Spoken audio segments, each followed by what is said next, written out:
So, how long have you lived here? And how are the restaurants around here? Are they good, bad?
Welcome, everyone.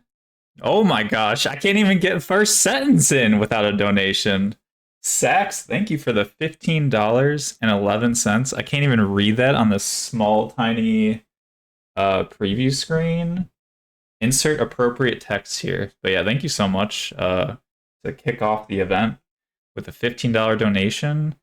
And I guess whatever. I don't even need to talk. Let's just do this. Let's just do this right now. All right, guys. We are raising money for the runners because every time we have a prize pool from one of these events, it just makes it so much more hype. So if you have like $5 to spare or even a few dollars, I know PayPal and all that Streamlabs. I don't even know if Streamlabs takes a cut, but I'm sure they do somehow. But like I said, whatever gets donated, I just send right back to the runners. So, like I said, so far we've raised $110, and we literally just started. So you guys are insane. And like I said, special shout out to Eternal, who dropped $50 yesterday.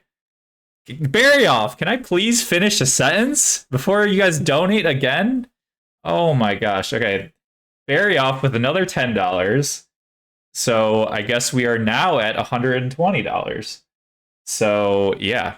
And like I said, I kind of put like an arbitrary benchmark of $200 just that way, you know, we we can get like, $100 per winner, which would be super cool.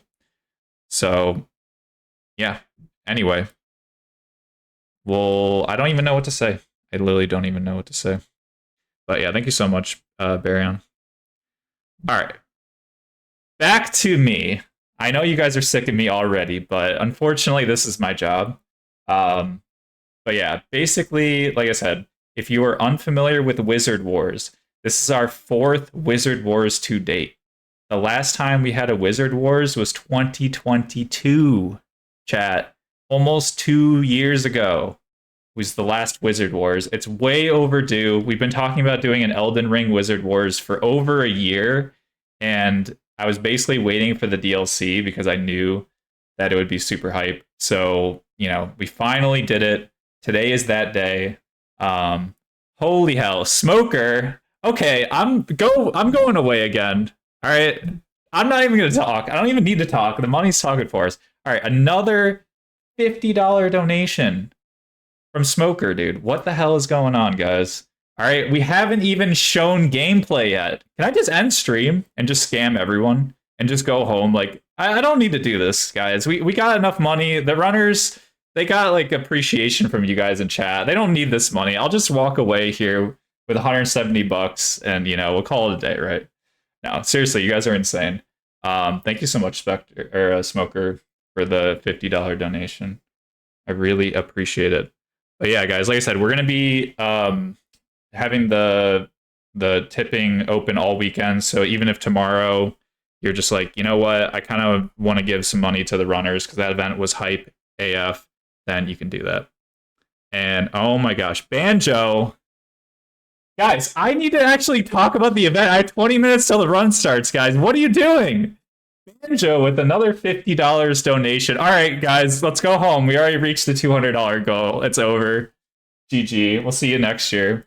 Yeah, you're insane, Banjo. And by the way, Banjo is commentating the Incantations Only no-hit event. And I can't wait. Banjo is an amazing streamer. Go follow Banjo, guys. He's in the chat right now. Banjo the uncle. Go drop that man a follow.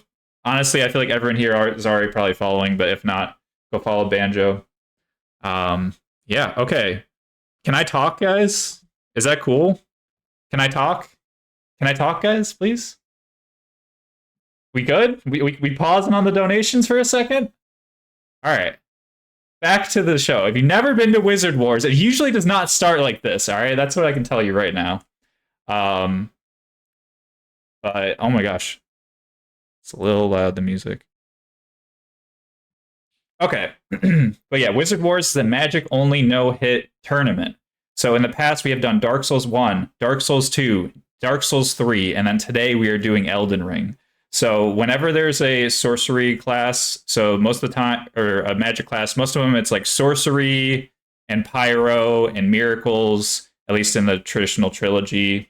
For Elden Ring, it's a little bit different. Like they still have sorceries and they do have pyro, but now it's under the incantations class.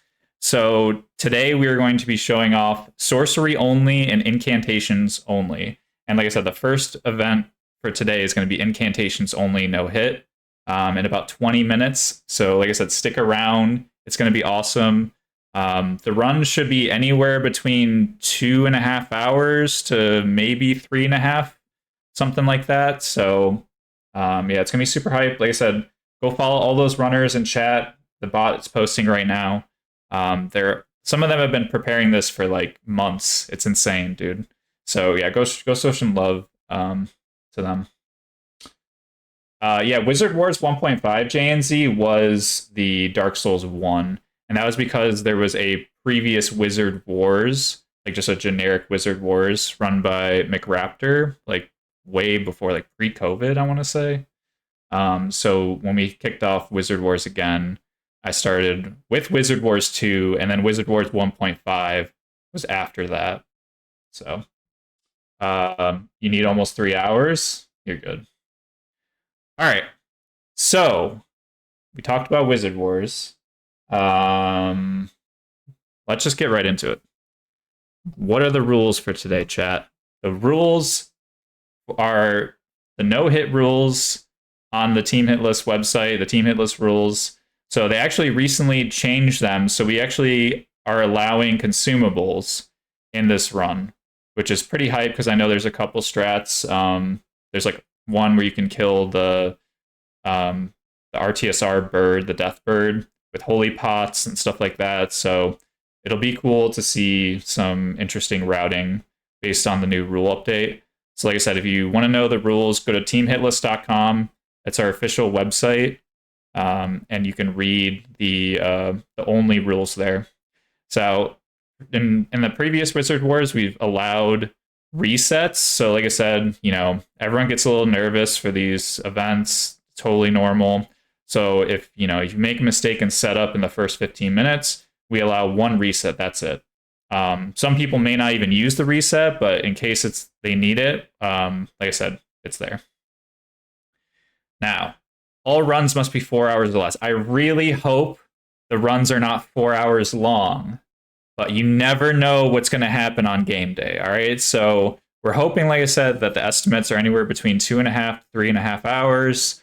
Again, if someone is like really slow or, is just making a lot of mistakes, we'll keep the run going as long as it's, again, reasonable and, close in terms of hits. So like I said, if for some reason we have two really slow 0-hit runners like Banjo and Deadeye, let's say, for example, and they're at 0 hits each, and we're hitting the 4-hour mark, we don't just pull the plug, guys. We keep it going, keep that hype train going, and see who actually can finish with no hits, if needed, of course.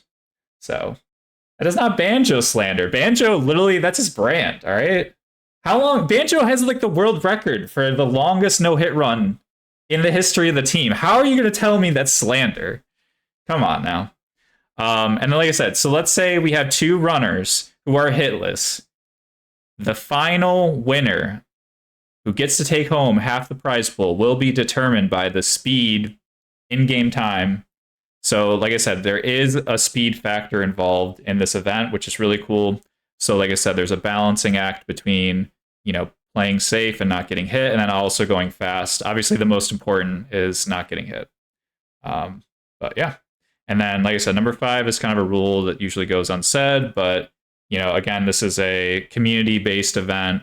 We're trying to, just have fun, and, overall, just like I said, just have a good time. So yeah, no trash talk and no disrespect. We're all friends here. So, okay. We talked about the prize pool, but, might as well just go to it one more time. So like I said, chat, oh my gosh. See, literally, I can't even time this better. Swinkly with a $5 donation. Thank you so much for the $5. So we are at $225.38, chat. All right. I don't even know what to do because I literally set a goal of $200 for the 8-hour stream today, and we are 25 minutes into the stream and have smashed it. So I may need to go back into Streamlabs and change the goal and end the goal and restart it, but I don't know. I probably won't even bother, let's be honest. But yeah, like I said, literally today, whoever wins each event is taking home $112.70 or something. I don't know.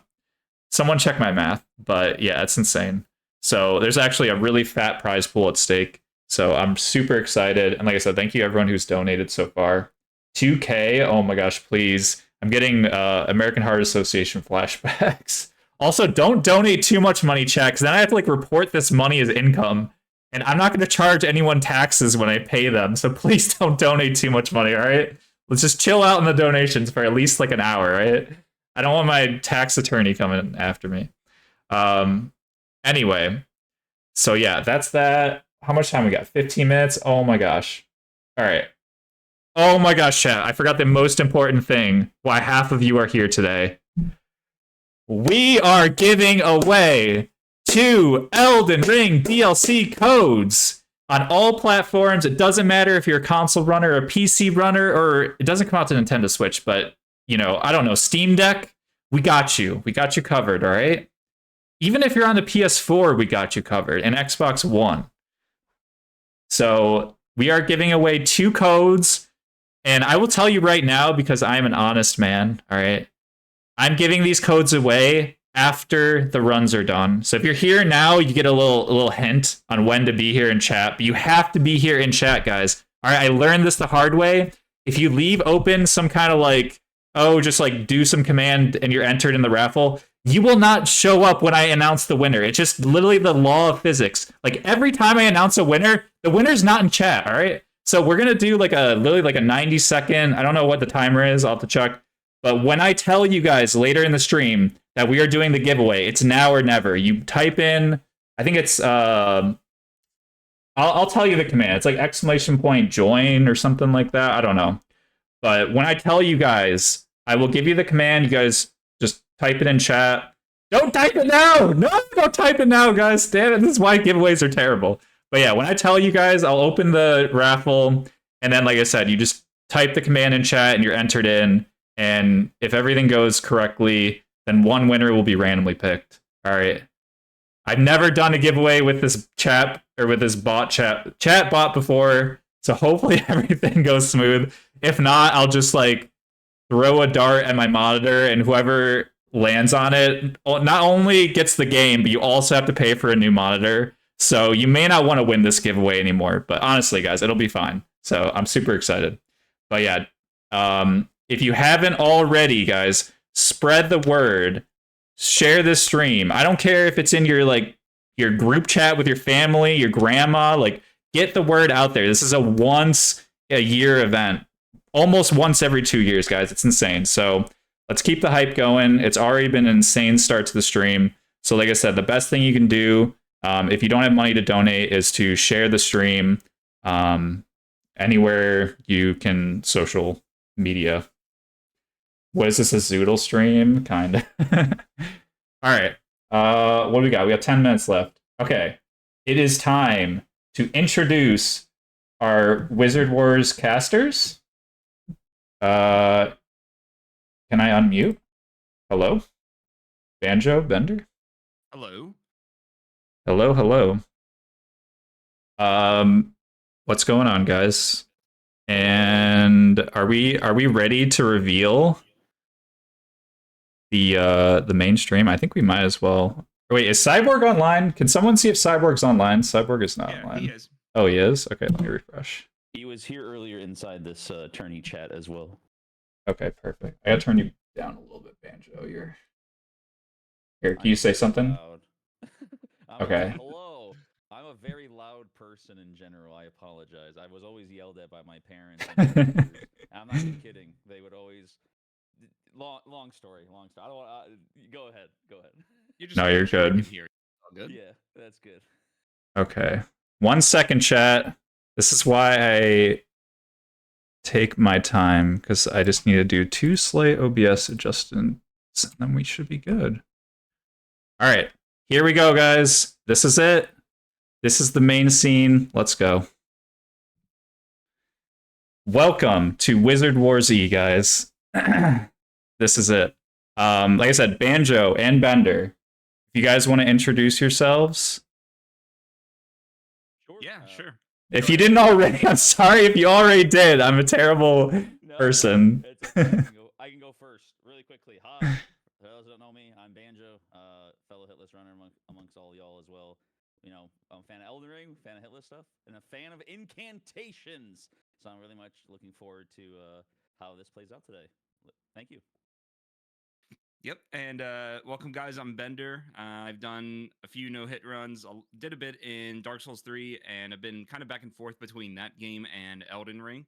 I've been checking out incantations myself recently, and they are super fun and incredibly strong. So I'm really looking forward to it. I also have a bit of experience with sorceries, but pretty excited to see what we're going to have for the incantation side of it today. So many, there's so many incredibly strong and useful spells, so it's going to be a great time. But yeah, I'm looking forward to it.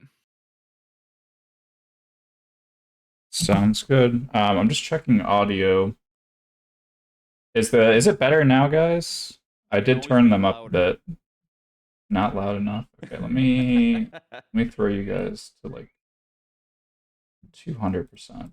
We're doubling right now. Gotcha. Yeah, it's always a struggle to get the right audio balance for these things. Yes. Yeah. I can also probably just turn... Here, try talking again. Hello. How's that, chat? I love this overlay. This is incredible. Oh yeah, it's looking good. It looks amazing. Better. Banjo is lower. Are we good, chat? Perfect? Seems like it's good. Perfection. Seeing a lot of Oh good. my gosh, thank you, chat. Good, See, better. this is why chat's the real MVP here, right? Shout outs to Chad. Let's go. That's right. Yeah, unfortunately for this one, I had to change a little bit of the audio mix because since we can play whatever music now without DMCA, I lost an audio track and I didn't realize that until like this morning. So. Oh yeah. But classic. Yeah, it's all good. All right, so can we get the runners in here? Yeah, I know that I gotta change the hits as well. Saucer, thanks for reminding me. Any runners? If anyone wants to join in for a runner's introduction, Yeah, please do so. Even if you don't speak good English, get in here. As long as you can say hi, my name is, then you're good. Hello. Hello. hello. How's it going, Cyborg? Really good. A bit stressed out, but well, I'm good. Ready to. Nah, you got nothing to Okay. worry about today. I was gonna say, a bit of stress is sometimes helpful. You know, that's it'll be an absolutely. exciting thing for you. I'm looking forward to seeing what y'all put together. Because at least on this portion, incants are amazing. I'm super excited. Yeah, because incantations in this game are just like, we're gonna talk about them a lot. But yeah, they're awesome. I'm excited for all y'all to do well here. It's gonna be cool. Yeah, there are cool strategies with the incantation. Yes. It will be cool. All right, let me try something here. Let's do this. Let's go. All right. We're not interviewing, guys, but I just want to be able to see all the names, all right? The stream, I never promised a professional stream, all right, Chad? Don't at me. But yeah, like I said, I'm super excited. Yeah, so welcome in Cyborg, and Baryon's no stranger to this Wizard Wars show as well. So, yeah. And where's Diego? Did Diego not want to interview? Script leaked? There's no script. At least not that you guys know about. But yeah. So, and then who else? We're missing gold. We're missing the two Spanish streamers. So I guess they're too scared to speak English on stream. But yeah, like I said, Diego. Excuse me, Rule 5. Rule 5? What is Rule 5? No insults or What the hell? How is this an insult, Banjo? Are you trying to cancel me at the start of the event? You gotta cancel me at the end, because then I never have to stream again. But at least let me get this one in. I already donated, so I'm all good. Wow, I have no words. But yeah, like I said, Diego is an amazing runner. who has done Dark Souls 2 no hit runs, a bunch of crazy ones. Elden Ring, he's done, I believe, meta and incantations, and probably sorcery as well. I don't know. He's cracked. And then Gold Stripes, I actually think is working on. He might have gotten it. It was like all remembrances, incantations only, or something crazy. Nice. But yeah, I saw in their VODs that they did. I believe that's true. Yeah. Very So, nice. like I said, all these runners are super talented. Any one of them could walk away today as the winner. So yeah. Diego will do a suplex to everyone. I mean, we'll see what happens. We'll see. I don't play favorites here, guys. All right. So, all right, but yeah, let's go back to the main scene. And somehow Baryon is caster, so we'll just roll with it.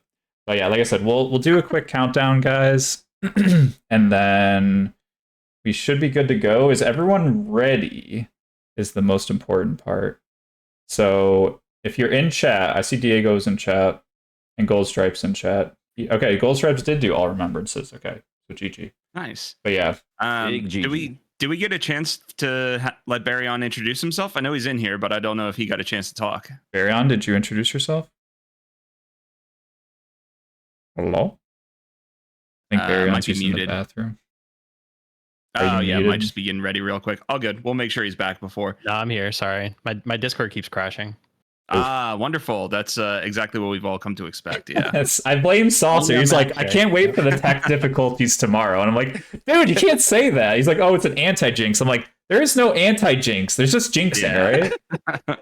Just like there's no commentator curse. We're definitely not going to curse anybody no! today. Oh no! I forgot about that.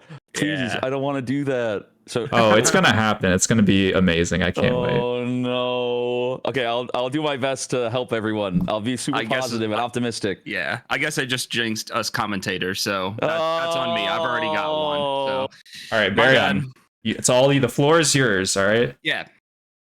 Hey everybody, I'm Baryon. I do no hit runs in all of these games. Got a bit of experience with it. I really like the incantation style. So just wish good luck to my fellow runners and casters. I think you guys are gonna do great, and hope everyone has a fun time. Heck yeah. Thank you, dude. We appreciate you, Baryon. Much love. All right. I don't know about you guys, but I'm ready to get this thing going. And I'm also sick of my scuffed OBS overlay on the main channel. We have like 6 people in the VC. So let's do this. All right, guys. So Let's get going. since we have 2 out of where am I thinking? 2 out of 4 runners, and we have 2 casters. Quick maths. We can do a countdown with all 4 of you guys, It's gonna right? be so Easy. scuffed. It'll be It's perfect. it's mathematically calculated that if we start at 10, right? Quick maths. I don't even know. The third person who counts down would end it? Maybe? I don't know, guys. You guys are better than me at math. But we'll try it, all right? So we'll have the casters start. All right. If Newt's in chat right now, he's cringing. Like, he hates this, by the way. Shout out to Newt. I'm only doing this to piss off Newt. He literally hates these countdowns.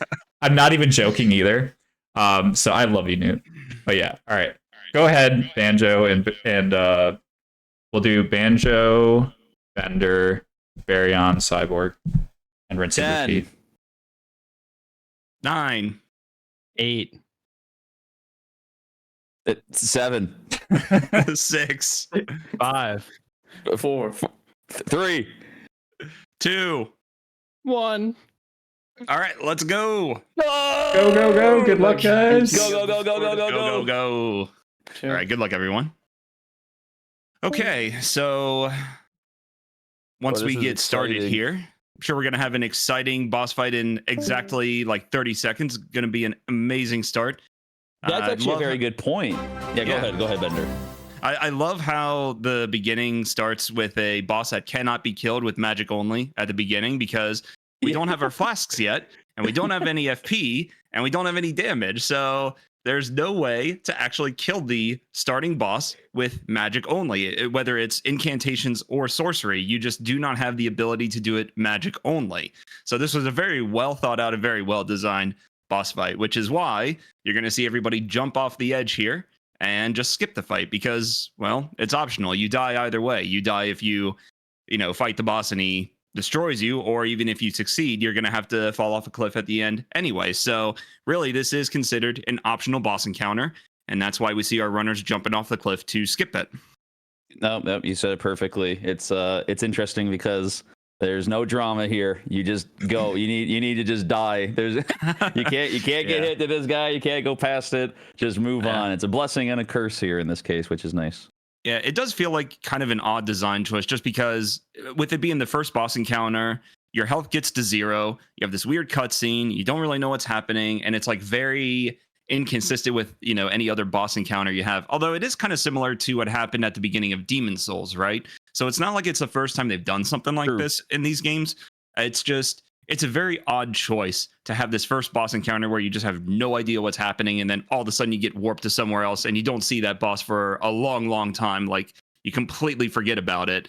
And eventually, after a bunch of fumbling around and finding these random imbued sword key items that you have no idea what they do, you randomly end up back at the beginning, and then you can fight the boss later. It just feels very odd, but either way, for most no-hit runs, you'll see runners skipping it. Some people do choose to fight it if you're doing like melee builds, but a lot of times, pretty much always for magic runs, you just skip the boss. And for the time being, now that they're in Limgrave, of course, the starting location, they're already heading towards the Church of, I think it's, you pronounce it Ella? They're getting some of their stuff. Some of them are already picking up the holy water pots. They're also doing the classic there's already a few classic mechanics here in the game. We always like to point those out. They're doing a lot of when they fall down off a cliff, they press the attack button to speed up. They're jumping in place uphill to speed up. Lots of tiny speed tactics that even I do. And I'm a slowpoke. They're not. You can just kind of throw them in now and again. Also, it's kind of fun just to jump. I like jumping in this game. It's a pastime of mine. Yeah, it is interesting. Just what you were talking about, these small mechanics that runners will use, whether it's, for speed or consistency, whatever. Something that I did do recently was I went back and watched Ritual. Ritual was the first person to do an incantation no-hit run in this game, and he did it barely a month after the game came out. And he did commentary afterwards, so I was watching his commentary, and it's amazing to see 1 month after the game released, already what was capable, but how little we knew about the game at that point. There's so many things that you look now and you're like, well, why did you go all the way to go set up a beast alluring pot to distract a single enemy when we now know that Kukri and Great Bows and all these other things are really, really good for stealth and distracting enemies. But it's crazy how many little details these runners have, or these runners will do, that at the time early on we just had absolutely no clue about. And it's interesting too nowadays as well, like you said, because what we'll see here, especially with incants, because incants are absolutely incredible in this game. There's going to be a lot of really hyper efficient stuff. We'll get to catch flames, and then we're going to get to weirdly specific things, potentially like the pest threads as well as the unendurable frenzy. There's a lot of really, really interesting ideas, but I'll bite my tongue because I don't want to spoil stuff just in case you haven't gotten there yet. And everyone's getting torrent. Everyone's already flying off to the races. I do like Cyborg's choice. That was always my choice. I went pants and blindfold only. I took off my robe. I wanted to feel the winds of Limgrave. That's what I was going. Exactly. I always go with the Fashion Souls. I don't mind the robe, but I didn't. I don't know. I felt freer.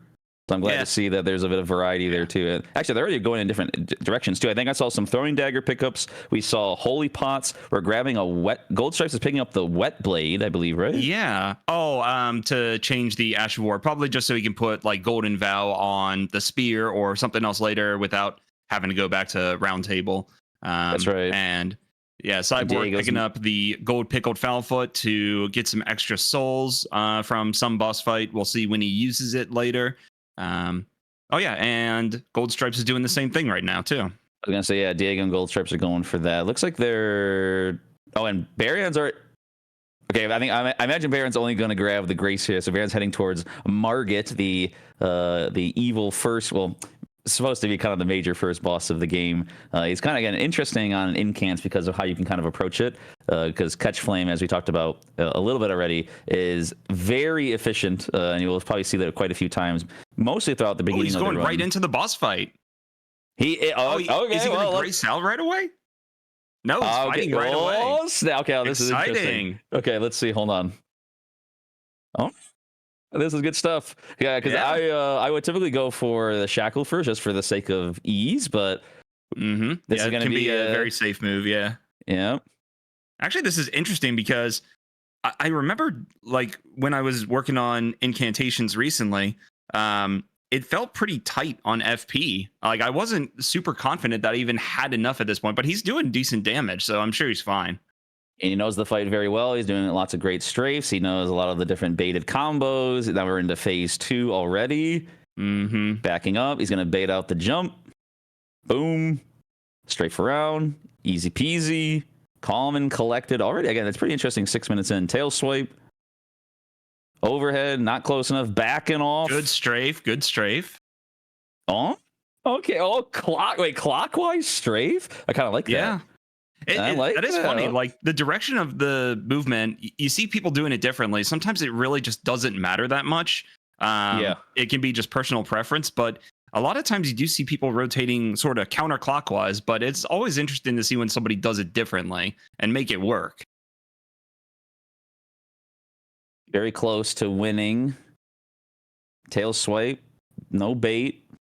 Look at us actually in. fighting phase 2. This is kind of disgusting. I can't believe we're seeing this. Yeah, I mean, honestly, Elden Ring isn't known for fighting bosses all the time, but in this case, Mr. Baryon does the deed. Absolutely GG Baryon well right done. away.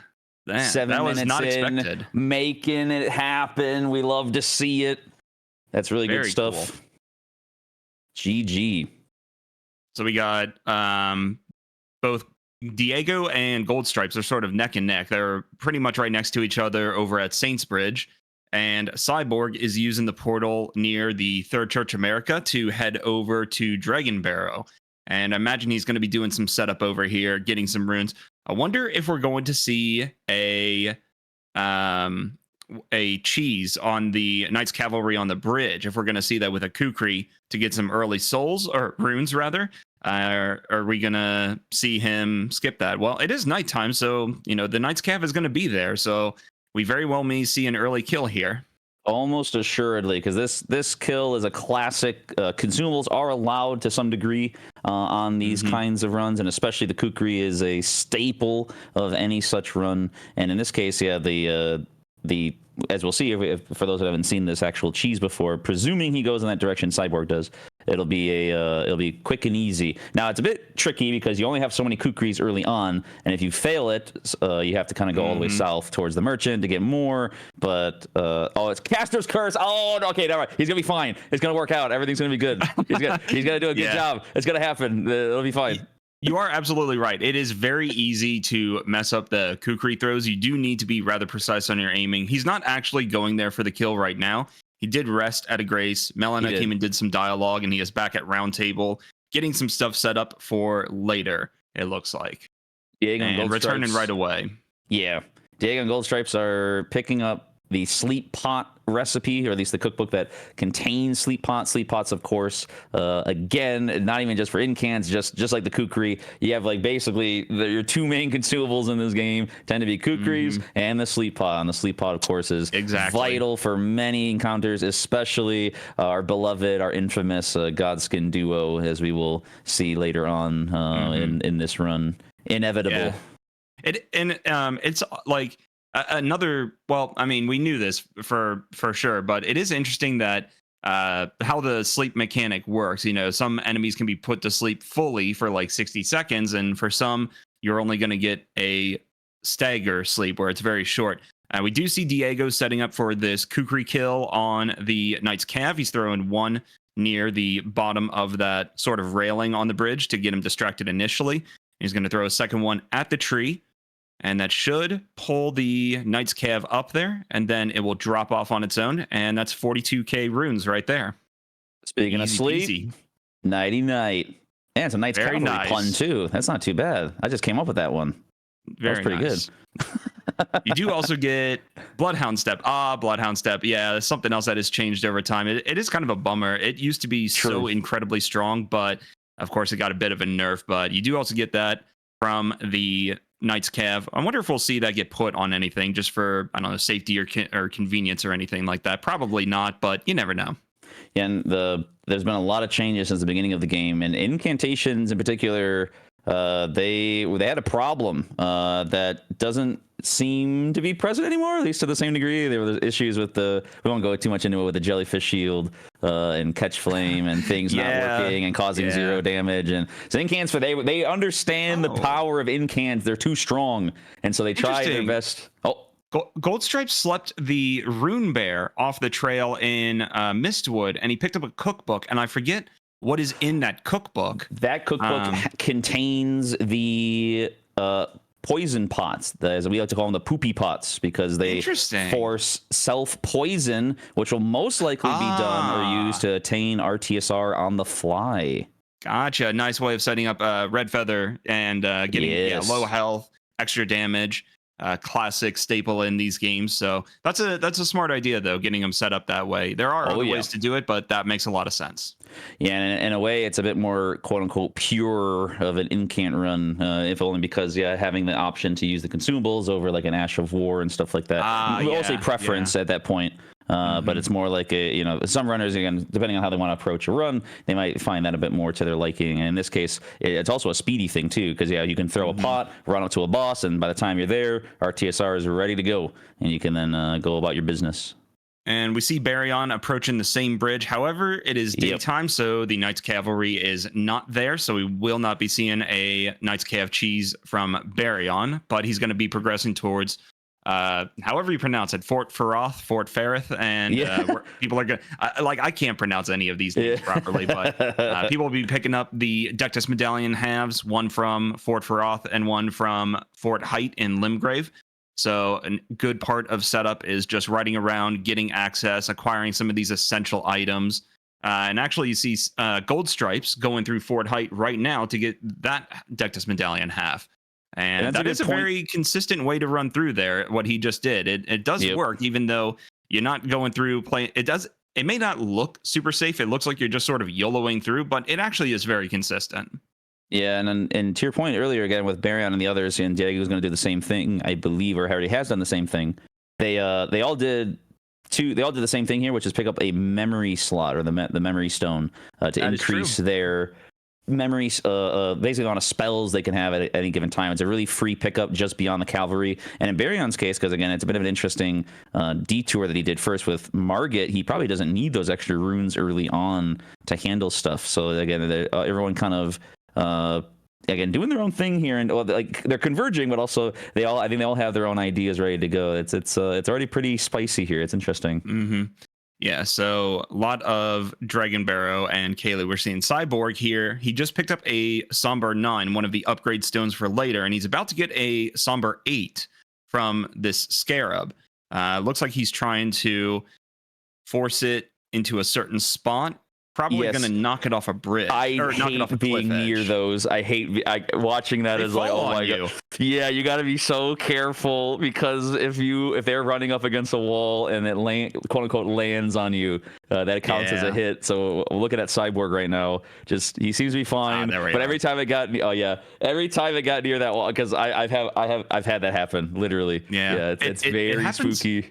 It happens in all these games. It happened in Dark Souls 3 when you were going up for the large Titanite shards for like getting upgraded to +4, those little crystal lizards could fall on you when you killed them. And it's just something that's like a classic example of something, even though it's on the same level as you and it falls, the hitbox is just such that it can hit you.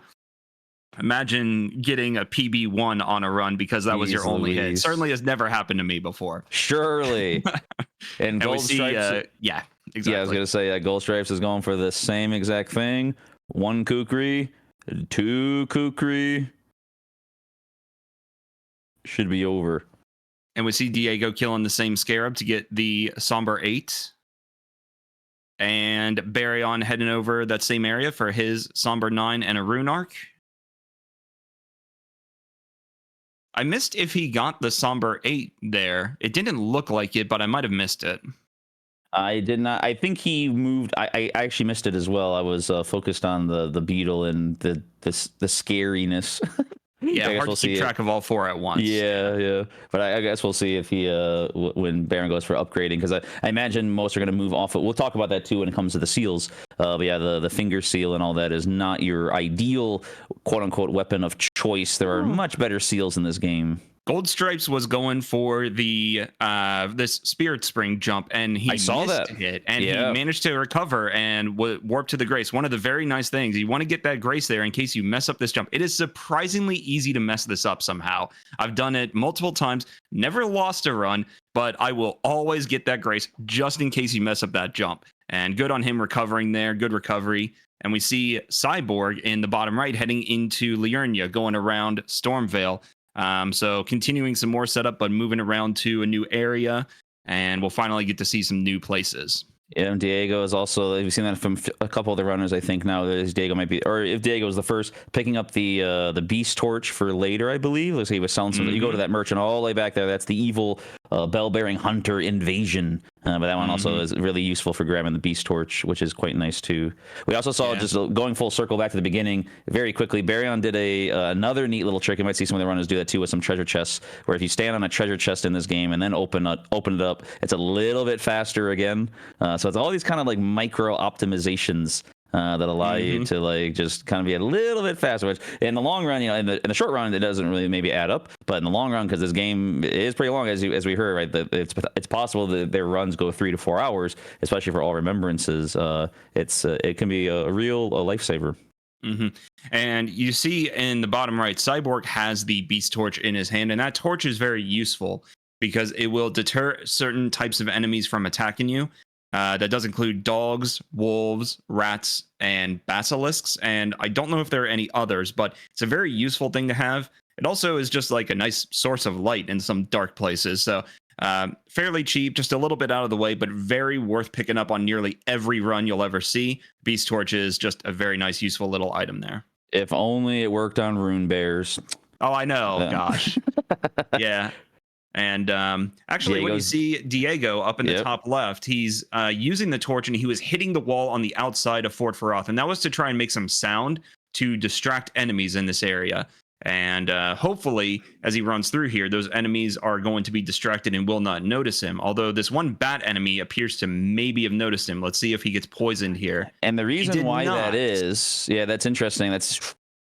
So the reason why that is because there are actually, as far as I'm aware, there are actually different levels of sound sources. So because he's using a torch, which is wooden, that doesn't produce as great of sound as it would have been with like a sword of some kind, like the spear. The spear would have been, exactly. Correct, yeah. And so that's he probably knew that was fine because and that's probably why he's wearing the armor. So going again full circle, my fashion probably would have let me down, but having that equipped probably prevented the poison buildup, because that's another element of, for those that aren't aware of some of the team hit list rules, you're allowed to have poison, rot, whatever status building up from an enemy or a trap of some kind, but you cannot have it proc. So Diego's okay. That is not a hit. He gets to keep going. He's picking up the Soar Seal. I don't know if the other runners have picked up the Soar Seal, which is another famous staple. Lots of extra stats. Not quite as useful for incantation stuff necessarily, but the extra endurance is nothing to scoff at, though, too. Even the extra strength and dexterity can be helpful if you end up getting the jellyfish shield. Having those stats can help you just to wield that. Yeah, nice. True. So a lot of good utility here. So we see Baryon actually killing these rats. I'm guessing he did not get the Beast Torch, which would prevent these rats from being a problem at all. That rat got a little close for comfort. Yeah. Just a little bit. The rats have a really fast, that's classic Dark Souls. This really quick, not like frame 1 headbutt, but it's so fast. And because incants are not the slowest, but there's some cast time, right? So that was interesting. Yeah.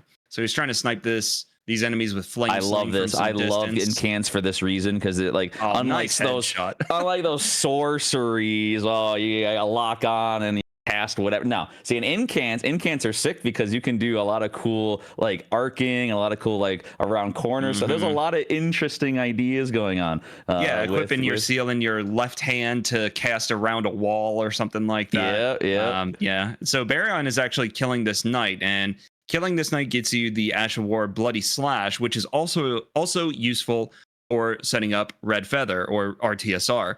But yeah, we haven't seen any of the other runners kill this guy as far as I know. So this is the first time we're seeing that. And again, they're all in sort of different spots. I saw Cyborg is already making very nice progress through Liurnia. They're making their way through all the way past EG, doing the classic avoidance of Loretta's blue rain of arrows. That Loretta, oh my gosh, we're going to see her officially later as well. That'll come much later with actually, are they actually going through all remembrances on this, or is it just going to be the any percent? Actually, as far as I know, this is just the any percent. So okay, I don't take it back. To see any more than that. No Loretta, then. I apologize. I was excited because I like the Melania fight. Yeah, and Cyborg went right by Kari Manor without getting the grace, so I don't think he has any intention of going through that area, which makes sense. Yep. So also interesting, Diego up in the top left is going through a significant part of Caelid. I think he got some graces. Yeah, he's going behind Niall, or O'Neill in this case, sorry. Yeah. Yeah, I think he's getting some graces and access so that he can move around later, because killing O'Neill and talking to Gallery and doing the Millicent questline is pretty common in incantation runs. Very common. For a talisman or a certain spell. So we may see some of that later. So it does make sense to go around and get some access, but I wasn't expecting to see anybody riding around here this early, but interesting to see. Yeah, the Baryon, it looks like, is still trying to kill his captain. He's being as we say, a curmudgeon. Gold Stripes is hanging out with Millicent, which is a fan favorite character, and depending on what they choose to do, because you don't have to use the talisman, but we'll see why that is a point of contention when it comes to this run, at least in terms of the lore, because there's a certain thing you got to do when it comes to Millicent and her quest line that may upset some people. They'll be okay. I don't know if I'll be okay. My heart can't take it. I never did it on my runs because I didn't like it. Yeah. So Cyborg down in the bottom right, already making really good progress on the map. So he's approaching the Dectus lift right now. He's already got both medallion halves, so he will be able to get into Altus, and he's getting this grace here because, well, I assume he'll be going back to the Frenzy Tower and getting Howl of Shabriri potentially, or possibly even the Frenzied Burst over in that area as well. So you'll need that grace for later. Yeah. He's not going into Altus just yet. Yeah, I mean, when we get to talking about Howl, that's a great conversation piece too, because it's a little foreshadowing to the big boost in damage that we'll be able to see all these runners enact. So incants they are so cool, because even Howl is such a weird. We'll talk about it later. I get ahead of myself. I'm so giddy with excitement because like all the incants you get to use are just so cool. And like you said, they're already maybe making their way towards Altus. Diego is in Caelid. Baryon's now going through towards Liurnia. It's still a little bit more set up, because it like you guys have been pointing out in the chat too, I believe, when it comes to Elden Ring, and it kind of goes back and forth. People torrenting around everywhere can be relaxing, can be a little but at the same time, it's necessary. It's a big game, big world. You gotta go from point A to point B. So thank you, Torrent, for not having us run all the way there. Yeah, that is one thing about Elden Ring is, there is a lot of setup on a lot of runs. And it's just something, if you're going to run Elden Ring for any significant amount of time, you just have to get used to it. You just have to accept that that's sort of how it is. You can do a lot of things to minimize the setup and try and make it as efficient as possible. But just getting around and getting access to all these areas is very important.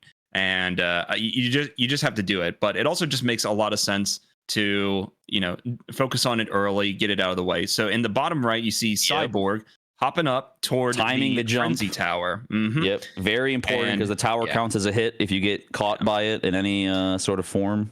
I hear like conflicting feedback on it, but supposedly jumping up there can actually be inconsistent, maybe depending on your frame rate. So he just picked up Howl of Shabriri, which is going to be a buff and he's killing these enemies in this tower, which means that he's probably going over to get Frenzied Burst, because killing all the enemies in this tower disables the Eye of Sauron, or whatever the heck you want to call it, up above, that will, inflict frenzy on you from distance. And that allows you to ride around safely up here. Yeah. They would love Cyborg, because defeating this darn tower is really important. Frenzied Burst, I guess we can talk about it now before Frenzied Burst, because Frenzied Burst is my favorite incant in the whole game.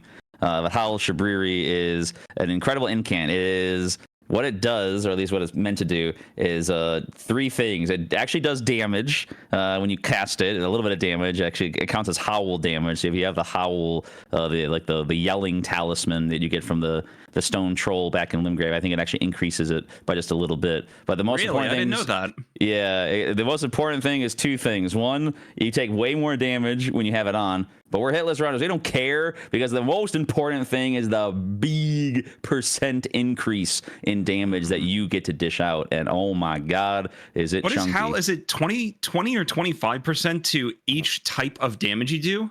Yeah, there's so many different % increase. I want to say it's 30, but that may be.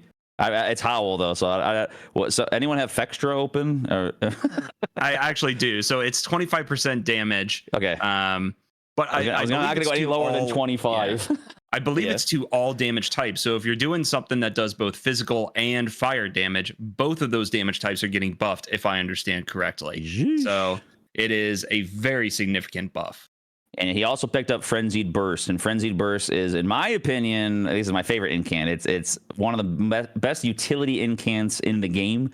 Frenzied Burst, that's Cyber picked that up as a follow-up going through the Frenzied Village. Mm-hmm. It's an incant that has unbelievable range. Maybe it's probably one of the longest ranged spells in the game, maybe even the longest. I'm not entirely sure.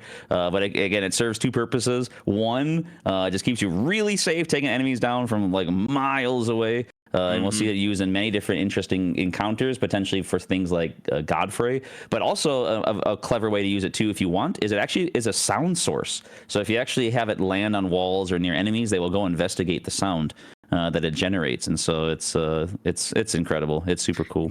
Indeed. And in the top right, we see Baryon is taking on the Deathbird in Liurnia. This is where you get Red Feather Branch Sword, and he's using Holy Pots quite effectively, getting headshots and doing tons of damage to that Deathbird and just obliterating him.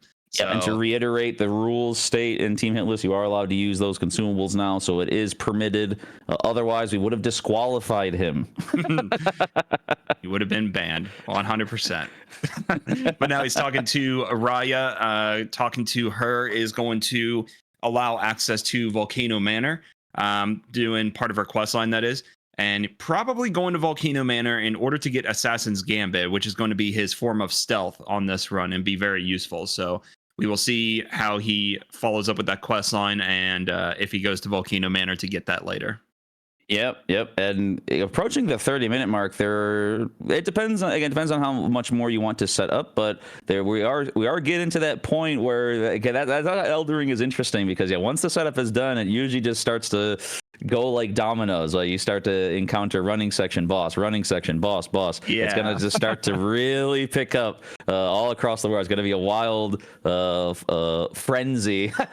This is where it's easy for us, because we can focus sort of on one runner at a time, and then all of a sudden it's just going to be one thing after another where we're going to lose track of who's fighting which boss and what's going on. But this is this is where you're just getting your setup, getting everything ready, and then you just kind of go in blasting. That does tend to be sort of the meta for Elden Ring no hit runs. You get your setup and then you just go in blasting, and it does work very well, and it is fairly efficient to do it that way. It's just, there is a lot of setup at the beginning, but it's worth it. That's what makes this game. It's fun to be so strong in this game. It really is. Like it's really, really fun to just have such ridiculous damage and find ways to obliterate bosses to the point that you barely need to know anything about the actual boss fight itself. That's, that doesn't mean the fights are free. You got to be ready for anything, but there's a lot of damage possible with a lot of these builds. Yep. Why fight the bosses if you don't have to fight the bosses? It's actually disgusting. Fighting bosses, I can't. Ew.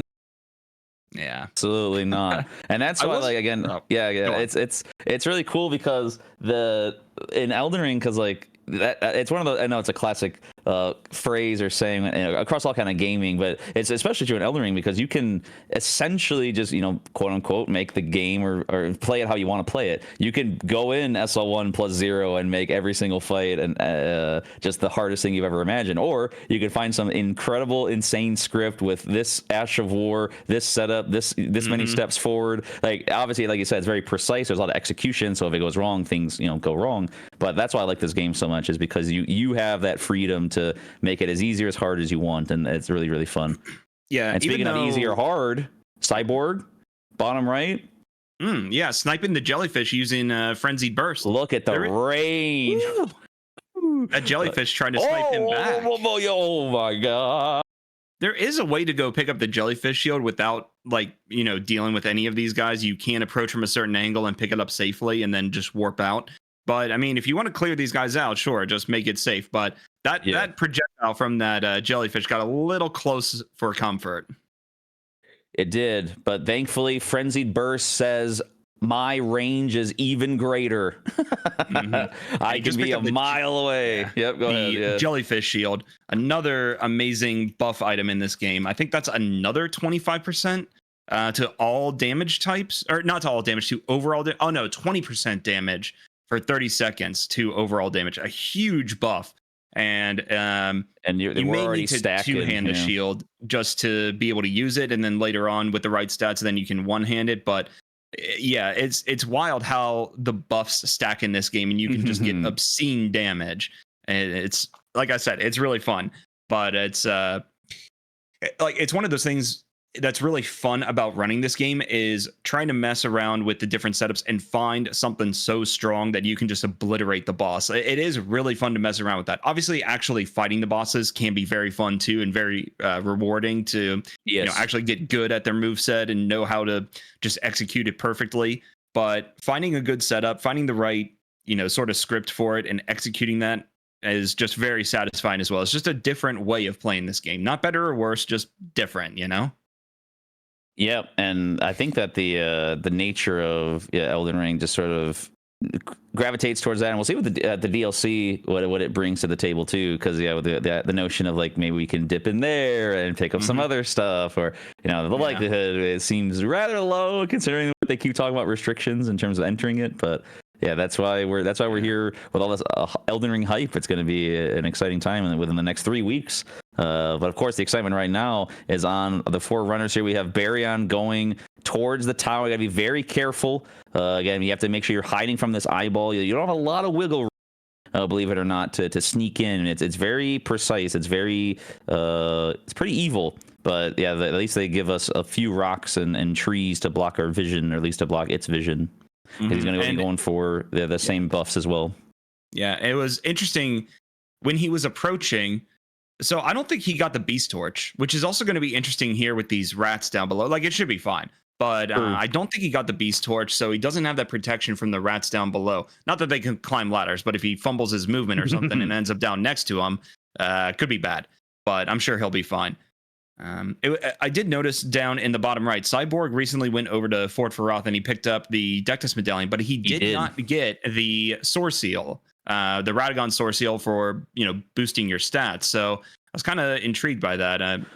And we'll have to see what he's using on his run that doesn't need those extra stats. Maybe he's not using jellyfish or whatever, but just interesting to see the different details in each runner's routes.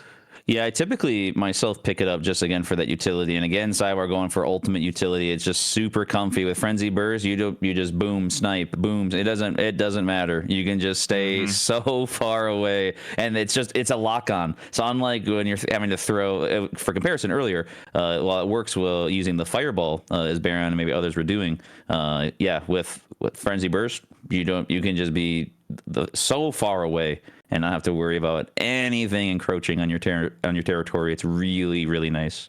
And all 4 runners still hitless, as far as I have seen. I haven't seen any.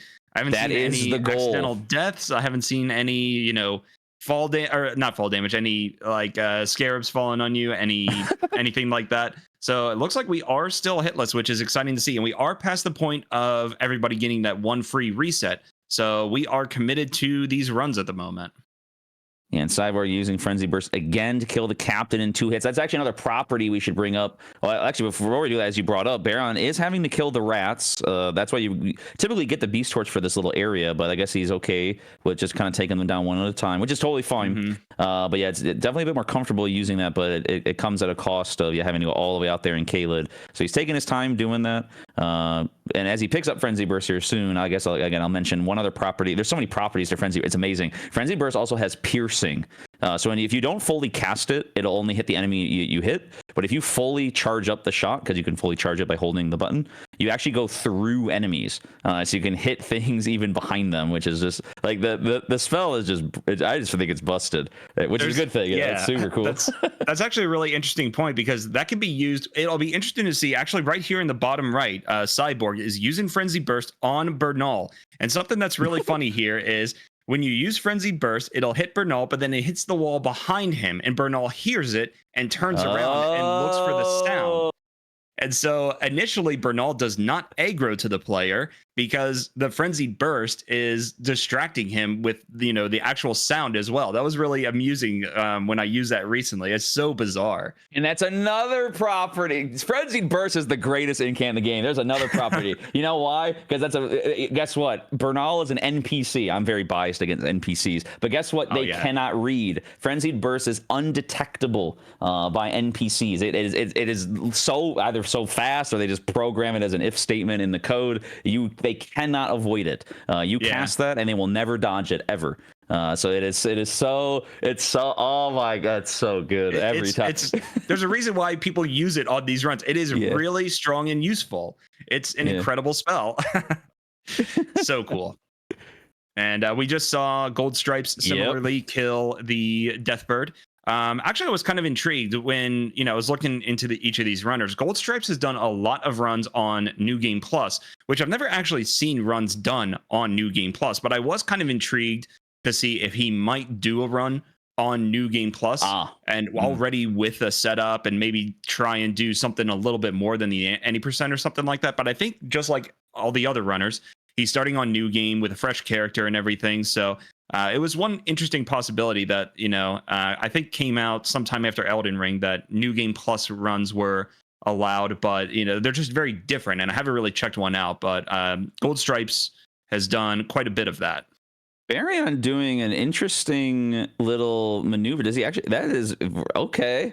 And okay, so Baryon did I've never seen that. So Baryon went into the corner of the room, rolled a few times to catch the attention of the snail, and then chose to throw a sleep pot because he doesn't have the Beast Torch. The Beast Torch would work on the snails. Very peculiar. I like it. Again, Elden Ring is so cool because of sound stuff. Yeah, that reminds me of the one tactic in DS2 when you climb the really long ladder by the elevator before Mirror Night, and you listen or you go near the wall to have the headless little assassin guy drop down, so you can lure them into the room to turn I don't know if you know that room that I'm referring to, but it reminds me of that because again the sound has always been an element in all these games technically, even Dark Souls 1 and Demon Souls and all that, but Elden Ring elevated it to a literal, again with kukris and whatever, right, where it's use sound to your advantage because it's so powerful to position a boss or an enemy to your liking. And Baryon right now is in Volcano Manor.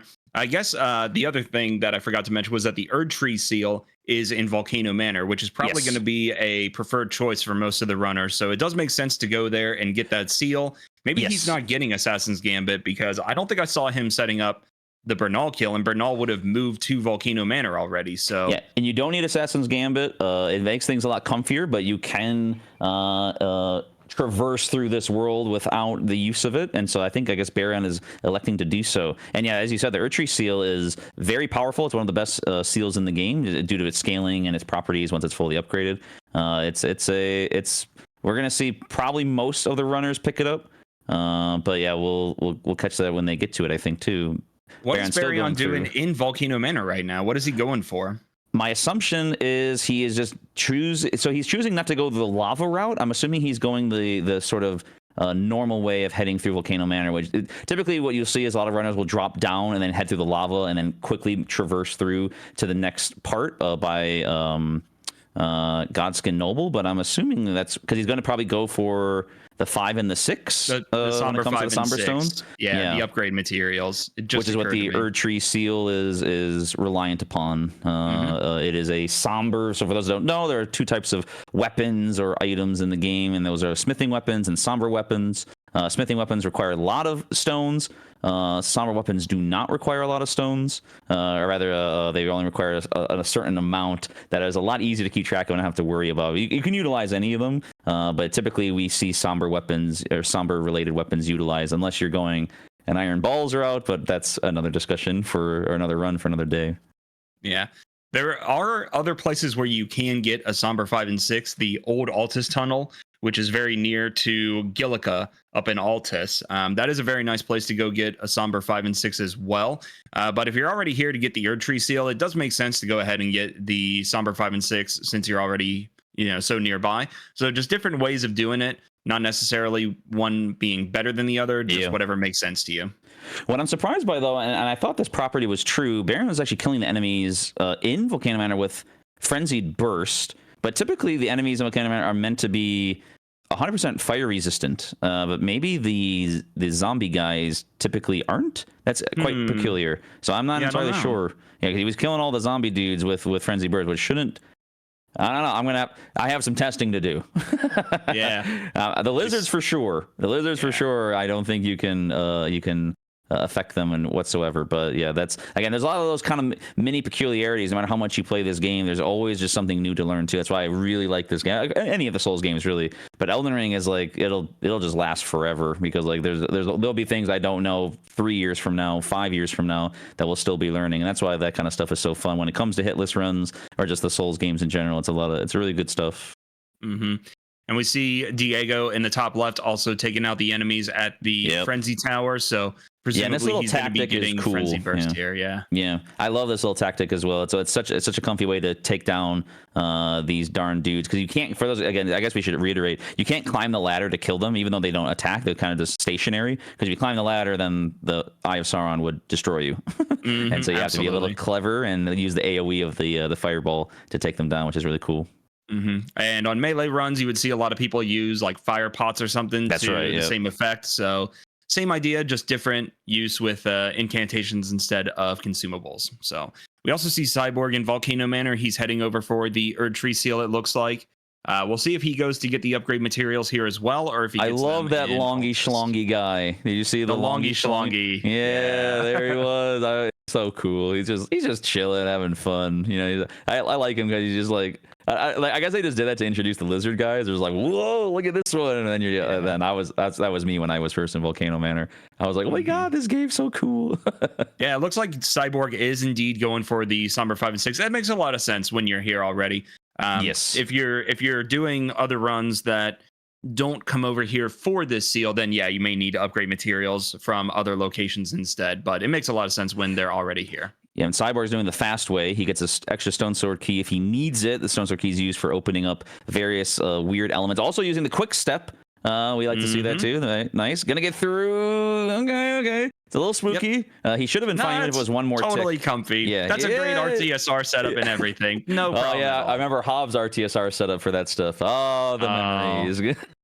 I lost a run in that lava trying to set up RTSR because it's so specific. Like which pieces of armor you want. Do you have the source seal that gives you extra health? Yada yada. You actually have to be very careful how you go through there. Like imagine losing a run just trying to quick step through the lava. I thought I was okay, and then no, I died to lava for no reason. But lesson learned. Gold Stripes is doing. I'm going to be learning a lesson here. He's using Fireball to take down Bernal. He distracted him as well from behind. Well done. That was cool. He nice. Distracted him with a Fireball. I think he threw behind him to do a similar attack. He aimed it and then had it from behind to kill him and make sure he couldn't actually get near him. That was actually really interesting. Yeah. It's good to see just different ways of getting the same job done. I always appreciate seeing that. Cyborg looks like he is distracting this enemy. There it is. The sound distraction with Frenzied Burst. You love to see it. Is he actually going to the Noble, though? He's getting the bridge. I wonder what he's doing. He might be going through here, killing the Noble so that he can go and get the Somber 7 early. That would be interesting. That is uncommon because there's a lot of history around this Somber 7. Very early on, lots of off tactics and lots of patches to prevent every single person. Miyazaki and crew basically were telling runners and people, stop grabbing the Somber Stone at the beginning of the game.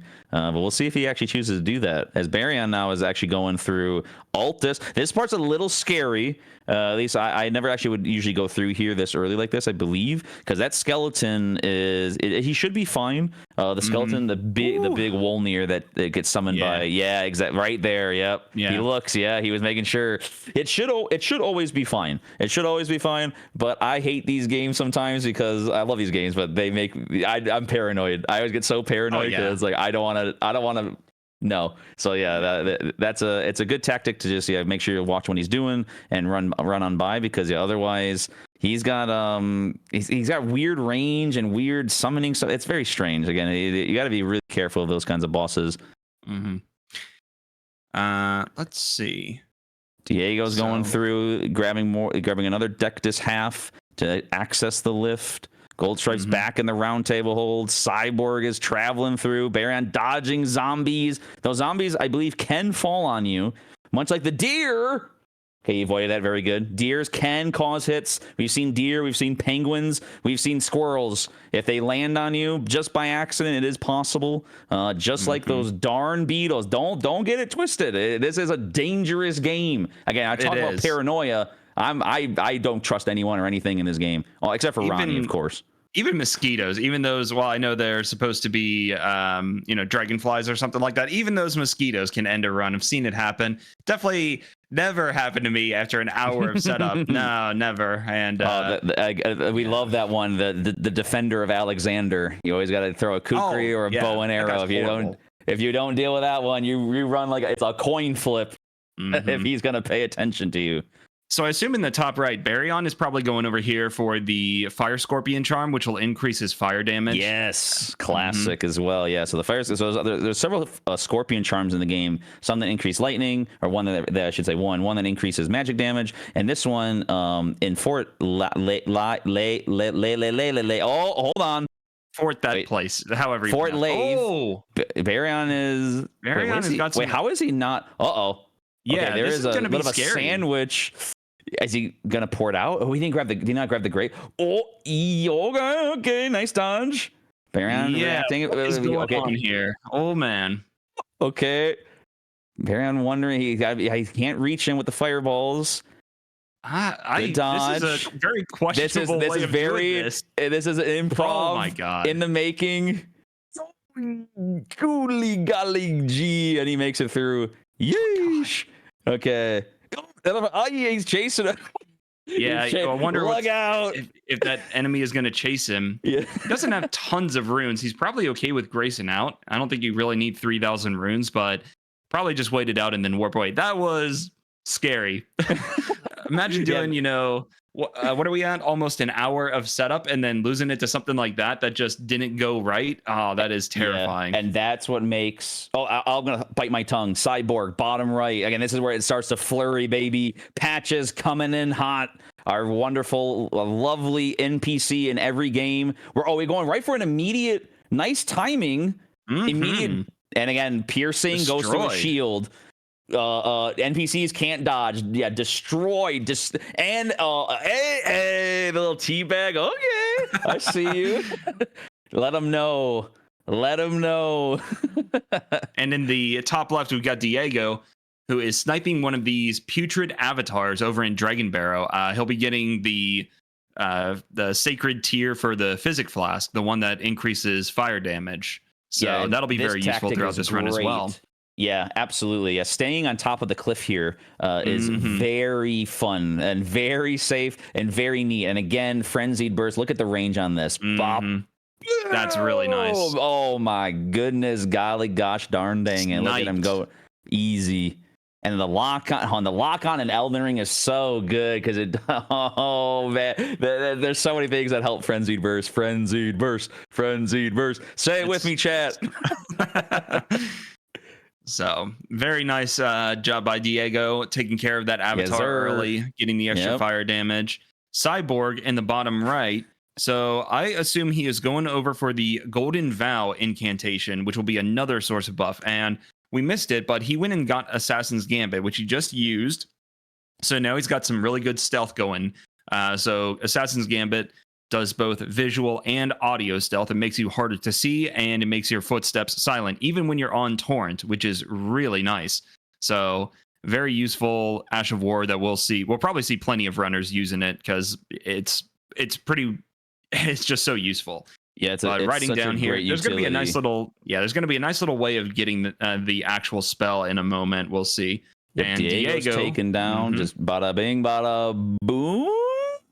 Very nice. Double. We love to see that. Cyborg is running past. There's a weird, that's those darn hands, those grabby grab hands. Cyborg's going all the way down towards what's going to be the Ulcerated Tree Spirit that actually drops the infinite mana tier. I don't know if that's what his purpose is for going down here. That'd be kind of interesting. Nah, he's going down for the Golden Vow incantation. You go down the bridge. Yeah, true, of course. Yeah, Baryon getting regular Golden Vow in comparison. So that's actually a good. What great timing we have. So normal Golden Vow, while pretty okay, right? You know, it's a classic. But see, as you said, Cyborg going for the true incantation Golden Vow. Why would you want that one? For two reasons. One, it lasts way longer, like double the time. It's like 45 seconds versus 90 or something.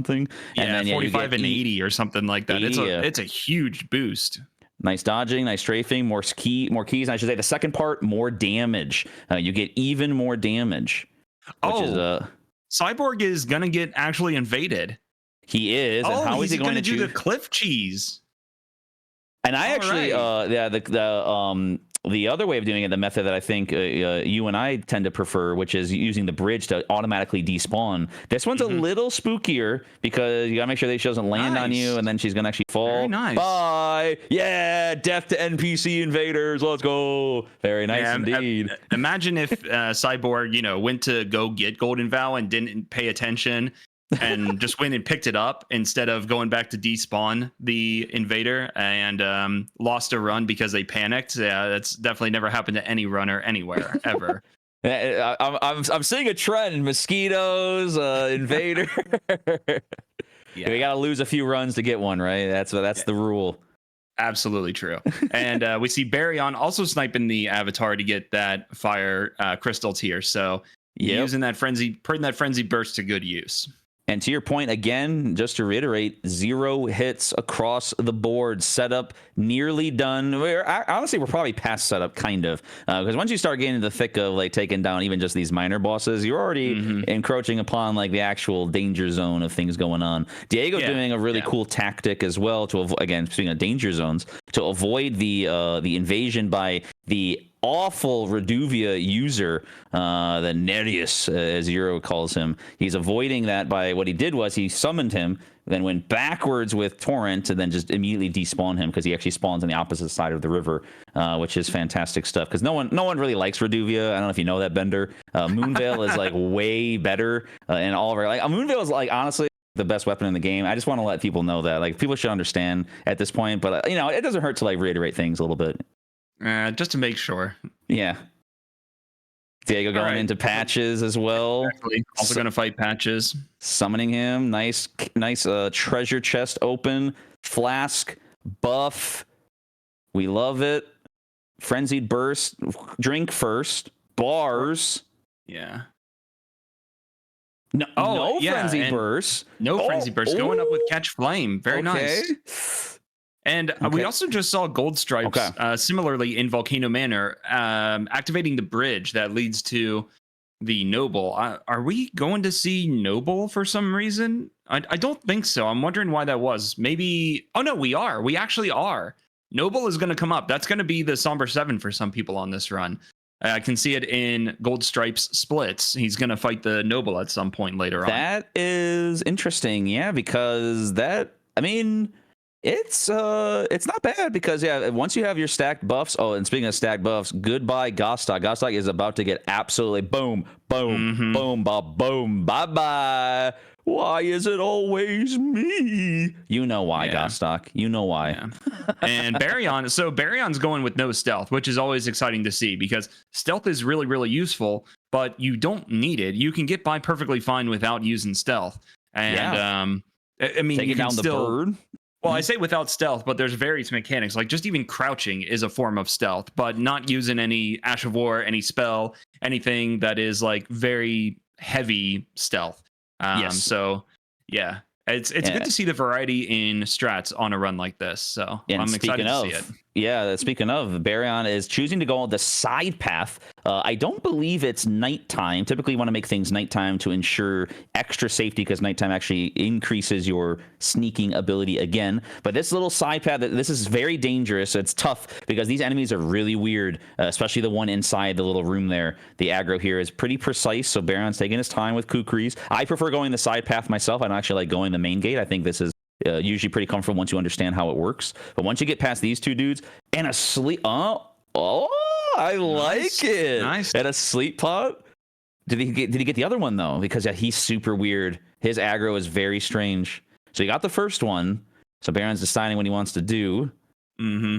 You got to be careful because they have wind attacks. They have weird. Where is he? Oh, Yeah, I'm wondering. Using Frenzied Burst to get some sound and pull that enemy from wherever he is. It's a smart move. Waiting, watching, sneaking.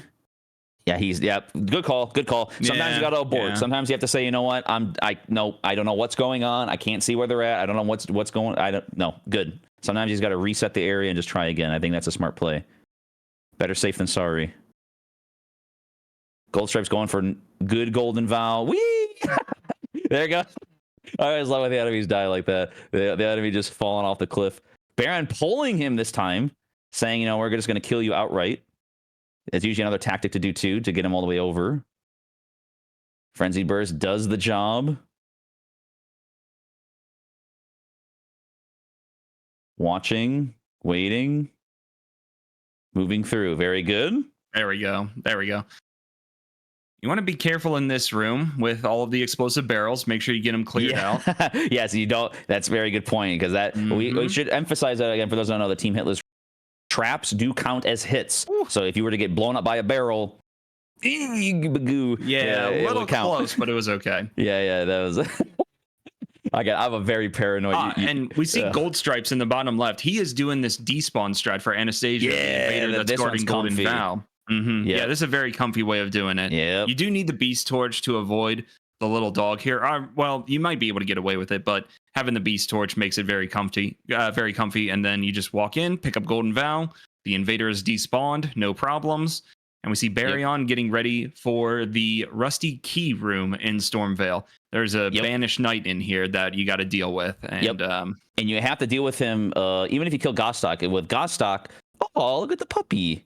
With Gostock, the way that you have to do it is you have to kill him first so that the Banished Knight doesn't immediately attack you or destroy you is the idea. That's really important because if you don't kill Gostock, the Banished Knight he'll lock you in the room and then automatically aggro. So the idea is kill Gostock. That's how we kill him. So he doesn't lock us in so we can sneak behind the Banished Knight and then take him down with our own control, which is very, very good. Mm-hmm. Cyborg is also doing they are in the are they at the shaded castle already?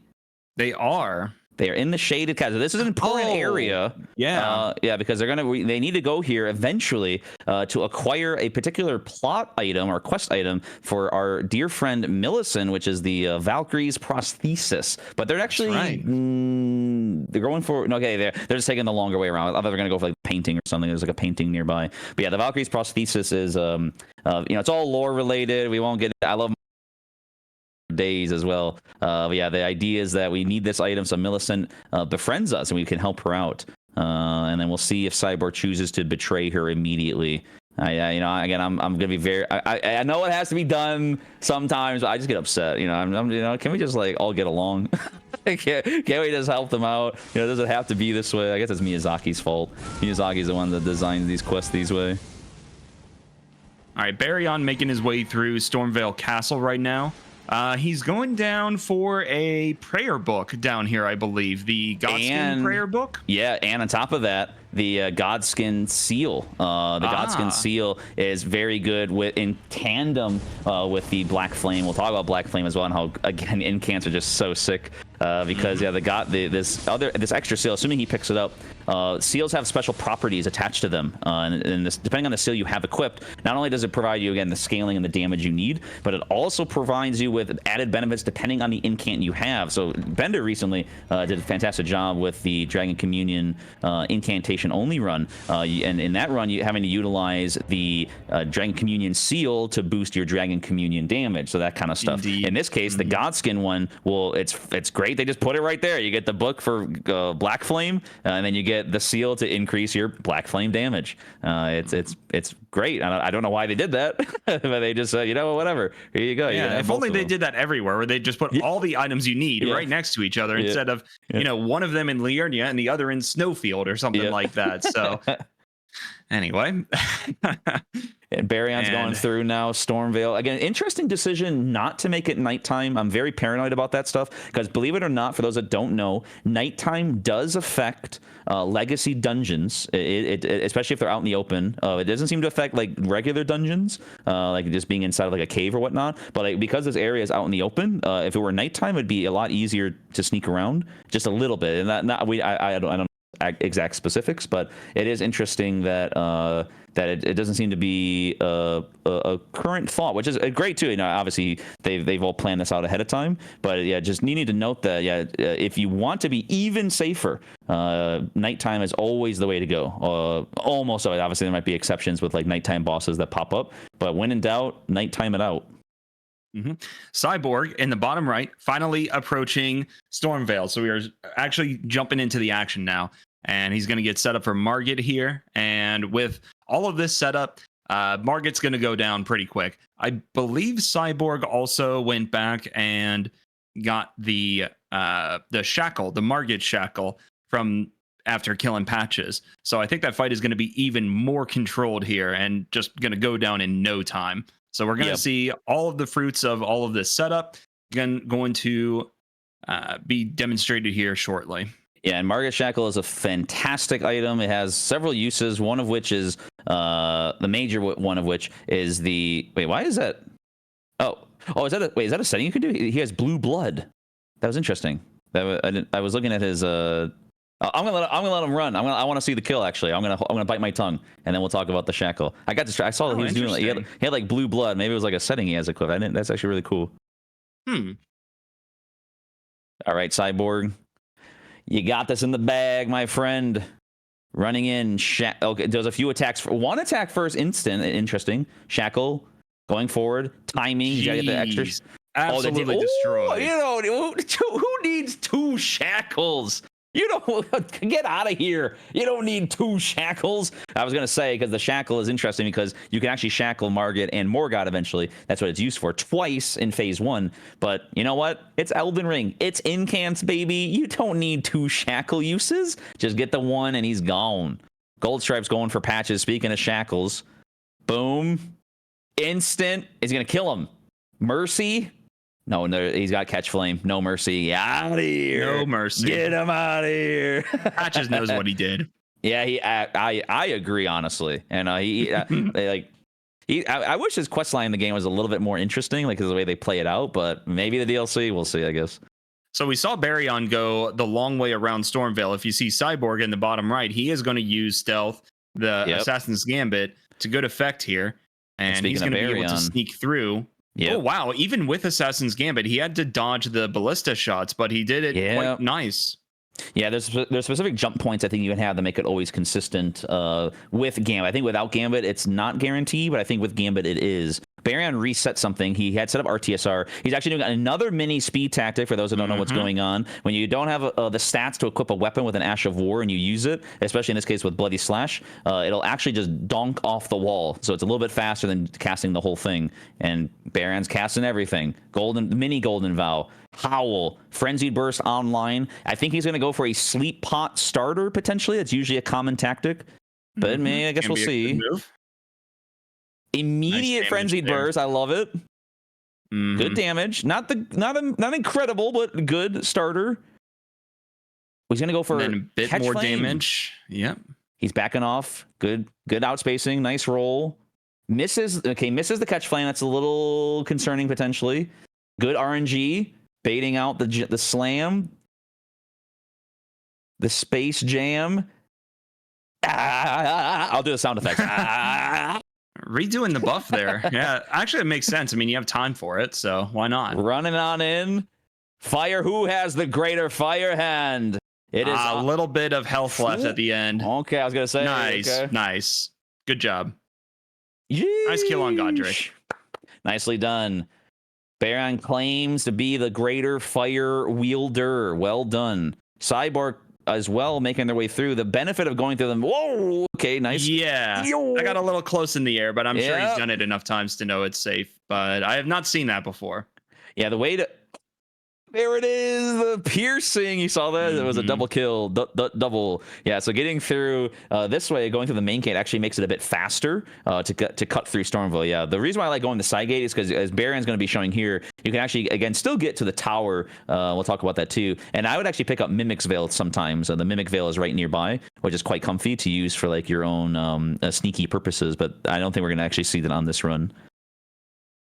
What is Baryon going for here in Stormvale? He buffed up with his physic. The tower. He's going to grab on the side here. What's going to happen is he's going to go up above the sandbags. He's probably going to pick up the golden foul foot on the right there. And then he's also then going to drop down and go for the tower because he doesn't have the grace nearby that you get the other way. So there's the foul foot. Ba-boom. And then actually this jump here is very specific. Rather, it's not a jump. If you jump off of this wooden structure, this what he's on right now, if you jump, so he's not going to jump. If you jump, you die. So look at his health. So it is super precise. Yeah, it is. It's one of the most like great. It's probably like one of the best examples of demonstrating fall damage because for those that know or maybe don't know, Elden Ring is infamous for its fall damage. Like it often feels like, okay, I don't take any fall damage, and all of a sudden I'm dying to fall damage like an inch later. It's very interesting the way that it works. But yeah, Baron understands that little section there too, and again, doing a great job of getting through there. Cyborg picked up a bunch of pots as well, and the extra kukris going through. Diego heading for the Fire Scorpion Charm. Gold Stripes all the way in Altis, grabbing the early graces for DTS and the like. And Cyborg about to take on Godric here in a moment. So we're getting into the action. Yeah. Yep.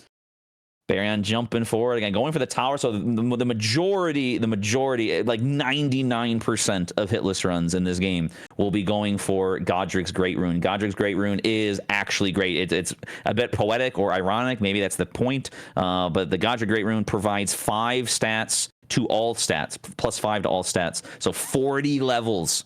43 levels. It's ridiculous. And it's just incredibly useful. And it's the first one. Yeah, exactly. Accessibility matters a lot. You know, you're never going to see some of these great runes ever on any of these runs unless you're doing like, I don't know, all achievements where you're going through multiple game cycles and maybe you find some obscure use for one of them. But yeah, it's just kind of bizarre how the accessibility of these great runes works. And we see Cyborg fighting Godric. He did use the sleep strat. Is he gonna? Nice, good. Yep. And so the reason why the sleep pot strat is that strong is because you don't have to do with anything that Godric does. You throw a sleep pot, he's gonna activate his wind because he's input reading. Then you take him down. Phase 1, run in, fire versus fire. Boom, boom, boom, boom. Very nice. Boom.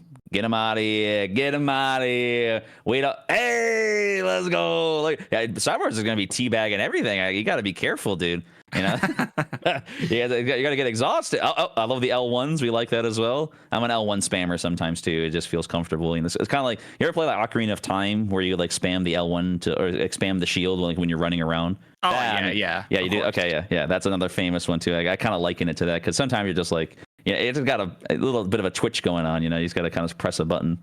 And speaking of button pressing, again, Diego's going through, heading towards the Shaded Castle. Goldstripe's now going for the, presumably, Fort Lave. Baryon riding or elevating? Going for Godric's Great Rune still. Ascending. It's a long ride. Now that is a word. I like that. Ascending. Good. All of our players are ascending, by the way, because, again, everyone is still hitless. An hour in, there's big goose eggs across the board. Those golden goose eggs. Very, very good stuff.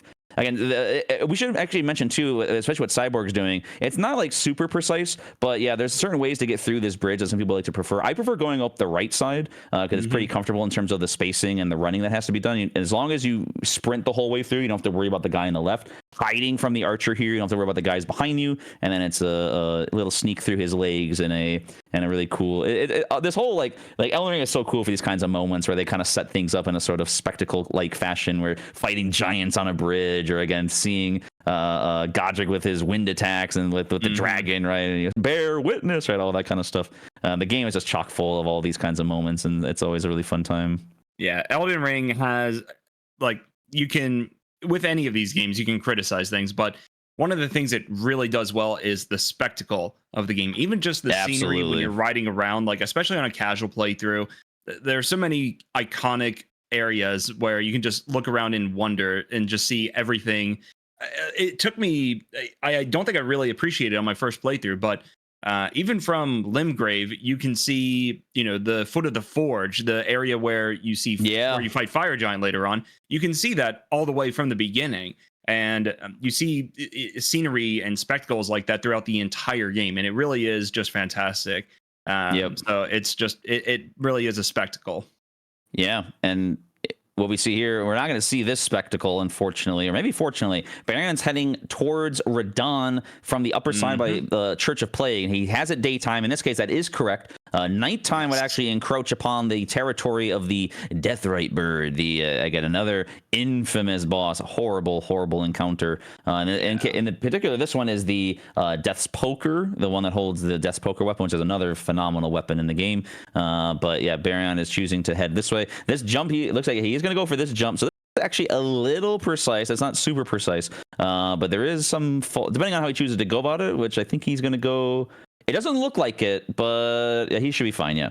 It doesn't look like it, but if you miss that jump, you actually die because the fall damage there is high enough. It's quite, again, it's one of those weird Elden Ring things. It's a slight difference in elevation. Well, takes you from ascending to descending, if you will. And Cyborg, it looks like he's getting set up for the Godskin Noble. So he's setting up Red Feather right now, using Bloody Slash to chip away at his health. And there we go. Red Feather is active. That was a really great call. Yeah, I didn't think he'd actually go for Noble. It's an interesting play to choose to go for, because he's going to be making it happen with the Jellyfish. I think it's the first time we're seeing the Jellyfish shield wielded at this point. It's a funny little shield. I love the transparency of it. It's really funny when you look at it from the front. But then in general, the red effect, and then the nature of it is, he's probably going to absolutely annihilate. He can't actually equip it right now in one hand, but I'm assuming he has the strength tier that he picked up in Limgrave to allow him to equip it. He's going to go for a setup here for the sleep pots first. So he drinks. Oh, he's actually not going to be. He's going to two-hand it, like you said, and then equip it, I guess. Yeah, he's probably two-handing just to be able to. There it is. Yeah, two-handing to use the shield. Great. And you can two-hand to get a 50% bonus to your strength stat. That's what allows you to wield certain weapons when two-handing. Perfect throw. Very nice. Down for the count. Pot. Look at this damage. Good enough damage. He's going to go for one more sleep pot, most likely. Yep. Makes a lot of sense. And Nighty Night again to another boss. Again, it's showing the power of sleep pots, and especially the Godskin Noble and Apostle. The fact that we can sleep them is God send, because thank you. Because otherwise, it would be so much more dangerous. Many more hitless runs would not be completed because of this. We'll see them later. Yeah. The inevitability that is the duo at every run. Monstrous foes. We have Baryon approaching Radahn now, so it's just going to be one thing after another at this point. Absolutely. Another monstrous foe. So Radahn is a classic encounter on any sort of hitless run. Typically, most runners will do Godric and then Radahn. Radahn has some pretty peculiar movement tech, as well as baits, as well as an early opener here. We're probably going to see it. Almost assuredly. So Baron's going to run backwards here to actually despawn Radahn. He's going to dodge the arrow. Nice dodge. And so when he does that, what we're going to see is Radahn typically likes to do the rain of arrows. But in this case, because we despawn him, for whatever reason, he kind of gets confused and then says, you know what, let's go. You want to play? Let's play. So in this case, now Baron's going to be buffing up because he's going to take despite how fast he is, it takes him a long time to get over here. Baryon chooses actually to fight him, though, on the uneven terrain, going right in. Okay, so he's actually not baiting out this is a little interesting. I think he's trying to bait out the tantrum. Yep, if he's going to get it. He's not getting it, though. He's getting some pretty bad RNG. There we go. Nice, okay. Oh, yep. May have whiffed a flame, but that's okay. He'll be fine. He's got plenty of damage here. Yeah, the damage here is nice because, as we'll see, when you get Radon to like 66%, Radon chooses to go for a particular phase transition. His phase transition is one of the longest in the game, if not the longest, because of the way in which we bait things out. Nice roll. You got to roll the gravity well. Radon loses a hitbox on his feet for some reason during that portion of the attack, and he is gone. Very well done, Baryon. Yeah, popped a gold pickled Foulfoot to get some extra runes from the fight. Very nice. Yeah, that's usually a really good one to do it on over Godric, because Godric's a pitiful, golden whatever he is, and whereas Radon is like big and provides like 90,000 or something like that. So yeah, choosing to go for the golden Foulfoot on Radon over the loser Godric is a good call too. That strat with despawning Radon at the beginning of the fight. So that was something that Ritual even did way back on his run, which was way back on 103. But he made a comment in his commentary that apparently that did not work on 102. So another quirk that seems to have come from, patch changes. Very interesting. And interesting enough, Diego and Goldstripe simultaneously. Oh, yeah. Check out the left half Here of the we screen. go. Look at this. We're about to see we love our doubles. Here we go. Mm-hmm. They're very strong. Goldstripe's entering right now. Diego buffing up. Yep. They are extremely strong, so they are going to annihilate Margit. Another use look of at that the damage. Margit Shackle. Yep. Yeah. And look at that. Catch Flame. Just bye. absolutely melting these bosses. Yep. Chooses to go on his left, on his right, on Margit's right, easy. We should talk about Catch Flame a little bit too. Actually, you know what? Before we talk about that, let's look at Cyborg then. Cyborg is, as you correctly called, going for the Somber 7. Pretty uncommon choice nowadays, due to its not that it's slow is bad, but people tend to not like the fact that you have to go through all of that stuff. It's more so like running around, having to fight Noble, going through those guys, dropping down, getting the Stone Sword. Right, there's a lot of like in between steps that make it a bit annoying. But Cyborg does everything perfectly, drops down correctly, picked up the different Stone Sword keys from the different areas along the way, being within Limgrave or whatnot, and then of course using the spam rolls at the end, which is not a bad way to do it because the weird abductor there can reach you. He's got that crazy long reach with his own metallic frenzied burst, if you will. But in this case, he makes it through, which is quite nice. And again, Diego and Goldstripes, they're hand in hand. They're following each other, which is great. Cooperation, jolly cooperation. You love to see through it. Stormveil. Good use of Assassin's Gambit here. And this is unlike what we saw Cyborg doing. You can crouch with Gambit here, and you shouldn't get any shots from the ballistas and whatnot. Very nice way to sneak through. Keep using Gambit to get over to the Grace. They'll use it later to go access Godric's Great Rune. And Cyborg is making his way through Caelid to get to Radon, I would seem. Yeah, and as they're all torrenting, or at least torrenting and walking, to circle back to the Catch Flame. The reason why Catch Flame again is so strong is because again there's always like weird like tiny reasons that just kind of add up and just work. In Elden Ring, Catch Flame is the very starting spell that you use, and you actually see it used all the way through to the end. And hint, wink, wink. There's a certain golden red-haired fellow that it's probably going to be very strong for. I imagine we'll see some of the runners use it on. But in general, again, in general, it's a very, very strong spell because one, it's just nice fire damage. A lot of the enemies and things in this game are either weak to fire damage or just don't have, like literally outright weak, like they have zero resistance, or they don't have a lot of resistance to it. But in general, it's its speed. You can just boom, boom, boom, cast, and the DPS generally with it is just extremely high, which is quite good too. Diego and Goldstripes. All right, Diego is resetting the area. He didn't like how it played out. He was trying to kill enemies with Frenzied Burst, but one of them, I'm not sure if I think his stealth may have worn off and the enemies may have hurt him, but he's going back to the Grace just to reset it. But Goldstripes was able to get through. He used a combination of Assassin's Gambit and Kukri to distract enemies so that he didn't have to worry about them. Yeah, and that worked pretty well. Cyborg is going through Caelid at nighttime, which was scary. I didn't see the exact pathing that he took, but he did avoid the anger of the Deathrite bird, it would seem, so he's able to get through safely.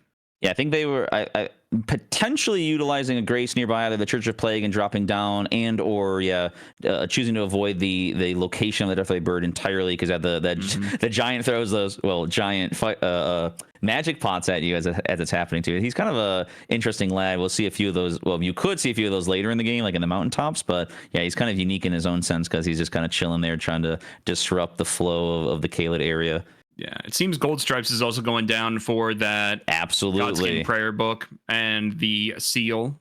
Yeah, the Black Flame. We haven't talked about Black Flame yet, or at least the concept of Black Flame. It's very akin or very similar to the concept of Destined Death in this game, where it's a sort of an attack that isn't so much about the damage you deal with it primarily. It is its percent-based damage that applies to any enemy in the game.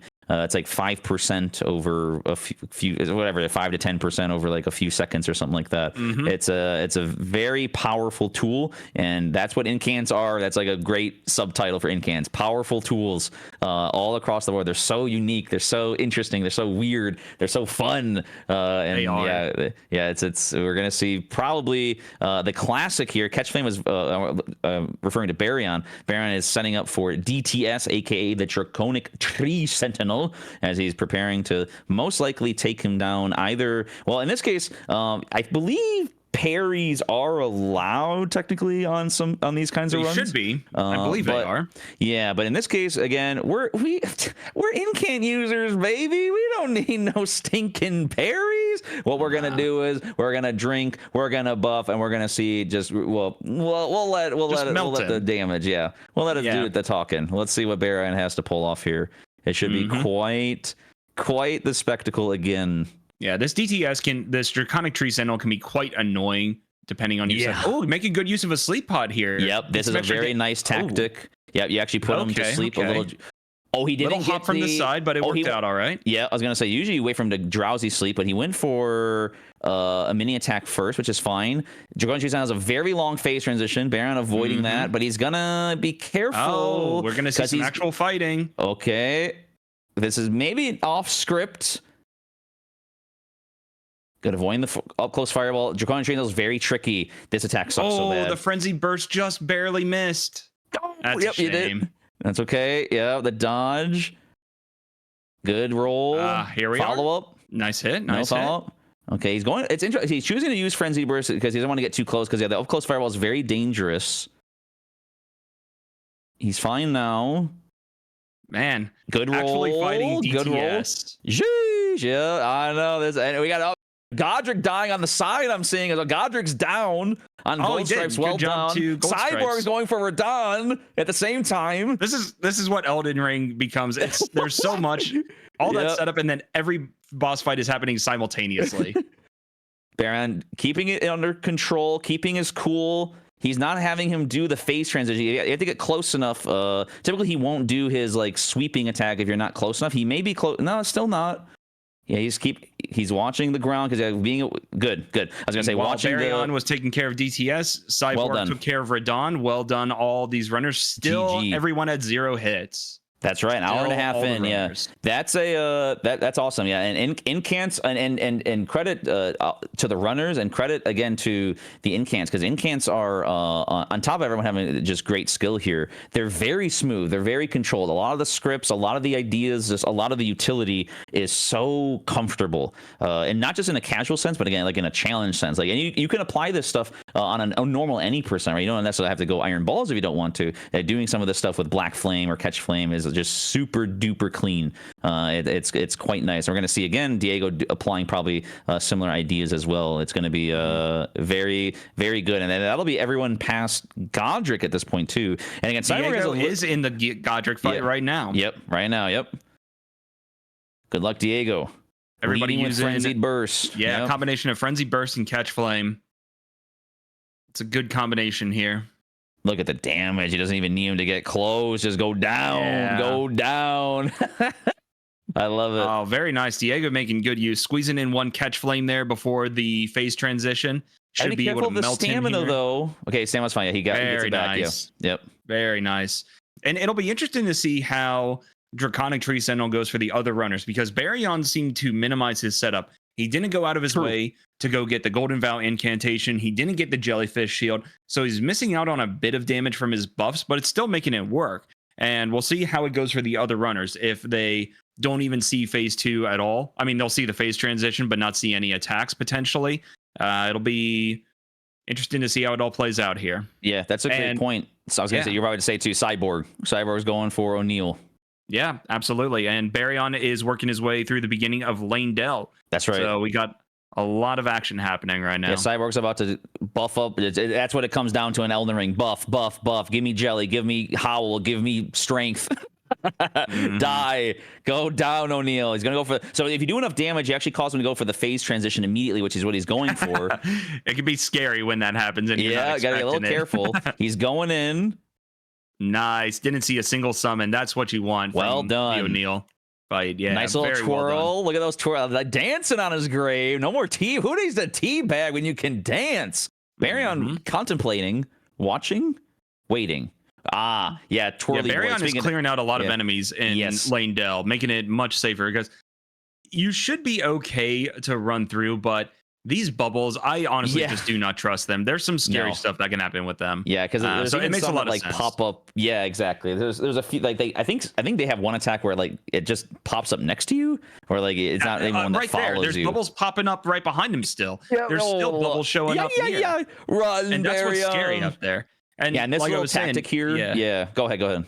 Normally you can just run through and you're fine, especially if you have Assassin's Gambit. But I've seen people who have taken lines that look perfectly fine, and then they just get a bubble pop up right next to them, and boom, it just hits them at the exact wrong moment. So it's one of those odd things. Everybody's got to figure out what to trust and how to adapt to it. So Cyborg is talking to Gowry and progressing the Millicent quest line so he can. Well, there's a couple things you can do. You can get Pest Threads, and you can get the Phlox Canvas Talisman. Or is it the Phlox Canvas comes from Gowry, right? And the Faithful comes from Faithful is There's the two of them that all the names conflate sometimes. Speaking of inflating, Gold Stripes going towards the Godskin Noble, preparing for another kill themselves. I was going to talk about they actually use the poopy pot tactic we talked about, throwing the poison pot instead of RTSR along the way. Setting up Red Feather using the poison. Very nice tactic. Very nice. Yeah, and then Baryon on the side was actually using a triangle tactic. We'll talk about that too. There's other speed tactics again. Gold Stripe, good. Nice throw. Nice dodge. Incant versus incant. Good damage. Nice damage. Past the halfway point. Goes for an extra one. All good. Sleep. Easy. This is in the bag. You gotta be a little careful, of course, as always. You can't hit them right away. Even though it looks like good patience. Yep. Good control. Yeah, that's exactly the right word. Just a little bit of patience goes a long way. Just a tiny bit sometimes is enough of a difference to be like, because sometimes you get in that put the pedal to the metal, but sometimes you don't need to. Sometimes it's just like, you know what, just a little bit of patience will serve you well. And we see Diego setting up similarly for this kill, so we're gonna see one right after another here. Baron sneaking his way through. I think he's going to be picking up the rune there. Yeah, I was going to talk about that. So there's another small mini tactic. We see it sometimes. It's very quick, but again, these kind of things add up. If you hold guard while you pick up an item with triangle, you actually get to pick it up as quickly as possible. Whereas if you just press triangle to pick it up, you actually don't pick it up as quickly as possible. You kind of your character does a weird little animation to do so, but sometimes it's like, you know what, you might do it here. Okay, so you saw that animation Baryon did was the slow animation, but you actually have a little bit of a faster one. Just again, micro optimizations that sort of add up over time, which is quite nice. Like I said, Diego going for that kill now himself, which is, again, interesting that everyone has actually chosen to go for the Somber 7, except for Baryon. Like I said, Baryon, a little bit less damage, as was pointed out by chat, not having Gambit, not having as much buffing going on, but electing for more speed as a trade-off, and that's kind of what it comes down to. So we'll see Diego, nice damage, nice control. Baryon avoiding on the side there as well. The enemy, there's so much going on. Gold Stripes running through. Volcano Manor as well. Diego taking him down. He has the mana. Okay, nice. Good. Yeah. His sleep animation's so long when he starts to wake up, so you actually have way more than you think. Yeah. And Cyborg in the bottom right is actually taking out Millicent. I can't watch. I can't I watch. know. Look away, oh my guys. God, I'm Avert gonna your be, eyes. I'm gonna be sick. I'm gonna be And sick. Oh, This is necessary to do for Bender, I'm gonna part cry. of the quest line down here. Returning to Gallery. Once Millicent Bender, is dead, hold me. Gallery is weeping. It'll be okay, Banjo. It'll be weeping. okay. No, I mean, Oh, nice. So Yeah, Baryon is making his way to Goldfree right now, or well, I mean, I just call him Goldfree. I actually forget what his official name is in the boss fight. yeah, it's still Godfrey, I believe. Godfrey. I think actually that's a good point. I don't actually know his title in the fight. I forget the official names of most of this stuff. We just have our funny little Yeah. nicknames here. Blue-Retta, Godfrey. Okay, yeah, first Elden Lord, yeah. I mean, Finally that getting to use Black Flame. Unfortunate miss on the opener though. Missed opener, nice dodge. So Godfrey, very classic boss fight in this game. Very fun, very great use of strafes and jumps potential here. Nice roll through. And with incants though, if you're not using catch flame, nice little jump just to make sure for paranoia. I think that's a good call. He's going to make sure that he has the proper spacing because he's going to try to input read this. Godfrey loves to do that. Good rolls, good timings. You can actually do quite a few things here. Like maybe you were going to mention Frenzied Burst. Frenzied Burst is an option. To avoid any sort of input reading whatsoever. But yeah, this is an interesting tactic to go for too. He needs to refill. Watching the boss health bar, once the Black Flame hits, that's when you'll see the boss health bar continues to dwindle a little bit after the projectile is hit. And that's the percent damage coming into play there. Not just the outright damage from the projectile itself, but the draining effect that happens afterward. And the 1 HP mechanic. Yeah, the Elden Ring. Yeah, absolutely not. Good point though as well, because when it comes to Black Flame, Baron was equipping the Godskin seal on his left hand, boosting. So even if you don't have it mainly equipped, as long as it's semi-equipped, that is just kind of on your person, on the bar, not just like hidden away within like your other hands. Right, actively in one of your hands. Yeah, that's right. It gives you that extra bit of damage, that extra boost. Again, it's like 10 or 15%. It's just there's just so much buffing that can go on in this game, and especially with because they're just so good, dude. They're just so good. Yeah, and you'll see the same thing happen with sorceries too. Whatever staff you have that you're using, you can equip another staff in your offhand to get a particular boost for certain sorceries. So another mechanic that is shared across the different schools of magic. About getting put to good use here. But incants are like way better though, right? Than sorcery. When it comes, like you had to choose one, right? Like I know. All bosses. I have a little bit of bias. I like a bit of both. I got a little bias the other way. We got to butt heads sometimes, but I mean, like Olive Branch. There's I don't know. Incants are they're just so fun. They're so nice. They are. Sorcery will it's always going to hold a special place for me because that was the first ever magic run that I ever did, and both of them are super fun in their own ways. But the sheer variety of spells in each of these schools is what I really enjoy. There's a similar number of spells between both sorceries and incantations, but there's so much variety within those spells and the ways that they can be used. And we see Baryon is approaching Morgott, probably one of my favorite fights in this game. And I don't think Baryon went over and got the shackle, right? So I think we're going to see a bit of an actual fight. We're not going to see it necessarily completely scripted. So it should be a good one. That's actually true, because without the shackle, you do not get an immediate opener, because Morgott will start the fight with some kind of barrage. So here we go. Good luck, Baryon. Well, he did get an attack off right away. Good job. Okay. Slammerino. Triple daggers. The sweeping swipe. No follow-up. Staring each other down. Staring each other. There you go. Good old Morgott on his idling. Baiting out the jump. Right there is what you're going to see a lot. Yeah, going under the jump attack, punishing, getting to phase transition. That's a very common thing that you'll see. Yeah, and be careful of the explosion. Do not be early. Yeah. That's a little early. That's okay, because being a little early there is dangerous. Oh, he's actually okay. He has to be careful here because he's in a bit of a tough spot positionally because of the rain of swords. Is he gonna the sword rain? Okay, it can pinch you up against a wall, but he had space there. It was good. Very good. Bloodgram. Classic Enough input time. reading. Oh, yeah, the input read. Sweep, swipe. Nice roll. No fall because you got to be a little careful for the dagger throws. Another throw, another charge. Gold Stripe is That'll fighting do it. Radon, and that will well done. Gold Stripes nice and use Diego. of Black Flame, yeah. We got a couple of Radon fights going, or about to start too. Yeah. That was really well done. Morgott is very tricky. Shout outs to all the runners out there that have made guides. I know Recycle especially has made a fantastic guide on that. It has greatly helped me in terms of understanding that fight, because the Morgott fight and the combos and the ways in which he does things is super evil. He is an evil boss.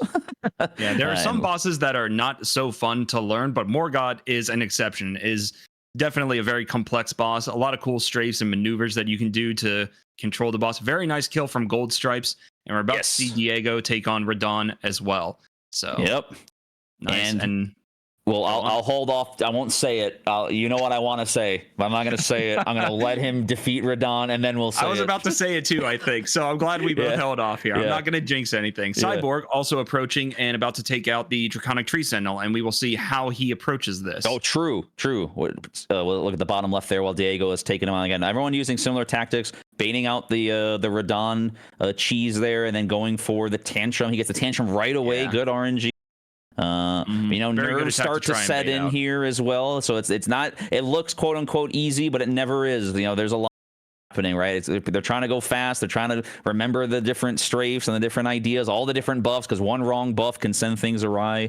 It's starting to come together. We're in the halfway point-ish or so. Baryon maybe a little bit past that because he's already past Morgott. But yeah, we're going to see how Cyborg gets into the mid-game here by taking down DTS. We're going to see what sort of damage we have present. Here we go. So Cyborg approaching the DTS from behind. No sleep decision. Oh, but the damage. Look at that damage. Oh, goodness. Absolutely melted. Oh, yeah. See it. I don't want to fight DTS. More like RIP. Get him out of here. Get him out of here. Cyborg making their way through now. Yeah. Baryon again has Stripes. no. Go ahead. Yeah, you're fine. Gold Stripes is getting set up for O'Neal to progress the Millicent quest line, so he's buffed up. He's getting into position. Looks like he's going to use Black Flame and possibly stay on Torrent. A different way of approaching it. Good damage. Wow, that damage is good. It's so juicy. Look at that damage. Oh my goodness. Like I was saying, it's fun to be this strong. It's just so fun to have so much damage.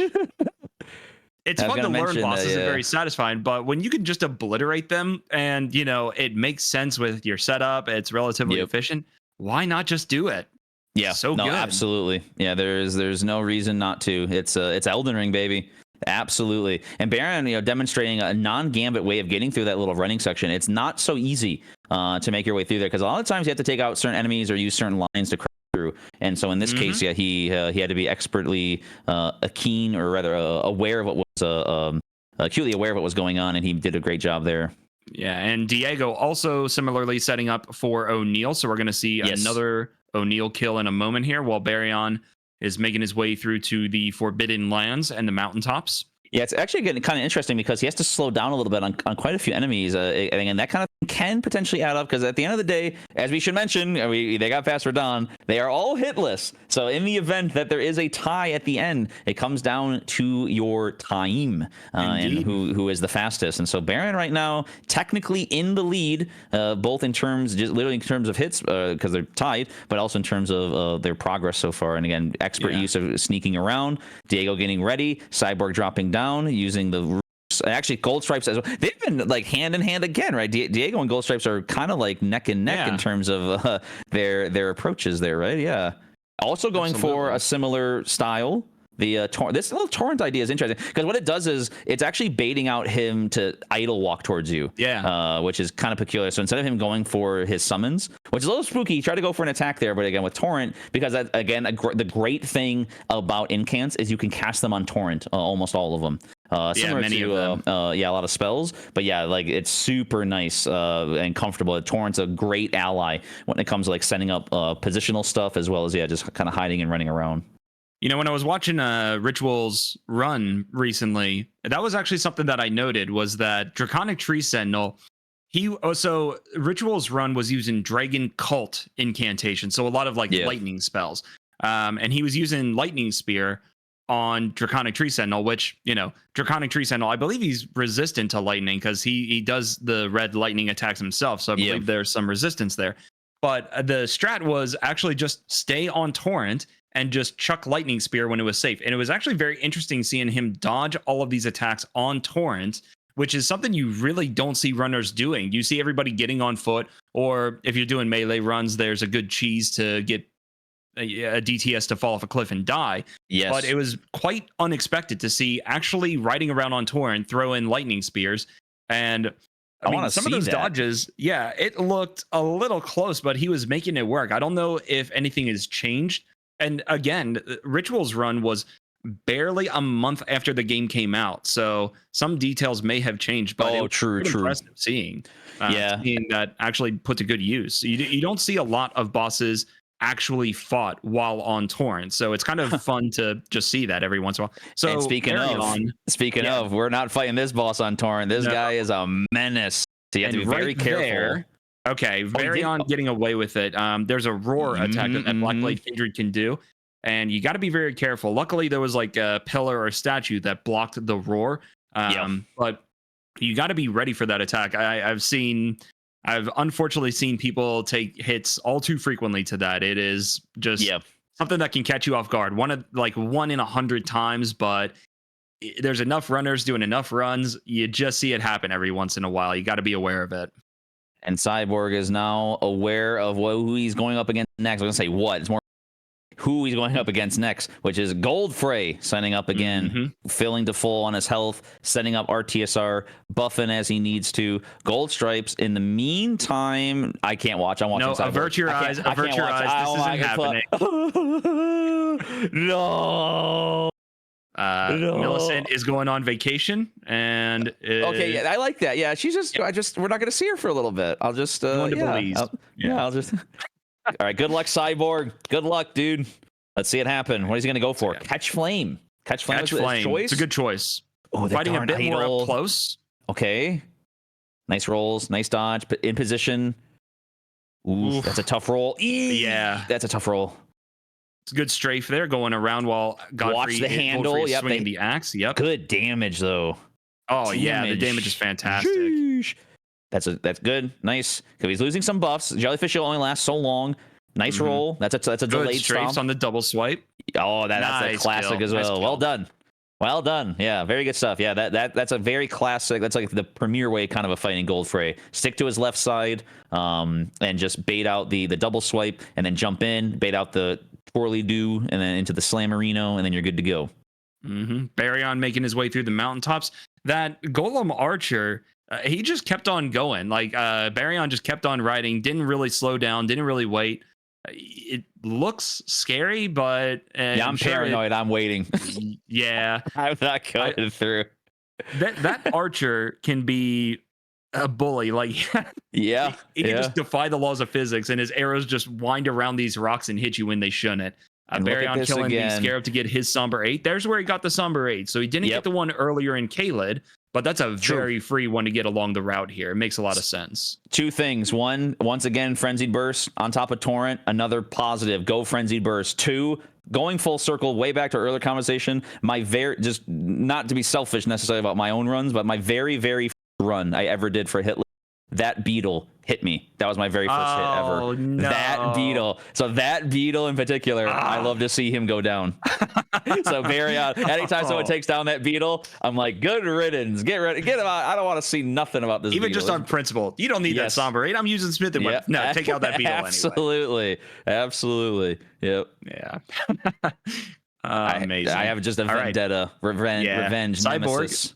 Cyborg is setting up for Morgoth, so we will see how this fight goes. He does have the shackle from earlier, and it looks like he has it equipped, so we will see how this fight goes. It should be very controlled with this damage and with all of these tools available. It is yeah, we're gonna see an immediate shackle because you no matter what attack he starts with, you always get the shackle off, thankfully, the way they designed it. And then yeah, we should see him just melt. He's just gonna die. He's gonna take so much damage. Boom, shackle, then catch flame to death. Phase trans. Oh my gosh! Look at this obscene damage. Oh, it's so satisfying to see, actually. And the way that this works with Morgott is because he's shackled, he actually can't get off. Oh, okay, nice. Okay, that was close. You can't actually get off his any attack. We know for a fact, or the runners know, Cyborg knows this very well. If he doesn't get off the sword rain attack during phase 1 like that, he will always lead with it as part of the phase transition. So it's know queued for up a at fact. that point. Yeah, that's right. Yep. So it's very safe to do so. Again, speaking of avoiding bosses, Baron avoiding Borealis, an evil boss fight as well. I actually prefer fighting Borealis on Torrent. It's actually quite comfortable to avoid that stupid AoE that he does. Preferred fighting him by jumping off a cliff and letting gravity despawn the boss. Yeah, I just need like 5 more hours. Okay. Yeah, well, we're getting there. Yeah, eventually it'll happen. Yeah. Some goofy ways to despawn the map, and subsequently the enemies either are despawned or they fall through the non-existent map and fall to their death, and all sorts of goofy stuff that can be done in this game. Not on no hit runs because you're jumping off a cliff and you're potentially going to die as well. But man, if it was consistent though, if it was consistent, then if only. So actually interesting. Diego is heading down for the Guardian Golem, and guess who is as well already. Oh, Gold Stripes. So is Gold They're Stripes. hand in hand. Yeah, they're right next to each other. They're interesting. Sniping him with Frenzy Yes, you Burst. can. Yep. Because guess what that first attack does when you charge it? It should actually go through both of his legs, I believe, if you land it correctly. The piercing. Yep. Very nice. You can also use stealth to good effect on that boss fight. The boss will not wake up instantly, and then you can approach and get a lot more attacks off while it's waking up. Ooh, Diego actually avoided the scripted. He didn't go for the kill. So there's a scripted dog in this cave. There's so many small details. I apologize. I'd love to catch. Oh my god! I thought he mini jumped. Yeah. Oh no. Okay, good. Yeah. I thought he mini jumped. Avoid the baby jump. Yeah. So so there's a bunch. So in certain caves and stuff, there's scripted dog attacks or enemies. Imps around corners. They're just designed to catch you, like lol. Right. Omega lol. Miyazaki That's like got a classic you again. from kind of design staple. And they're everywhere when they do that. They are.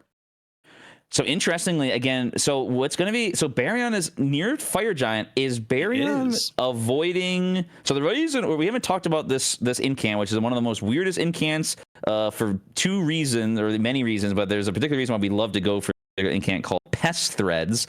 Is Baryon not using Pest Threads, or is he about to head? He's and got go to split for it. He's going to go get it here in a bit. This is probably where he's going to get it.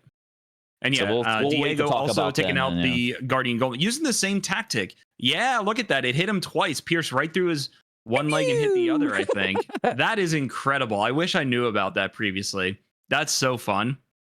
Yep. It's Frenzy Burst is just, it's the greatest, dude. It is a fantastic spell. There's so many good ones. That's one thing. Yeah.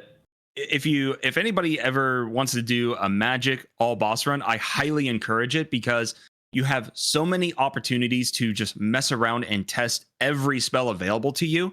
And it's so fun to just experiment with that kind of stuff. That's one of my favorite times from running Elden Ring, was doing all bosses with sorceries, because I used every offensive sorcery on that run, and it was fun to find a good use for every single one of them. And they're all good in some way, shape, or form. You just got to find that right niche scenario for it or whatever. And that was an awesome run, dude. Yeah, again, that was really, really well done. It was really cool to see that come together. And you've done all bosses with incantations, so I know you've put quite a few of those to good use too. Yeah. I am. When we talk about bias, the reason why I'm so giddy watching this and doing this, I'm co-commentate and talk about these incants, because these hold a special place in my heart, because we did so many we did all the incant runs, all the categories, and so it's like I haven't used them now in a while, but my nostalgic soul, I miss them. No, they're very fun. I was amazed. I was kind of hoping that somebody would bust out one of the Dragon Communion incantations today, Dragon Maw or something like that,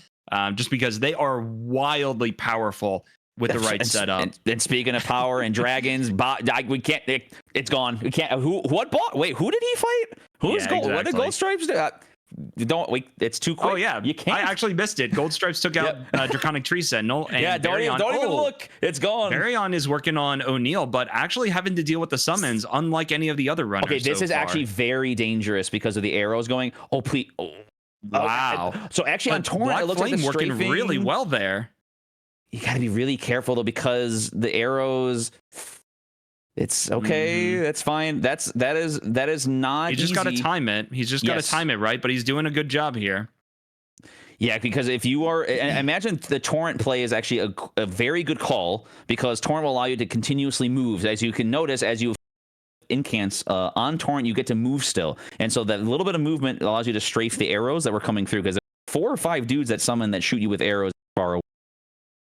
Yeah, I mean there goes O'Neal with the input read, kind of maybe not input read, but just if you get too positionally and he takes him down. That was not safe. Not in a bad way, just in like that was not easy. That's not a gimme the way that he did it. Because yeah, those arrows are no joke. A classic arrow from skeletons or downtown, a iron golem. It can end any run. And speaking of. No run ending just yet. That's right. Diego going into buff, drink. Oh, he's at the DTS Buff. fight now as well. Nice. Yep. Yeah, Catch Flame is incredibly strong here. And So good. this is just showing, like, look at the damage. You're just absolutely destroying that boss before it even gets to phase transition. It's Good roll. wild. And you can jump with it. You saw The jump attack. Jump casting is where's so my dab? fun. Diego, do a dab. Any dabs? No? Okay, fine. Well, maybe we'll see one near the end. We got some tea bags. We got some dancing. I'm looking for some dabs. Yeah, That was really very good, nice. Yep. And we're still hitless. All I was these gonna runners are say. still at 0 hits. Absolute phenomenal stuff from all the runners doing awesome stuff, awesome ideas. Again, everything's coming together beautifully. Super duper great job, everyone. Again, like I said, when it comes to these, we've done these kinds of runs now to some degree too, Bender, and you know as well as I that there's a lot of pressure sometimes. It doesn't feel like it necessarily, but when you're on some kind of stage or you're having to speed up a little bit more than maybe you're used to. It's not easy. Again, it adds up, right? When it comes to you got to try and focus right? and just do your best with your run, but in the back of your mind, people are watching. You're competing against others. I'm intrigued by what Gold Stripes is doing here, waiting for the avatar to patrol by. I haven't seen this before. Most people choose to go underneath. He's choosing not to. He's choosing to go the normal, quote unquote, normal route. Cyborg riding by as well on the long bridge, that enemy, that the large fire wielding whip lady. They're very dangerous with their weird. We talk about again like the gargoyle. She has that fireball she likes to shoot at you if you're like just once in a blue moon. That happens to land. So it looks like that was safe though too. I think with the Gambit there potentially it's okay. But good on them for doing that. That fire prelate enemy, the one at the prelate, beginning of the bridge? that has they have the whip instead of the hammer. Like that is. I've seen we have to go by. It's so unfortunate when you see somebody get sniped in the back because it's such a rare thing. Yes, it's so annoying. It can happen. Yeah. There's different ways of dealing with it, but it's one of those like 99.9% of the time you can just ride by and you're okay. But every once in a while, every once in a while, there's just that super rare incident where you get hit anyway. You're on a good like marathon god run. Ooh, I'm sorry. I'm gonna do my one fire scene. 12 days. 1 in a million RNG at the worst possible time, of course. Never in practice, never in testing, on a live run when everything else is going perfectly. And then that's PB1 and then you're bitter afterward because it didn't go your way. Oh man. Baryon, I guess, is heading towards Shaded Castle. We should talk about that a little bit. The Millicent quest line is again tied to both the we talked about earlier, the talisman as well as what's going to be picked up, which is known as the Pest Threads.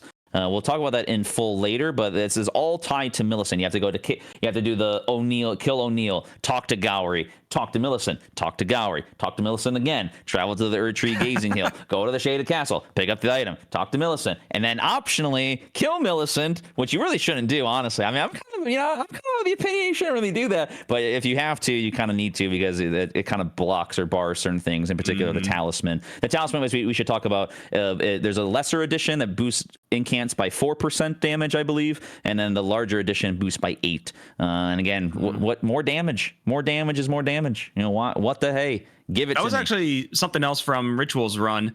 Well, I'm not sure if it was him or somebody else, but somebody worked out the actual numbers for when it makes more sense to have the +5 faith levels from that talisman, or to switch over to the +4 and +8.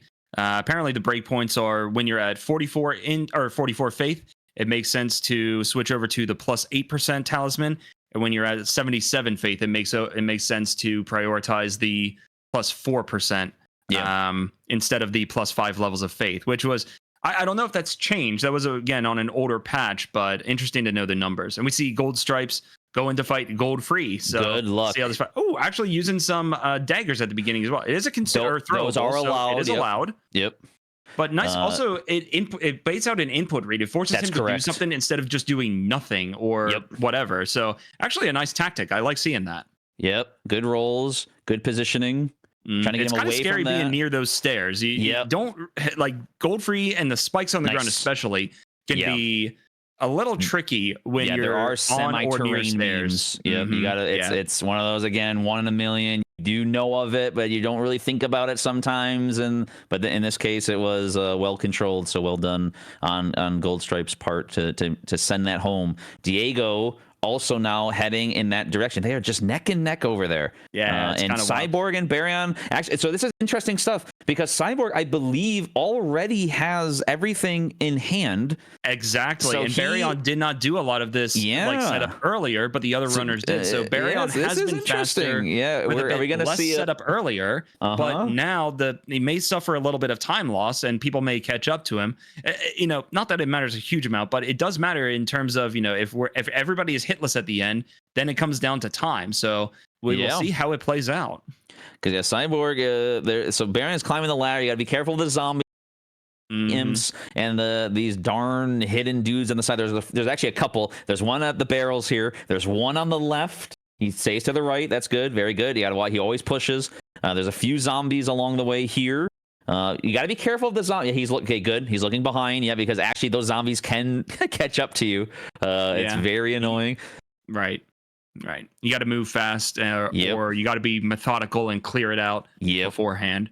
Again, I find it so peculiar that Baryon does not choose to stay in nighttime, because nighttime will just help a little bit more. But again, that's all good. That's more comfortable. Cyborg is heading to Fire Giant here, while Diego is heading to Goldfree. So I think Diego's going to take on the boss first, but we are getting to Fire Giant. So Baryon was moving faster, but it seems that Cyborg has caught up to him. And we did not talk about Pest Threads just yet, assuming that he has it equipped. Pest Threads is a very weird incant. Weird in a good way. Incants, in this case, typically are pretty universal. Pest Threads, not so much. However, in this case, Pest Threads are amazing at the one thing they tend to do very well at, and that is for very large adversaries. And you're about to see, you think...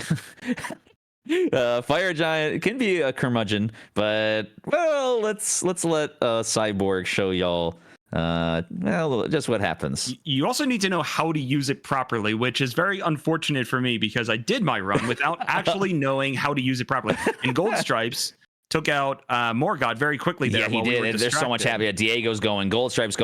Cyborg, nice dodge on the avalanche. Very expertly done. Baiting out the slam into... Oh my God! That was such a that was so. He was close there, but he's going. Look at him go! He's yay! Die, Fire Giant! Diego has made it through Goldfree. In the meantime, we're into phase 2 of Fire Giant. I love the animation for it. You're just cheering him on. Yay! Oh, Yay. Just getting obliterated by those pest threads. Ooh, let's go! Get him out of here!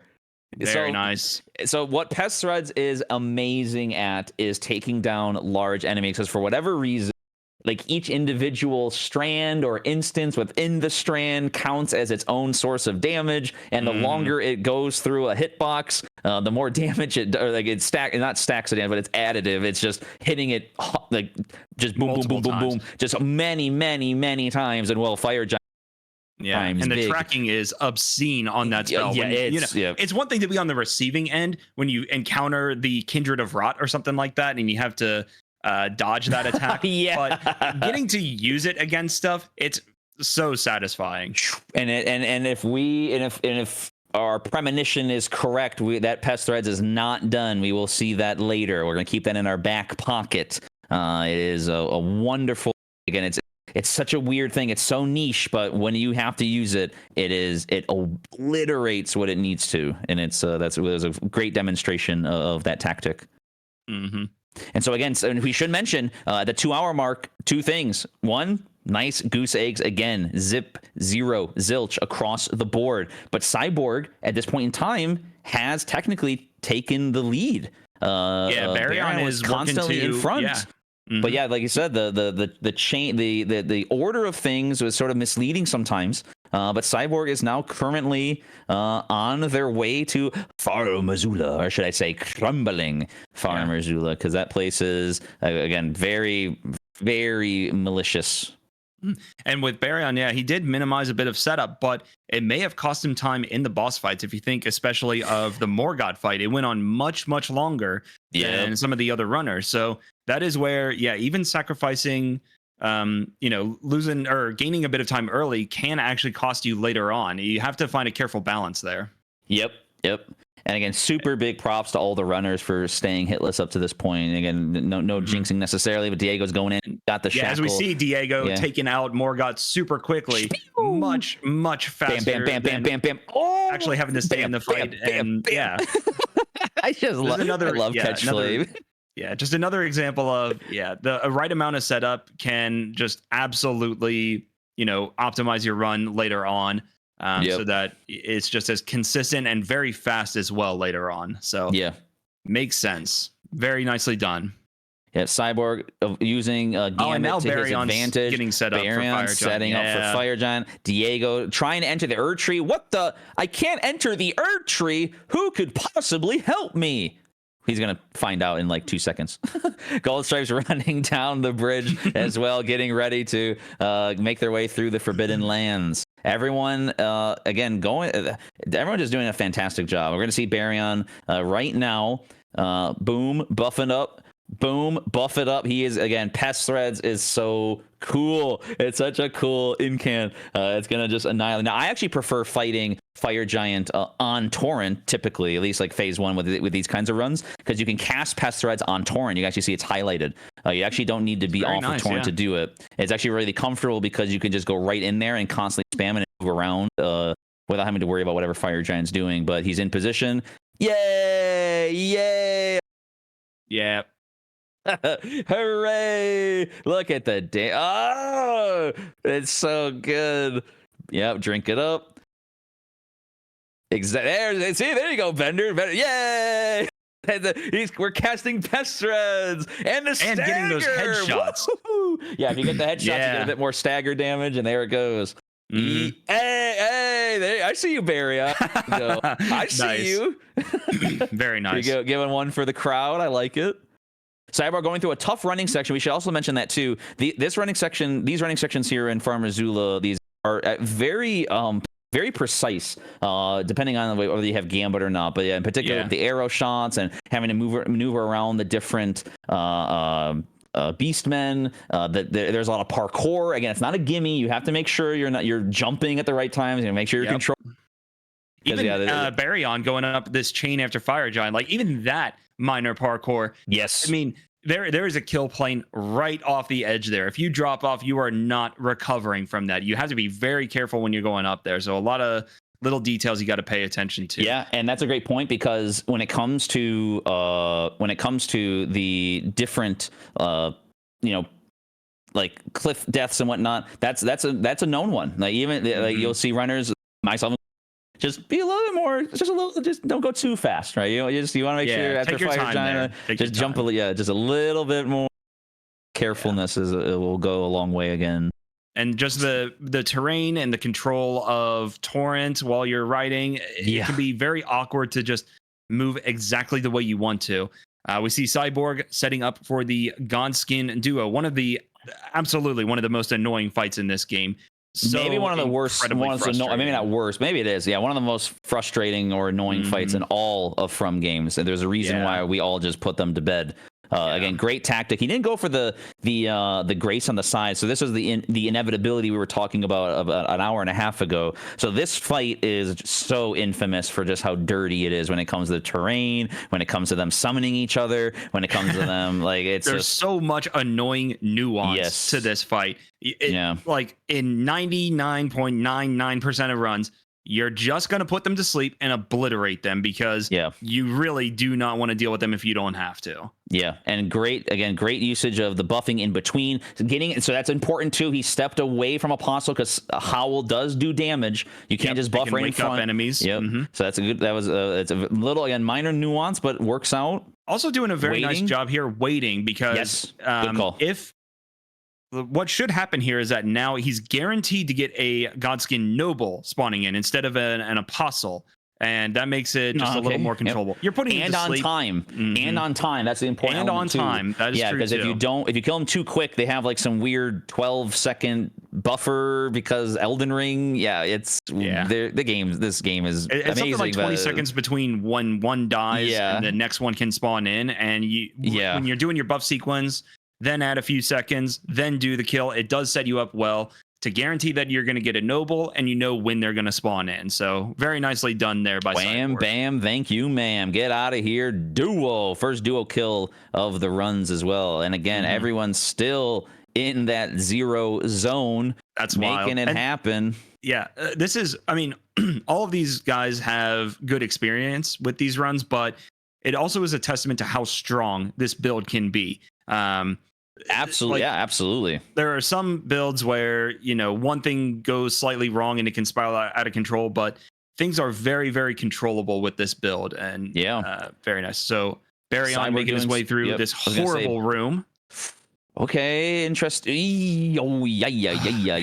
Okay, because he to make mention again, to save on time, he chose to forgo Gambit. So he's actually, you're going to see a lot of enemies attacking him. That's actually an interesting little fall because of the lightning that can fall on you. The lightning can drop there, and then this enemy's going to attack, but it's always safe as long as you're in position. There's going to be an arrow that's going to fly overhead. It's always safe. It looks really scary, but it's okay. Just keep moving.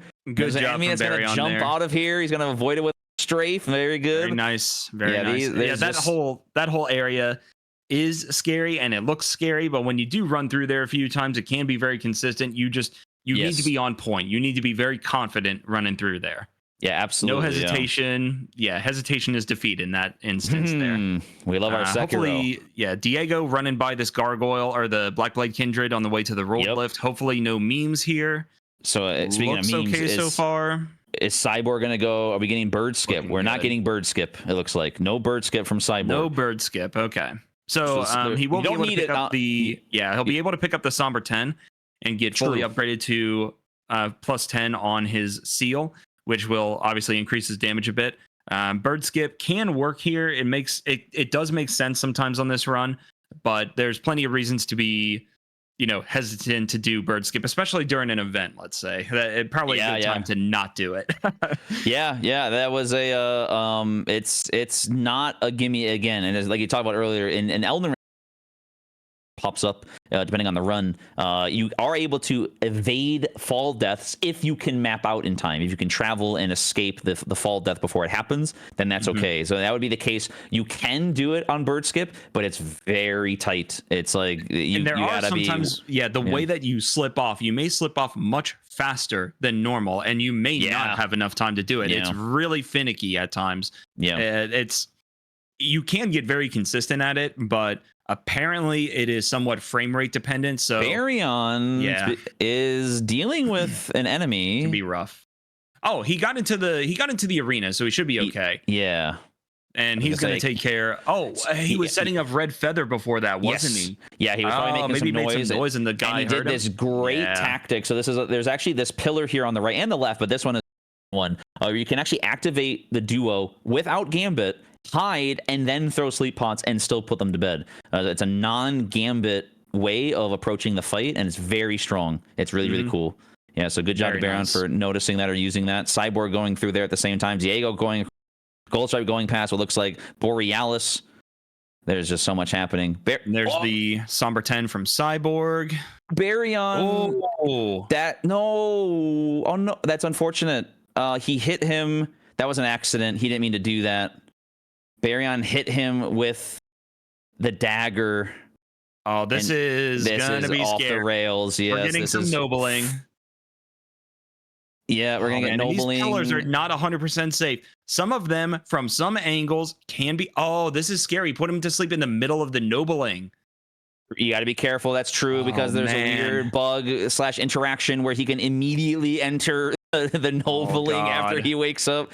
Does he have enough damage to do it before he does that? Okay. That's true. And the apostle just woke up too. Oh, brother. He's gonna have to be a little smart about this. I mean, if he can't get him, you got to grace out here.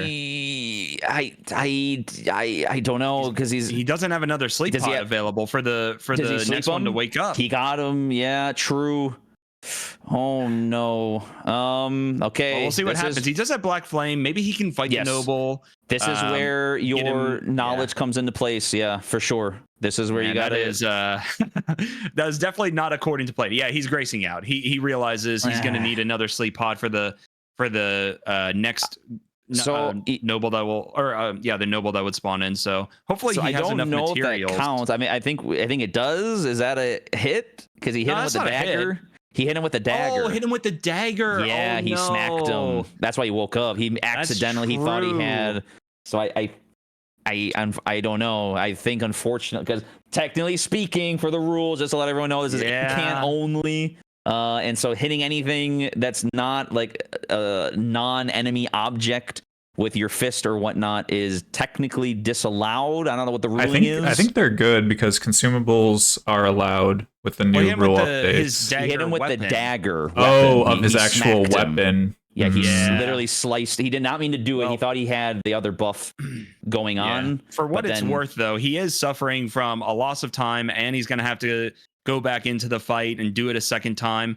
Yes. So he is already kind of losing out. I think it's well, I guess we'll just have to see how things Yeah, play out. we'll see overall, how it but- plays out. We That's can fair, we yeah. can do like an official review after. 'Cause like I said, there is Yeah. money involved, so we will try to be as objective True. as Yeah. possible. So we'll worry about that later. But yeah, let's see It how. is very unfortunate how that It played is out, very but it does happen unfortunate. sometimes. And to Baryon's credit, great save.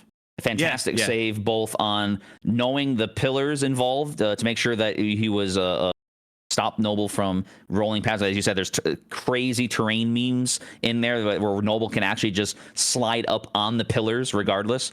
And I'm going to stop talking because Cyborg is in Malekith. Oh gosh, yeah. While Yeah. all this was happening, Yes. everybody's been progressing. Yes, yeah, course. there's a lot going on, but yeah, he's leading with some frenzied burst to start the fight because from long range you can dunk on Malekith. Nice roll again, nice reads, nice delay, nice bait. He's going to go into Good, phase 2 good. immediately. He's got all his buffs still going on. It's a little tight. Reapplying the jellyfish, very nice. That's that was very good. Backstep, walk That was in. very slick. Yep, he's good.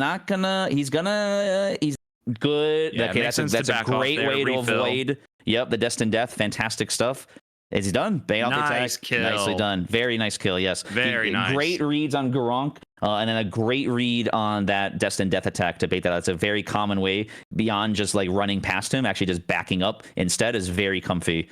And speaking of comfy, Pest Threads coming in hot. Here we On go. Gold stripes here. Yep.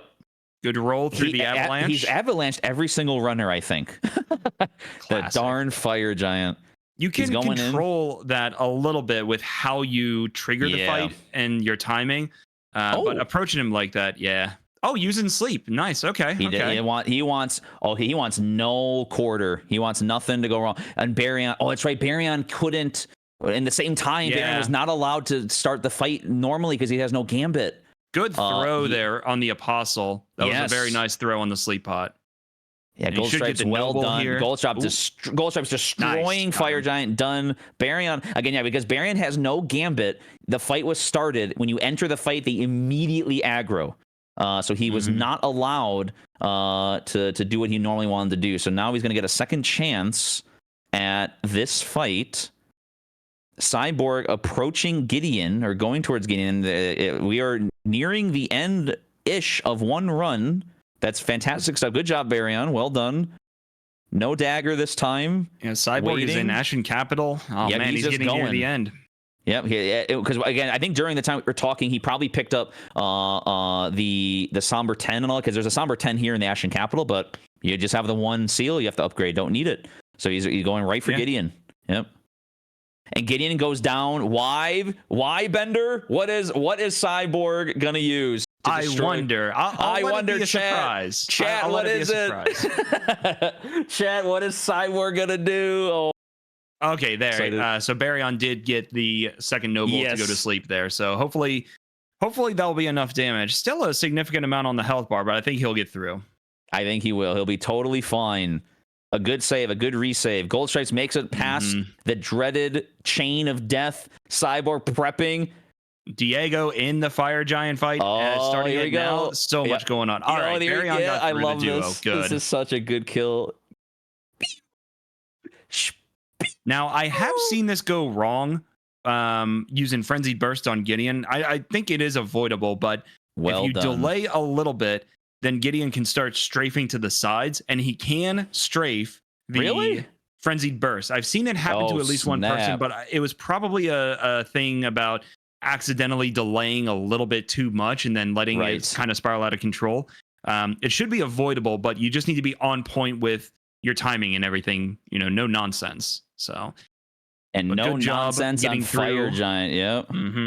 Yeah, Fire Yeah, Giant look is at those going pest down threads, just again. obliterating him. That I damage don't. What is sound just effect so do you even have for satisfying. this? You just go some machine gun fire. Bye bye. Fire Giant stands no more. Goodbye. Baryon sneaking through. Diego done. Cyborg running up, heading to Godfrey. Gold Stripes at the start of Farm Azula. Baryon, Yeah, Baryon, that jump. barely make- That jump is scary. There are plenty of things that can go wrong, and that's another instance where if you slip off, you're probably not recovering from that. There is a kill box pretty close by, and good luck using the map to warp out in time. It is tough. Yeah, no, it is not an easy thing to do whatsoever. So I think Baryon did count that as a hit in the Godskin fight because he has marked that as a hit, which you can understand why. He didn't take a hit, but he did not quite exactly meet, incantation only. That mistake was unfortunate there. So yeah, it was complete, accident. It wasn't like he was like, Yeah. I forgot what I'm doing. No, it's just he just didn't switch to his seal. It was Yeah. just a complete accident. And again, he did not benefit from that in any No, way. If anything, he suffered from that.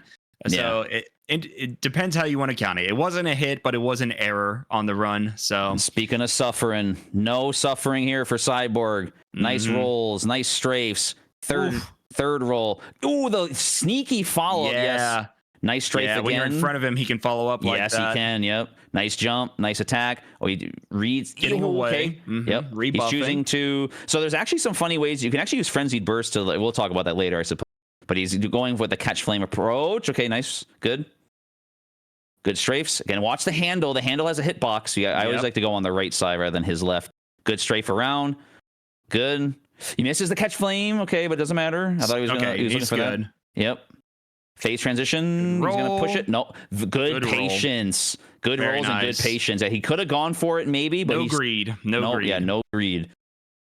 And Cyborg is about to end the game because, as we talked about, there are two amazing spells that he's.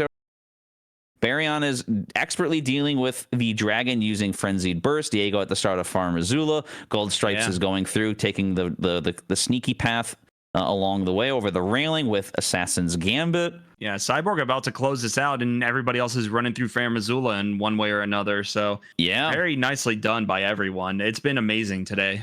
yeah. It's been just so much fun to see it all come together, and we're gonna see maybe our first hitless victory. That is quite exciting. I wish them luck because, yeah, it turns out, so most likely what's going to happen here is that he's going to destroy Radagon with Catch Flame, and then he's going to destroy Elden Beast with Pest Threads. And it should be a back-to-back, a GG, and well, let's let it play out, I guess. We'll see how it goes. When you're using Pest Threads on Elden Beast, one detail is you want to get up as close as possible to him. Yeah, good call. When you cast it, and that's something I did not know when I did my run, and it worked out, but it could have been so much better. Look at this damage on Radagon, already nearly done. Good Catch jump. Flame is obscene on him. Good roll. G. Buffing. Correct buffing. Correct drinking. Buffing. Buffing. That's what this game is. Buffing. Yeah, run right up as close as you can. Pest Threads. Yeah, you get a few Cast it pest threads twice. off on Elden Beast. We can't even talk about the bosses. Look at that. the damage. It's over. He's just gonna get in the hopefully- right. Oh, don't. Okay, good. I thought he was that a is- little close to that fire there. GG to Cyborg. Hitless, any percent. GG. I'm clapping. I don't know if you can hear it. Clapping. GG. Well done, Hitler. Well done to Cyborg. And the first one to finish. So he's got it both on hits and on time. Well done. Actually, you're right. Victory. That is just outright. That is just GG Cyborg. That's it. GG That's Cyborg. he's the winner. It's over. Well, That's it's just done. Yeah, so let's see who else can finish hitless. Yeah, Yeah, let's absolutely. watch. And Yeah, everyone look is at that. still barely 2 hours. That was a good run. very, very efficient, very clean. Didn't need no bird skip. Didn't need no fancy schmancy. Well, I guess he used a little bit of Assassin's Gambit, but beyond that, very awesome ideas. Very clean. Execution, very patient decision making. Yeah, well done, Cyborg. Extremely well done. Congratulations. 2 hours, 12 minutes. That's a nice time. Insane gaming. Yeah, that's right. Absolutely. Very Well nicely done. Gold Stripes in the middle of the duo fight. Keeping him And distracted. Diego is approaching there soon, and Baryon Yep. is setting up. Like this is where, there's just so much happening here. And that's a good point too, especially at Baryon's position. The Elden Ring is so funny in terms of its pacing because it's essentially a boss rush. I mean, it always pretty much is after the setup. I didn't even notice. but- Gold Stripes already killed both of the early Godskins, and then I think he backed way off as the next one spawned in and let it reset to its like normal He did. point. Yep. That's Yeah, a he smart did. move too. This is a smart move too. Baryon again without Gambit, using some distraction tactics to The Kukri for using the the DTS. sound Yep, you gotta distraction. make sure. Yep, you gotta make sure he's okay. Well done on Gold Stripes kill. Diego literally on his heels, gunning for second that place. DTS taking a look, but hopefully it's Yeah. fine. You should be okay as long as you're sneaking, as long as you let them down a little bit further towards the bridge. Again, there's so much I want to talk about with Radagon and Elden Beast, but yeah, there's just no time. There's too many details. But yeah, That's so again, GG to strange. Cyborg. That was a fantastic run. I'm glad to see that. Yeah, well done indeed. Yeah, absolutely. All right, and Baryon entering the Malekith fight as well, while Diego is taking care of the Godskin duo. Yep. There it goes. Nice frenzied burst, getting some good damage at the start. Bait out the Stam into the combo. He's got two variations nice. on that when Black you're Flame. up close. Black Flame chooses to back off. Yeah, Black Flame is quite good in this fight. The buffs are still maintained here. He's going Kind to of drink. poetic He's going to using prepare. that when Malekith is doing his destined death and stuff like that. Yep, Kind of yep. nice to see that choice. Great strafe. This is a classic strafe on Malekith. It's very consistent. Ooh, the double. It's a bit dangerous, but the spacing there is quite nice. What is Keeping this? spacing Actually as well. fighting bosses? Can't believe I I'm saying this. know. I can't believe it. He's maintaining spacing. No, he's doing good. He's doing good. Yep. Ah, that Classic input man. reading. Yeah. He just wants And it to Diego land. made it through the Godskin duo nicely. He did every time. Yeah, so there are ways to fight Malekith up close to bait out certain attacks, but you know what? It's incans. You don't have to. Now, the one trick with this, though, that can be dangerous is if Malekith chooses to go for his super duper ultra mega, I'm going to defy. Here it goes. And near a pillar. This is where it gets scary. Yeah, got to be a little careful. Okay, good. He was on the correct side, the right side of Malekith to ensure that he doesn't. God, he is just input reading him every single time. Good. Okay, so he got the bait out on the explosion, running in there. There's no hitbox on him underneath, so you're safe to just go under on the side, baiting out more. Okay, this is a little dangerous, being close. You got to watch out, Bull. He goes for the slam. Nice times on the rolls. Yep. You got to look out for that. There's 2 variations there. Diego, at the meantime, is making his way through as his gold stripes. I'm looking at all 3. Run completed on sidewar again. Congratulations. Yeah, Gold Stripes Barion's chose still to not do bird skip, so No he's bird going skip, through normally. Oh, he's Oh no, and Barion got hit. Oh, He wasn't. tragic. He did the back. He did. That is tragic. I think the way that Malekith jumped, I think the pillar partially obscured his view initially, and maybe that threw off his timing a little bit or something like that. That is very unfortunate. He does have another rune arc to reactivate, so that is good. But that's unfortunate. The first like actual hit of the day. Yeah, and you know, again, credit where credit's due. You know, having to fight Malekith. Again, with any, as we talked about, right? If you got to go, you know, head to head, we joke around with Elden Ring, you know, why fight the boss? But like when you got to go head to head, these bosses are the most complex they've ever been. Variations, delays, and of any positions. of the bosses here, Malekith is one where it makes sense that you could actually take a hit. He's tough. He is super dangerous. He is aggressive. And as you saw, the fight should have been over, but every single time, Black Flame, dodge. Black Flame, input read. It's just, it's brutal. These bosses in the past would never really do that. But nowadays, they under the Miyazaki and crew, they're just like, you guys are being, we're gonna make you guys look silly. And so it's credit to Barion for trying to make that happen, because it is not an easy endeavor to take on Malekith, let alone any of the bosses in this game. Yeah, he's heading right back there, gonna get back into the fight. And both Diego and Gold Stripes are basically neck and neck, just like they've been this whole run. It's really interesting. Section. Yeah, they've been following each other the whole time. I love it. Mm-hmm. And Barion back for revenge, baiting out the stab. He gets the small combo that's very good. Nice Black Flame. He's gonna get so that poke can lead to the combo again, but we were too far away. He's gonna jump the Beast Claw. Good. Idle from Mr. Garant, gonna outspace that quick double. So brutal. You got to be really close to that attack to actually dodge it properly. If you're, I've been burned by that actually. We had those discussions on the Team Hitless Discord. Actually avoiding, so there is a weird RNG with that rain of rocks. Yeah, the rocks. You got to be careful. I would not actually stand there personally. I would get really far away. There is some funny RNG going on there. Yep. All right. Good backing in phase again. 2. Yep. Back to back. I like baiting out that version of the attack where he does the double flip there. Yeah, it's very nice to strafe around him and get into good position to punish.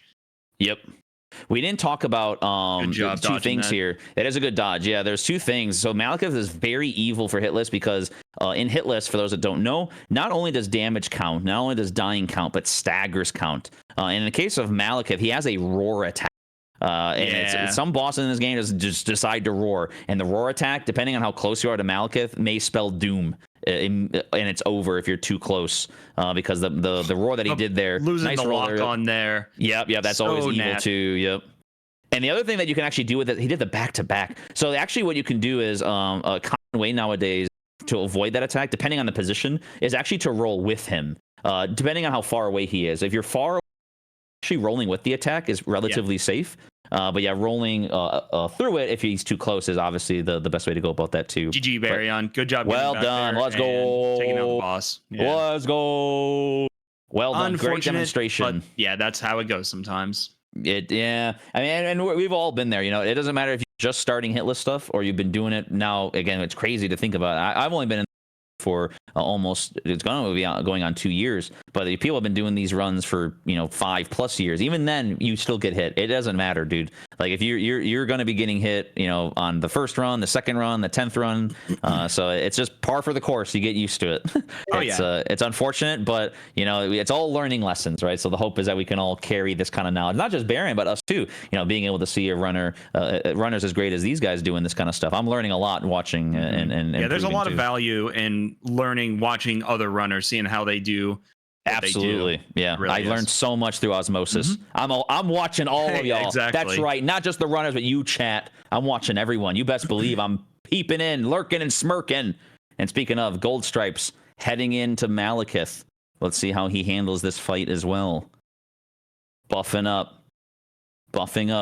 Barion making his... I'm going to guess Diego's going to Malekith. Look at Yep, they are pretty much neck and neck.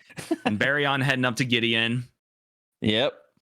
These runners have all done a great job today. Yeah, Gold Stripes starting off with some Frenzied Burst.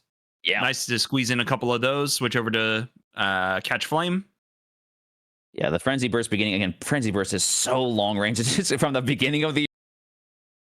Whoo, the damage. The buffs are still active. He's gonna backstep maybe. The We love exact same backstep. thing that Cyborg did. That Yep. backstep and Backstep, and walk rebuff. in, boom, boom, Look boom, at that dead. damage. Out of here. Beautiful. And again, a great dichotomy, right? You can either fight Malekith if you want, or if you have the damage and the prerequisites, just eliminate him. I don't want to fight Malekith. Fight who? I don't Baryon need to. is using Frenzied Burst on Gideon.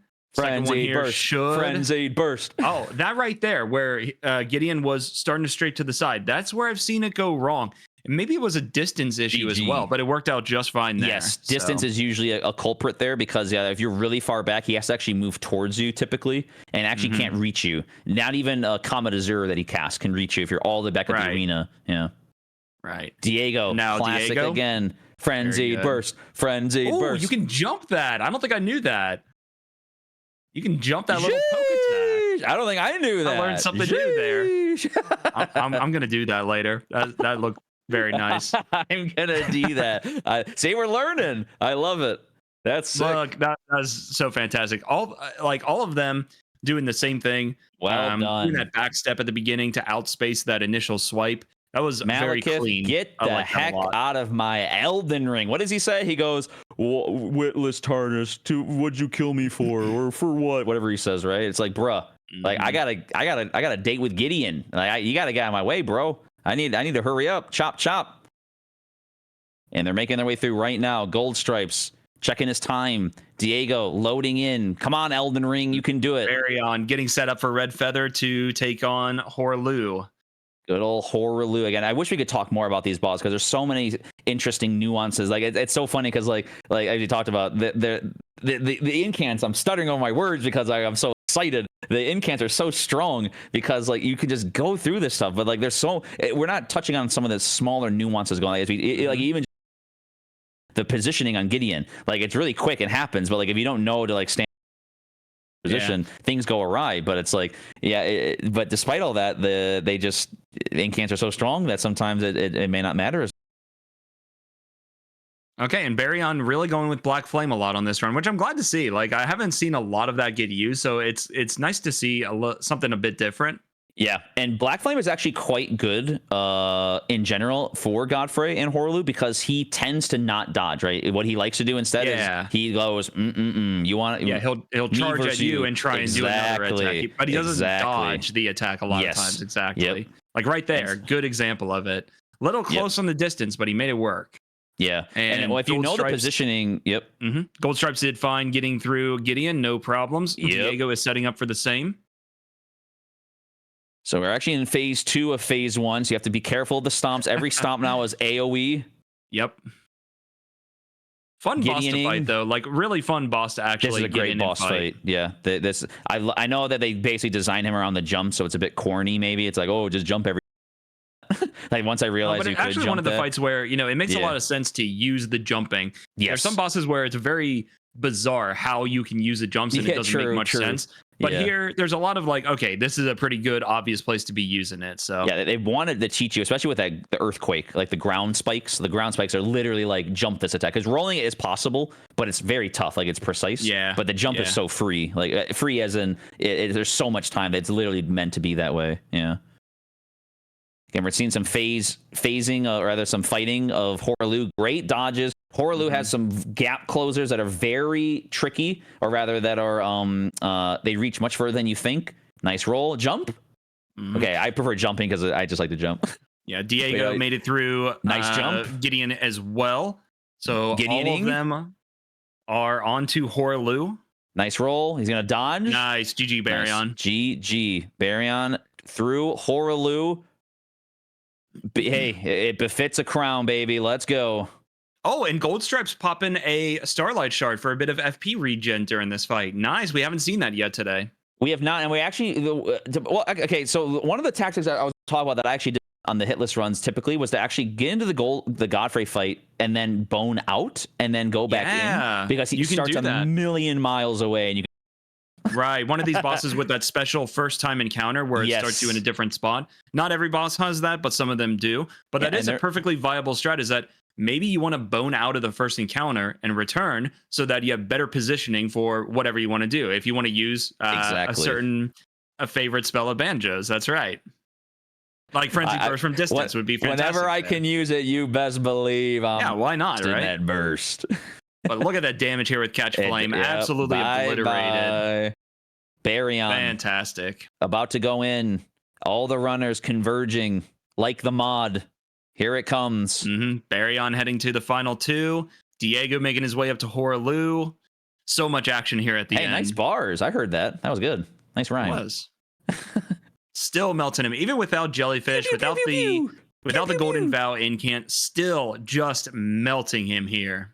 And for those that know or those that don't know, Radagon is phase 2 especially is one of the hardest fights in the whole game. It's rivaled being by able like to Melania do this and much Moog damage, too. Absolutely, such a help. Yeah, if it was similar to like a Cinder or whatever, where you gotta actually fight the boss, we would see this run would be it would be so much so much harder. Baryon getting needles here. He shouldn't be a little scary. Oh, okay, interesting. If he would have ended the fight, the needles would have ended. Oh no, the needles. No.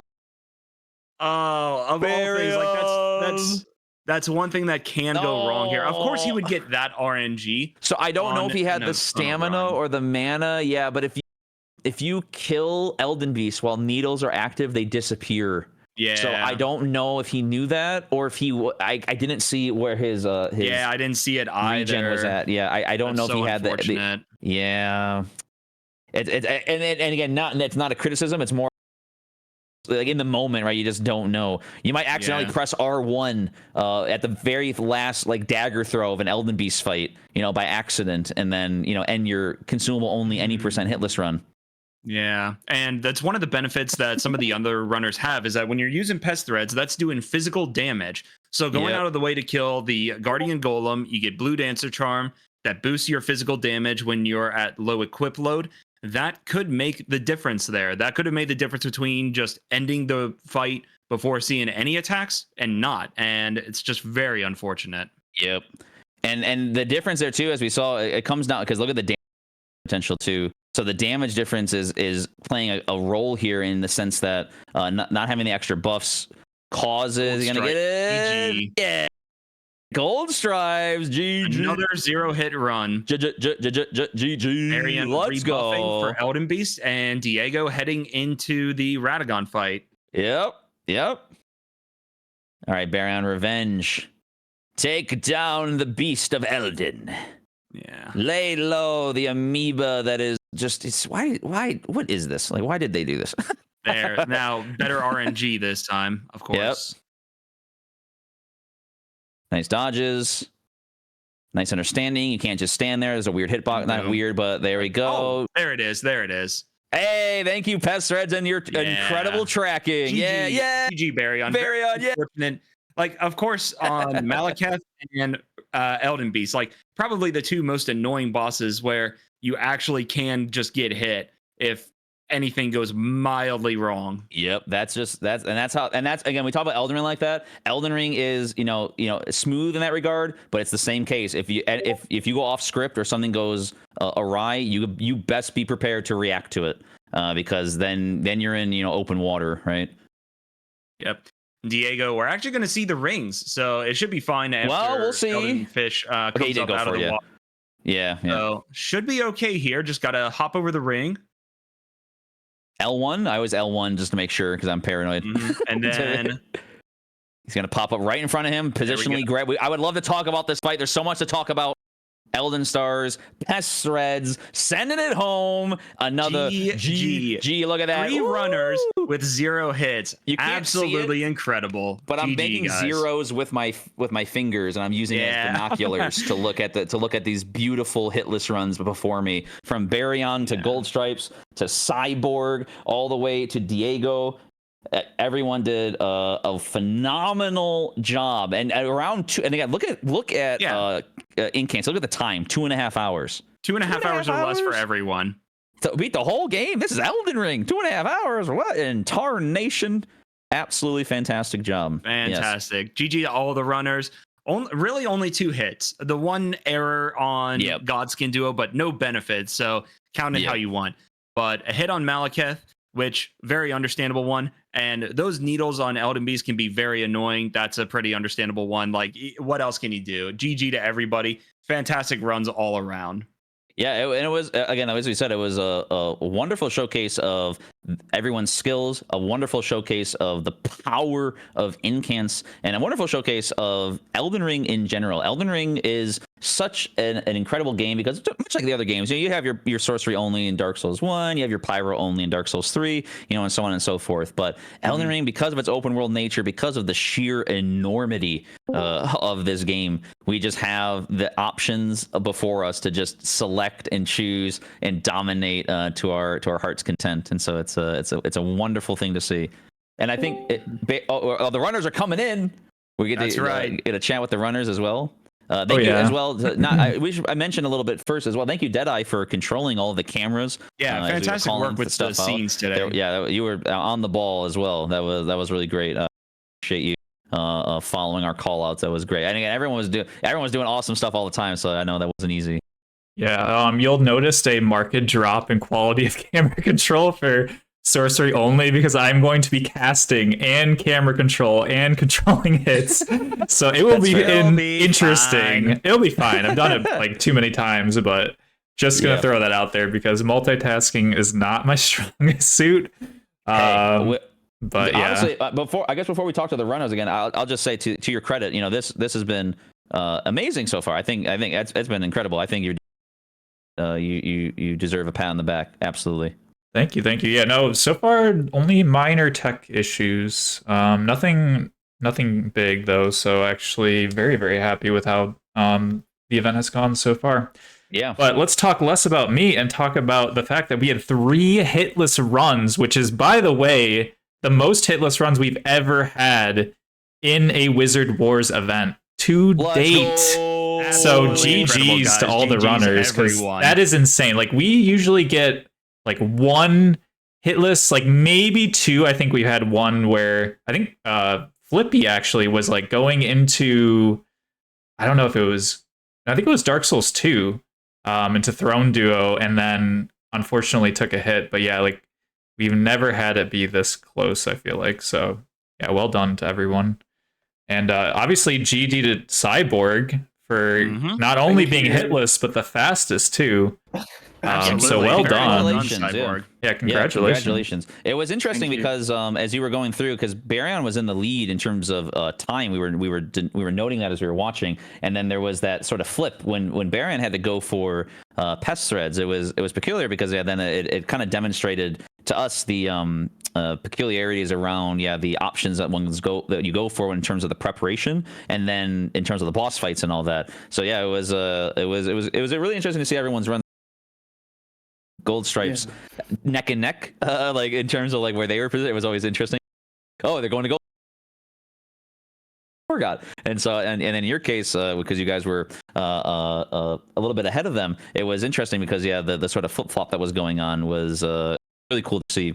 How did it feel to again use the incants in general, either for Cyborg or Baryon? Do you guys like incants a lot after using them? Is it like your first time checking them out in depth? Like, what is the extent to which you kind of found them to be useful or interesting in general? For 1 month, I've been using only incantations. Every day. Yeah, that's awesome.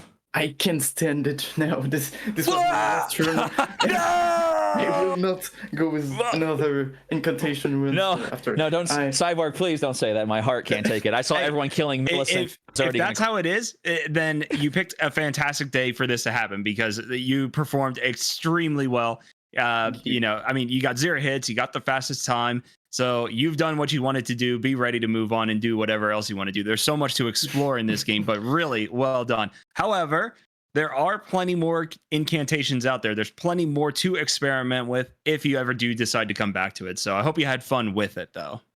Yeah. I have a no-hit project, which is everyone, any percent, Banished Knight sword only. Oh, nice. Nice. That's cool. Yeah, the Very specific weapons in cool. this game are really fun too.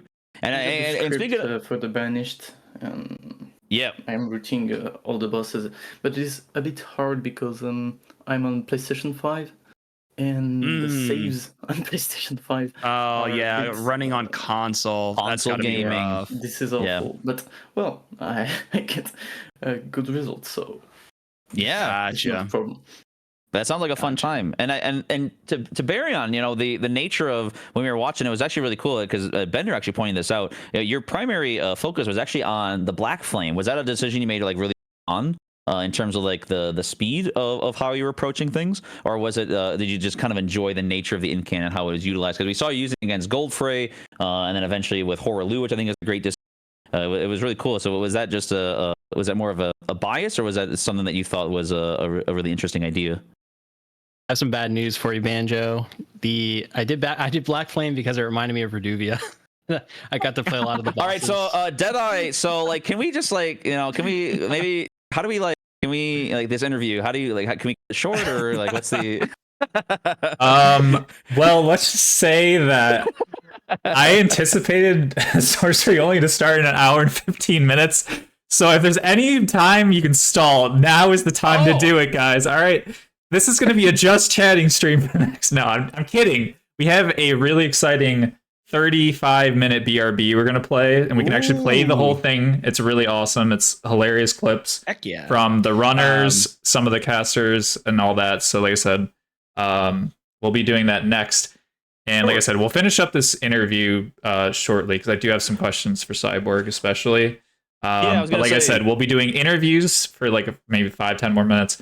Then chat, for those who've been patient, thank you for your patience. We are giving away an Elden Ring DLC code very shortly, so stick around because you have to be in chat to win. All right, guys. So if you wanted to Nice. take a break, just wait a little bit longer for the BRB intermission. But we are going to be giving away a code very shortly. Very exciting.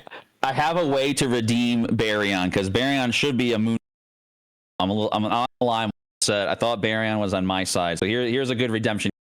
What is your opinion on Frenzied Burst on a scale of 1 to 10? 1 being it's the worst incant of all time, 10 being the best. What is your opinion on Frenzied Burst? Dude, I mean, it's in terms of utility, it's like a 10. I never realized it did fire damage before I started rerouting this. It does fire damage. It's crazy. It's a 9 out of 10, I think. There's so many good Catch uses. Flame is better. 9 out of Catch Flame is 10. so much Yeah, better. last two. 9 out of No. 10? Cyborg.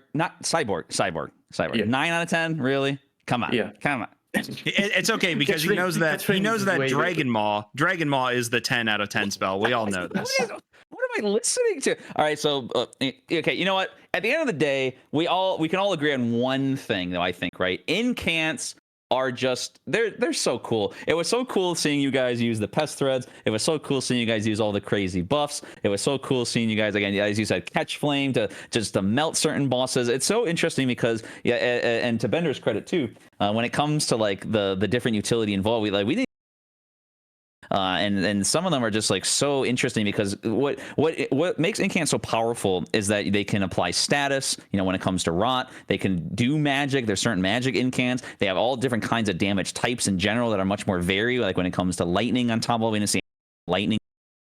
There's just so much. They're so weird and cool and just interesting. I didn't really use any kind of like incants or magic when I played a lot of these games early on. I always been like a dexterity kind of guy myself. It wasn't until I just started doing the whole incant, just like, I'll just try them and see them. It's fun to stream it or whatever. But I fell in love with them because I was just like, these are just cool. These are just so weird, and I hope that they maintain this level because like there's always been pyro and stuff, right? Like when it comes to DS3 and even like back in DS1, but never had the same level of like intrigue because it was always just like small fireball and larger fireball. But nowadays it's just like from pest threads to black flame to dragon rot breath. There's all kinds of options that I just think are really cool. Is there any like Yeah, I go never ahead, really Bender, yeah. messed around with much of the magic in the previous games. Well, maybe sorceries way back in like Dark Souls 1 a little bit, but using them, both sorceries and incantations in this game, they're really, really fun. There's a ton of cool utility and variety to the spells, but I do think incantations are a bit more fun in general. And I think you mentioned like the status is one of the things that's really key with a lot of the incantations. You don't get as much of that with sorceries. There are a few, but there's a lot more of that in incantations. But they're just so fun to use. And I think for whatever reason, the routing for incantations feels a little bit more comfy. It feels more optimized, a bit faster than some of the sorcery setup. But there's just so much variety. They're so interesting to mess around and experiment with. And there's a lot of really cool mechanics with them. It's been a blast, like actually getting into incantations recently. Yeah, and I was going to ask about that too, at least for the runners then, if you guys wanted to comment too. Is there any particular boss that you enjoy taking down when it comes to incants? Like any particular script or any particular like approach that you found to be interesting? Because there's stuff like the whole, like with Malekith, like setting up certain kills, or even like, again, my bias is showing, but with like Gideon, it's great that there's a melee oriented way of taking out Gideon. You guys have any insight or thoughts into how, maybe even like Fire Giant? Like Fire Giant's a classic one. I wouldn't blame you for enjoying the Fire Giant fight. Are there any fights in particular you enjoy incant stuff with? Fire Giant's just so satisfying. Like Yeah. the stagger, and then he just falls and dies. It's so Yeah. And you don't have to deal with any of his nonsense, any of his rolling around, any of his fire breath. You just blast him. But Godfrey is a truly pain with a bad RNG. Like my Godfrey, my first Godfrey, didn't do any opener. I was like, well, you attack someday, and even Godfrey, when you turn around and you hit him, he dashes on the left. But on my run, he just stayed and make it double spin, and this was so annoying and stressful. Yeah, I was gonna say the idling is interesting, and we were commenting on that because actually every for Godfrey actually approached the fight more or less melee, in the sense that you guys were kind of going toe to toe. One method, and it actually, that's kind of interesting. I guess poetically, it happens for both fights. Is utilizing Frenzied Burst, because he doesn't input read, because Frenzied Burst is the best incants, a 10 out of 10 in my opinion, and allows you to take down these bosses, at least when it comes to the input reading of Godfrey and both 1 and 2. And so yeah, but like I said, I was very impressed because y'all were doing some, again, great strafes and some great rolls and some just great reads and understandings, because it was you guys wanted to push the limits of the game a bit further, as well as with the DTS stuff too. We were seeing some great melting on Radahn. Like like I said, it's so. Elden Ring is an interesting game for its ability to just let you play it how you want to play it. And if you want to go a bit faster to sacrifice some like extra damage, that's fine. If you want to stack more damage and just destroy the bosses, that's fine too. And it was, again, I think everyone did a phenomenal job across the board. So I appreciate y'all, showing off your skills today and teaching me a lot. We were talking about that during the runs too. You guys, whether you know it or not, you've taught all of us a lot about the game through your different runs, and so I appreciate it. Mm-hmm. And I know, Barry, on things didn't work out as well at the end. It is what it is, but it was really cool seeing you just rush Margit at the beginning and do an actual fight. That was not expected at all, and I was really happy to see that. We're like, fantastic. Oh, he's gonna go grab the grace. He's just, just get early. Yeah, nope, actual fight. Yeah, I figured everyone was gonna be doing like setup and stuff, so I figured give you something to watch in the first 10 minutes. Yeah, I am disappointed that no one actually fought the Grafted Scion. I mean, come on. It's not like you have flasks or damage or FP or anything, but still, why don't you just try it? Yeah, amazing opening boss of this game. Yeah, it would have been interesting to see if actually what's funny about again Scion is that I guess you could. Well, I don't know actually, because I don't think you can actually make them fall off. There used to be the tree method where you can like hide in the tree and like shoot with arrows, but yeah, unfortunately, just not enough mana. They forever will be an interesting decision on FromSoft's part. I guess we'll see what the next game will bring. I guess it'll be for another Wizard Wars, eh? Yeah. I just want to thank Gold Stripes I I really get inspired by his run. I have never made any no hit before this event, and I Wow. was like, "What am I supposed to do? What am I supposed to do? I don't know what to do." So I just checked the list of all of the participants, and I saw Gold Stripes. I just went check his YouTube video, and I was like, "Well, I'm gonna copy it," and then Very nice.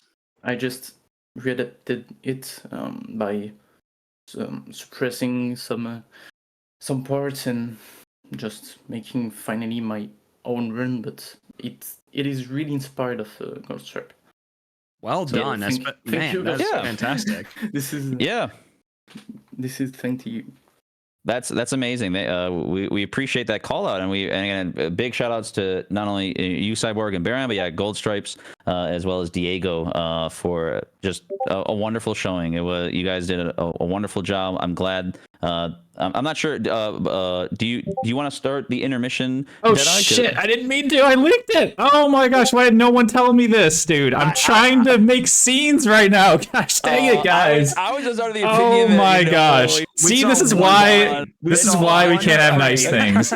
Oh my gosh, dude! I was like, I hate maybe everyone. he's like subtly letting us know. Like, can you guys like wrap it up? You know, I said Yeah, 30 trying to minutes, walk not us an hour. out. I Yeah, trying to promise. play us I out. promise. I wasn't trying to like pull It's you like the guys Oscars. with Yeah, I was the like, okay, I mean, that's fine. You know, the you gotta cane or show whatever. everyone, I understand. Yeah, but I was just gonna say maybe it's a stepping stone just to say that yeah, I appreciate being able to do this, to commentate. This is actually speaking of first times, my first time doing commentary. It was super fun. I wasn't sure what to expect from it, but thank you to Deadeye for the invite and Yes, for thank letting you, me do Deadeye. this. Thank you to Bender you. for being an amazing co-commentator. Thank you, so Banjo. much for Absolutely. you were Been a pleasure one- all around.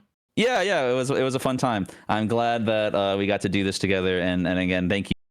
the Yeah, and you guys are runners going to have for- two yeah. great commentators for the sorcery. You're going to have Deadeye and Seven Long Bing Bong, who has also done all bosses, no hit, sorcery only. So he's got plenty of knowledge on sorceries. He'll have good insight. I'm sure you guys will have a blast with it.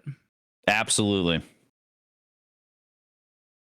If you're ready for an intermission, Deadeye, just let us know. Or Right now, We I need- somehow like turned the hits 180 degrees. I noticed And that. I I noticed the backwards 3, and I thought I might have been losing it. No, I am losing it, guys. Just give me like 2 more minutes, for fuck's You sake. just throw a 0. Why? in there. What even? I don't even know how this even Just throw happened, the chat. 0. Oh my gosh, we'll just ignore baryons. Okay, let's see. 90 degrees. Oh, here we go. Flip. Horizontal. Oh, we did it, chat. We actually did it. Yeah, 0 Okay. is symmetrical. Just put that in there. Well, that's what got me, because 0 was symmetrical. So like the first time I put in a hit, it's like, what the hell know, is right? going on? Okay, Yeah. I have one question if no one already asked this. The most important question of the day. Cyborg, sure. what are you going to spend your money on? Because you got like $100+. So we gotta know, are you buying a Lamborghini? Are you gonna buy Oh, Like- heck yeah. Yeah, what are you going to Absolutely. buy me? What am I getting out of this? I think I'm gonna buy the DLC for the ring first. Oh, good. Oh, I like this one. I Nice. like this one because speaking of DLC, baby, let's segue. go giveaway time. Unbelievable Very timing. But yeah, no, I just want to say thank you again for all the runners and thank you for stalling for me, Bender and Banjo, and Absolutely. for being here. And GG's to everyone again. 3-0 hit runs. Baryon with nearly a hitless run got scammed in my opinion, but so well done to everyone. Don't type it yet. Oh my gosh, I effed it again. Guys, don't type it just yet. Oh my gosh, the stream is a disaster masterclass. Okay, hold on, chat. All right, hold your horses. Ready? Hold on, let's see if this works. Okay, Patience, it begun. Now you spam it. Exclamation point join in chat if you want to win an Elden Ring DLC code. See, this is why I'm not allowed to do these events more than like still waiting once to spam it. every 2 years because I can't do this for my mental health, guys. All right, this is like why we can't have nice things. Okay, exclamation point join. I think it's like 99 seconds. How much Okay. time? 240 Should be seconds, fine. chat. What is that? 240 divided by 6. That's like 4 minutes, right? Yeah. Okay, you have So- 4 minutes, chat. Exclamation point join to be entered into this giveaway. I hope it works. If it doesn't, don't at me, all right? I've never done this before. But yeah, no, I'm super excited about the DLC. Again, like I said, we'll be doing another giveaway after sorcery only, chat. So if you don't win now, don't worry. There's a second chance later on. But remember, you have to be here. You have to be in chat, all right? So, like I said, this is the longest 4 minutes of my life, probably your lives too. But I want to make sure we give everyone a chance to enter, all right? And I really don't know if spamming it is going to give you more chances. So please, if you can contain yourself, just type it once, please. Oh my gosh. Okay, well, actually, this is perfect. I get 4 minutes to finish on my intermission screen. Oh my gosh, dude. I'm having way too much fun. But yeah, thanks again, guys. I'm going to ask you to leave. But yeah, I had so much fun. All good. Yeah, no Thanks for having problem. us. Yeah, Great time. And same here. Ditto. yeah, running everything. Thank you and again, of course. Managing the scenes and everything. So great time, Yeah. everybody. Yep. Thank you, Bender. Thank you, Deadeye. And I look forward to more commentating fun in the future. Shouts to Elden Ring. Absolutely. And We shout will outs to we will be Ines. doing more of these, I promise. Yeah, and enjoy the sorcery portion coming up soon. Should be a good time. Sorcery only. Let's go. All right. Later, everybody. Bye bye. See ya. All right, guys. It's just me again. Hello. If you just joined, exclamation point join in the chat. We are giving away an Elden Ring DLC code right now. No, I am not okay, Newtbag. All right, I am not okay. But you can be okay if you win the DLC code, because imagine paying for the DLC. Am I right, guys? But yeah, again, thank you everyone for the raids. We got a bunch of raids. You could hear it in his voice. Don't examine me, all right, guys? I am just trying to host a cool event, all right? Don't put your psychology and like analyze me with AI, like, oh, according to, like, don't do that, guys. Just like let me be, all right? I got like another 4 hours to go at least. So 3 minutes for pouring mayo. It's actually relish. Get it right. Exclamation point AI. I don't think that works. How many? We got 100. We have less than 120 seconds, chat. Less than 60 seconds. 1 minute to go, guys. Let's go. Exclamation point join if you have not done it already to be entered in. Who is going to win, guys? Who is going to win? The anticipation is literally killing me. Me? What if I win? Wait, can I enter? Can I give myself a code? I feel like then everyone would just riot. So I guess I'll stain myself from this. Okay, guys, how many seconds do we got left?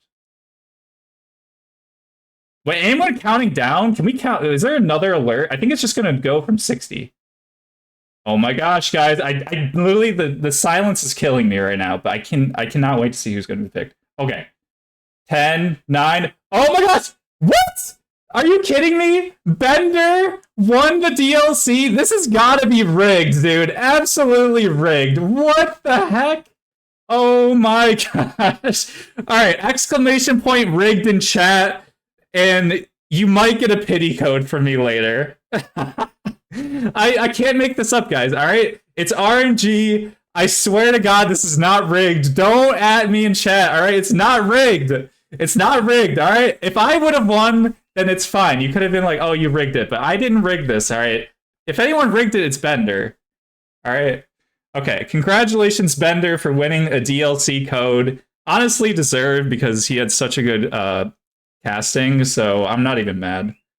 But yeah, like I said, if you did not win, which all of you didn't win except for Bender, we are giving away another code later on in about 3-ish hours. So be sure to hang out, and you might win another code.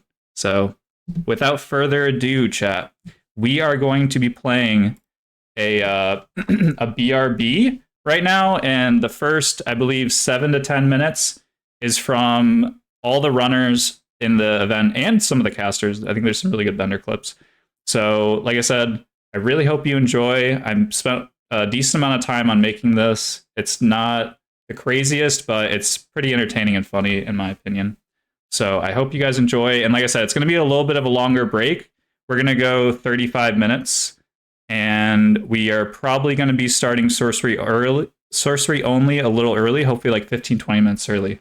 So I hope you guys enjoy the show. Remember, if you enjoy these events, consider donating. !donate in the chat. Real quick, !donate in the chat. We've raised $253.05. That means 126 and change are going to each winner. That is super exciting. So yeah, definitely consider that. And like I said, go follow all these amazing runners. They are insane. Without further ado, yeah, we will be back in about 35 minutes. So if you want to get up and, use the bathroom, make some food, whatever, now is your time. And I will see you guys after the break.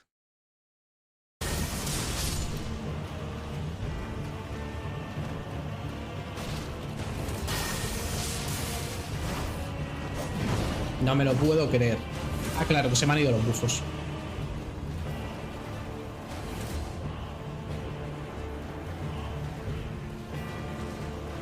Ya. Ya. Ya lo sé. Es lo que hay, ¿vale? Es lo que hay. Es lo que hay.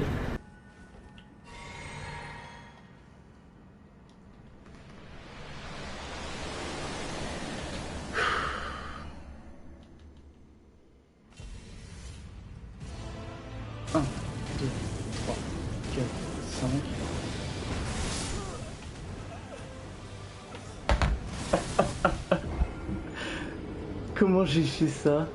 Non, j'ai pas le droit. Non, dis-moi que je rêve. Dis-moi que je rêve. Comment j'ai fait ça? What is this? Oh, it's the lyrics. Next to an animal hospital. There's a golf course. What just happened? A mosquito fucking hit me, dude. I was trying to add this shit to a playlist. Time to play Dark Souls 3. Really? Yeah, I'm gonna play Dark Souls 3. You don't want to play Elden Ring? No, I don't want to play Elden Ring anymore. You don't want to fall down there. Not a good time.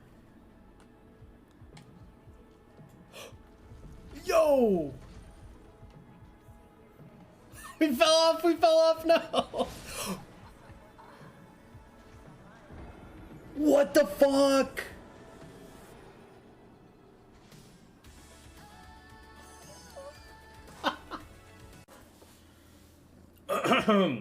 When the moon hits the sky like a giant pizza pie, that's amore. That's amore.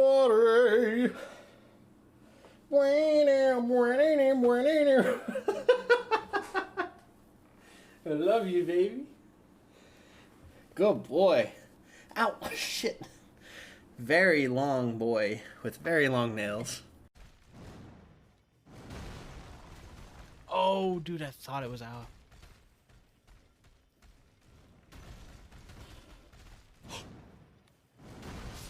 No shot did that. What? Dude, he fell off a cliff and then turned into a ball and jumped back onto the cliff. Can you clip that? That was insane. He was done.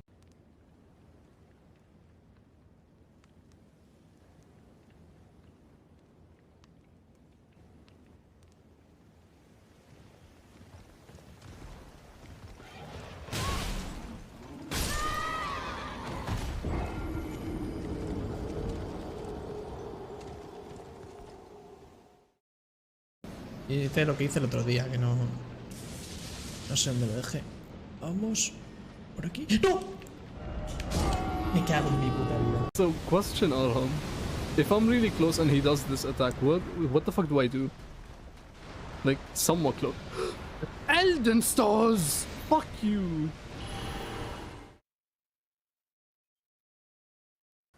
Duelo épico. Pero no le doy, es que no le doy. Fuera. Fuera.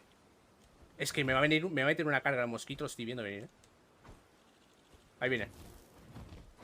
Pero es que no le doy. Es increíble. Es el mosquito invulnerable.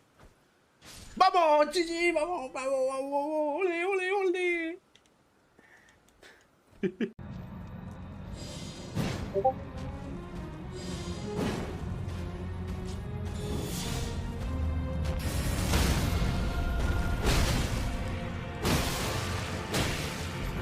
Poca vida le quita, ¿no?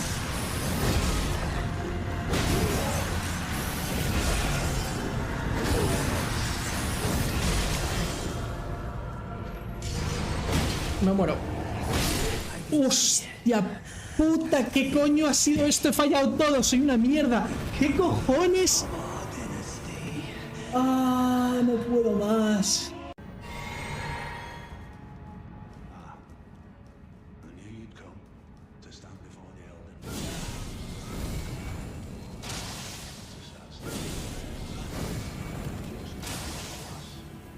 No llega, ¿no?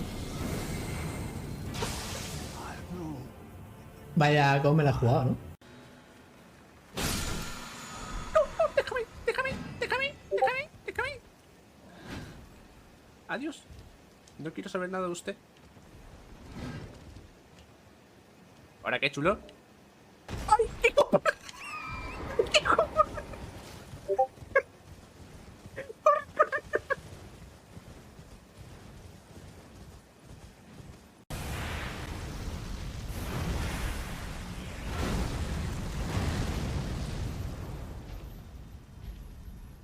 Step.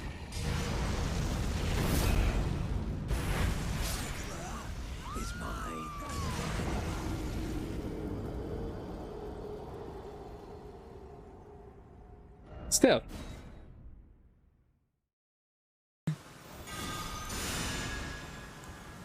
Whenever you start using last rites and start doing this stuff, everything goes to hell.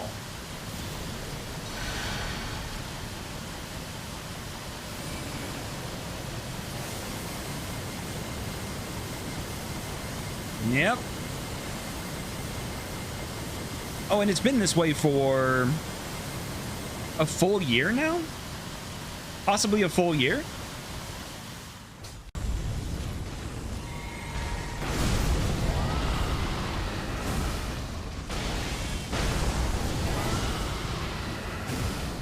Wait, what?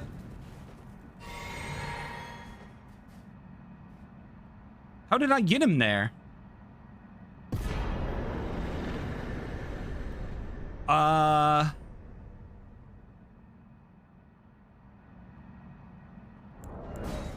What? What just happened? Wonder how this is gonna work. Very curious.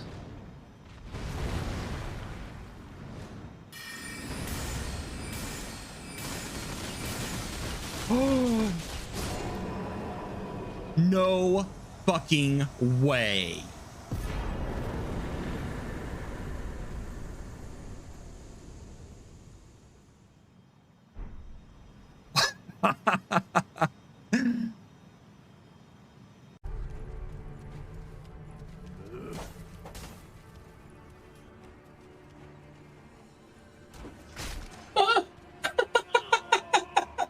I did not know they could do that. Why are we back here? I don't even know where I am, man. I don't mind back here. That's funny, that though. Welcome in, Chris. Can I go back down?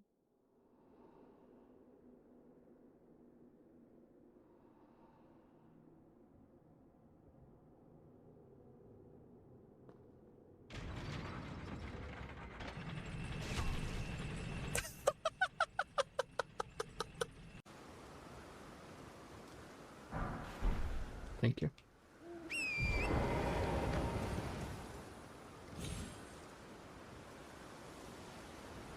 Huh?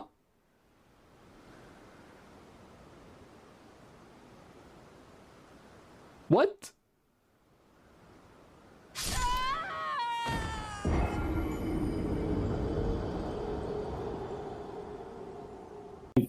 This guy's gonna wake up. This guy is asleep right now, right? I don't know if this guy's in Europe, but I'm just gonna pretend this guy's in Europe. He's fucking, look at this. This is him. Reenactment. He's fucking bedge as fuck. Just, it feels so good to have a world record. He's gonna fucking wake up tomorrow and it's gonna be like, someone beat my world record by 2 seconds. And they're gonna be floored, dude. They're gonna absolutely fucking, like, smash their controller. Oh my god. It seems like there's always one fucking guy.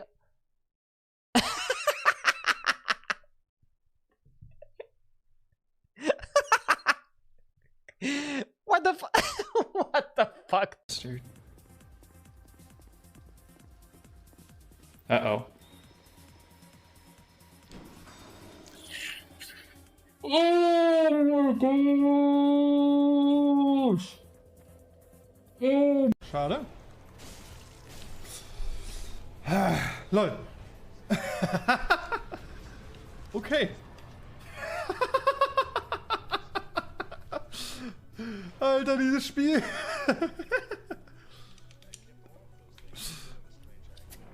Bleib mal daran, schade, mit so spannend. I'm also trying to see if I can just drop in directly from here.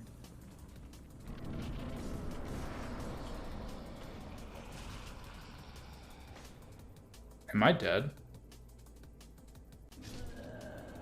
Oh. Oh god. Dude. Look at this. It's not even on my fucking foot, bro. It's literally on like the fucking air behind my heel. This fucking game is trash, bro. Fucking trash. Uninstall this piece of shit. Have you ever played Dark Souls 2? If you haven't, you're fucking lucky, because it's trash. It's fucking garbage. It's literally the worst fucking game ever invented by fucking FromSoft, and this is fucking evidence, dude. It's fucking trash. It's trash. Why do I play this fucking game, dude? I'm gonna fucking... Ah, gosh, dude. I'm so fucking done. Oh yeah, this mask makes me wet. In the Miracle Run, that's obviously Homeward, and to a probably a lesser extent maybe Emit Force. Oh, I love this strat. This is so just good. The so flex. satisfying to watch. This is just beautiful to watch. And it's just like, yep, that's it. Phase 2. And GG. Just absolutely fucking... I'm not sure I can handle this level of meat, but we'll see. Oh, you'll have to. I'm being buried under a massive tide of fat meat. Kind of scary. If Ritual tells you that you're gonna die, you're dead. Like, you're fucking dead. You're more dead than like a scientific fucking autopsy. Like...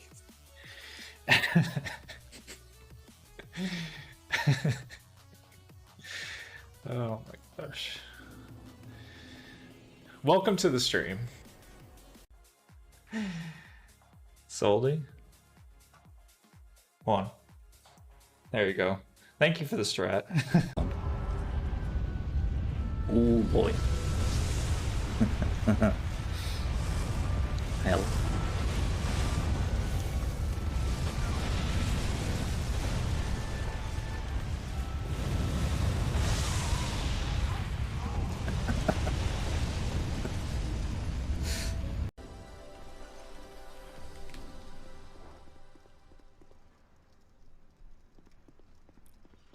Tell my kids I love them!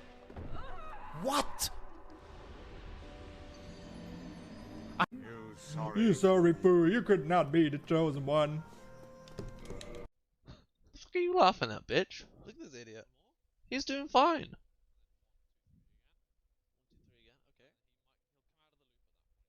Dude, you're shit. What the fuck? Dude, go home. Just kill him. Nice, just killing him. You fucking suck, dude. You did fine. Shut the fuck up. Okay, there we go. That's the best I can give you.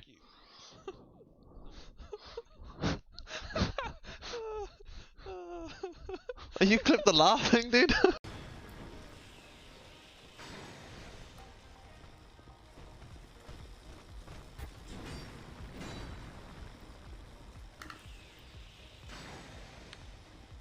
the fuck?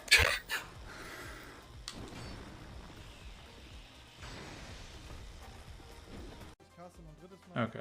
So I think what he's trying to say in German is that he hates everyone in Deadeye's chat, especially Souza in Pigeon. I don't know why he targeted you guys, but he said that basically everyone can go fuck themselves and to stop trying to do this run because it's literally just for him to do. He said specifically that anyone who's not German should go fuck themselves and to never play Dark Souls 1 again. You got a fucking third ad. Well deserved, dude. You think I'm gonna fucking make you an emote and not get paid for it, bitch? I will always get my fucking money. I will always get my money. You think I make these emotes for free? You think I'm a good fucking person? You think I just like hand out fucking emotes like, oh, take an emote, take an emote? No, that fucking costs money. And you better watch ads for the rest of your fucking life, dude, to pay for it. You're in debt.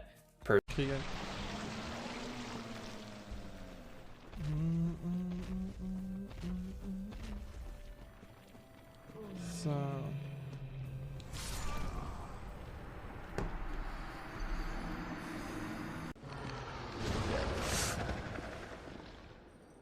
Dude, my balls are tingling.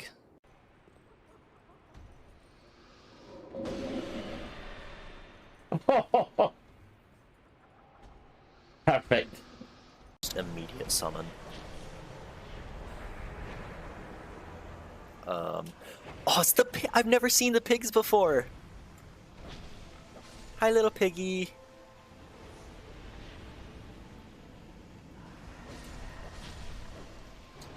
I've never seen the pigs before. I knew they could happen, but I've never seen them. That's so cute. They're so adorable. Oh my god, that was so funny. The run is blessed. I may change my name to Ursoza.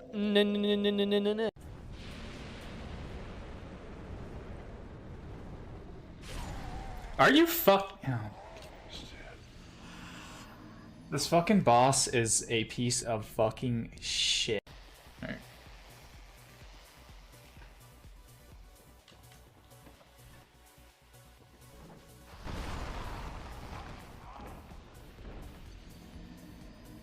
Okay. Dark Souls one time. Okay. I'm never doing this again. I'm dead.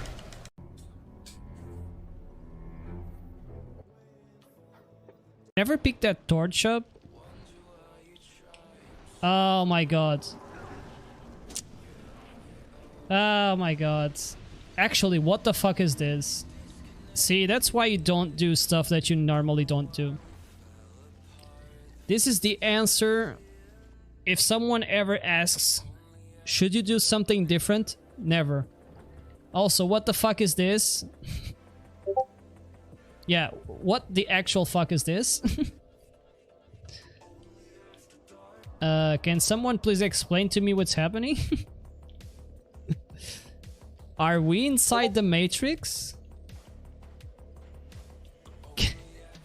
Guys, we are inside the Matrix. We have we have just been hit on the phrase split for the second time today, and we are inside the Matrix.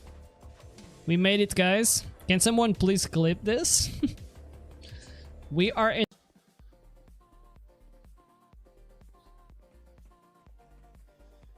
Oh, no. What the fuck, dude? Dead. 100%. There's no fucking way. Oh, fuck. Oh, actually, oh my gosh.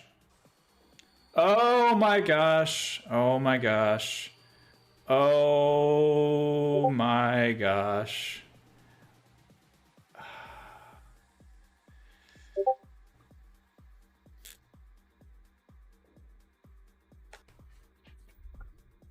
I'm done.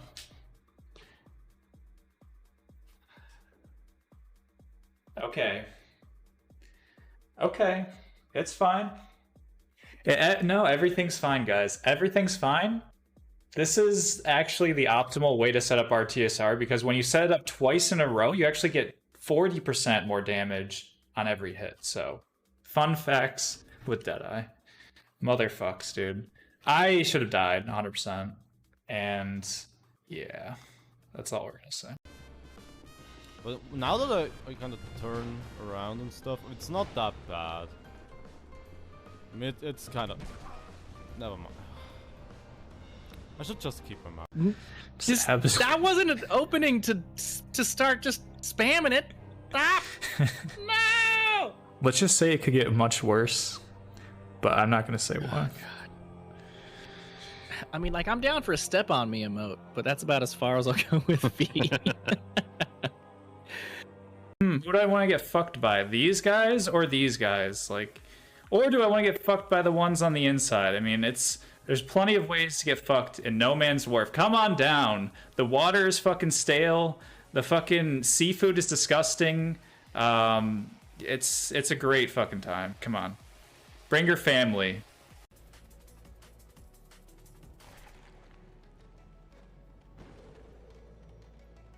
Hello? Dude, are you kidding me? He's stuck in the tube, dude.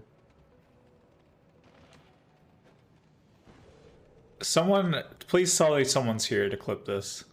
Are you fucking kidding me? Wait, did I just not kill enough rats? Oh, I'm a fucking idiot. Oh my fucking goodness, dude. I have no words. But I am clipping that, and I'm so sorry for everyone who saw that. Ganked in the corner, yeah,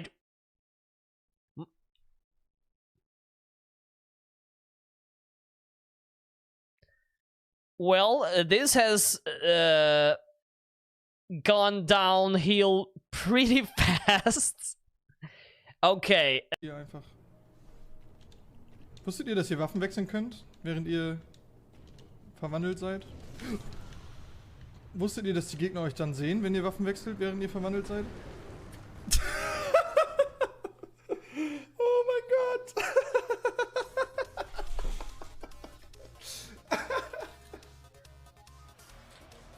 Too late. I have to kill him now.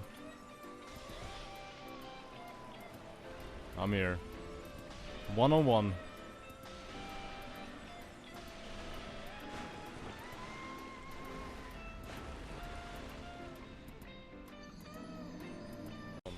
I'm the highest qualified person in this stream right now that can tell you that this is absolutely the best idea.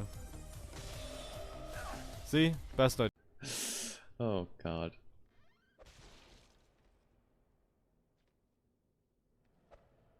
Oh my lord.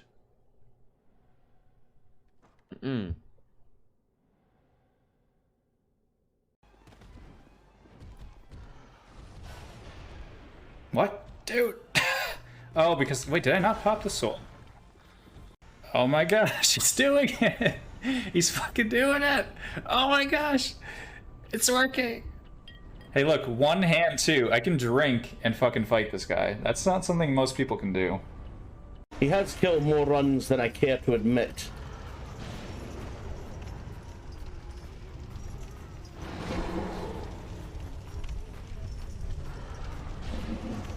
But such an easy cunt of a boss.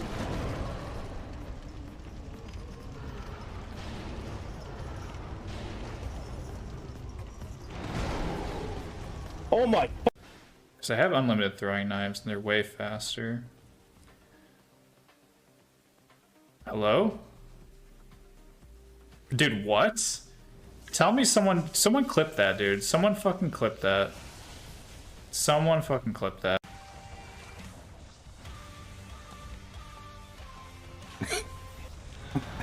Yo, Nico, thank you so much for the raid. I'm eating right now, and I don't want to interrupt this BRB, but we are about to do sorcery only no hit next, chat, and we are giving away an Elden Ring DLC code after. So hang out, stick around. You could win free DLC, and if not, you can watch some amazing runs. Thank you so much for the raid.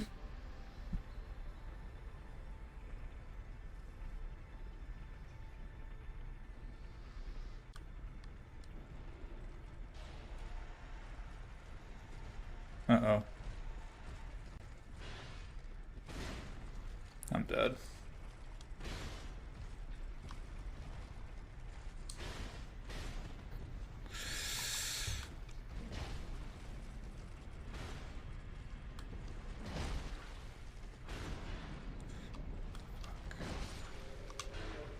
What the fuck is going on, dude? How did he come back? How did that turtle come back? And how did I not fucking die, dude? There we go. Crippled Rottens. Oh god, Sax, I don't even want to know. You take your baby daddy business elsewhere, because it's not welcome in this stream, that's for sure.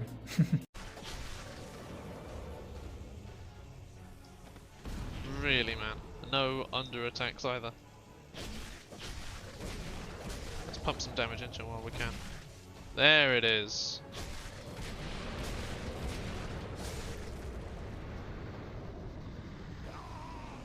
What? I died? Nächster. Der Schwarzritter wird uns jetzt nicht töten. Wieder nicht. Okay? Und auch Gravity wird uns jetzt nicht töten. Weder noch.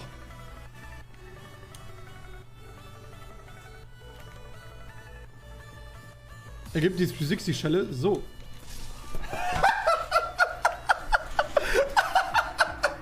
Als ob das passiert ist. Als ob Georg ist. So, eben kurz. Ach, keine Ahnung, ich raff es nicht. Gib mir Lock-on bitte.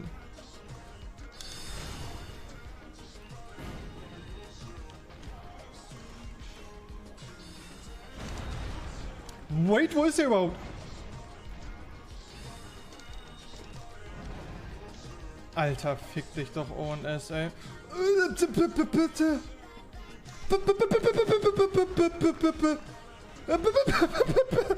Stirb! Was?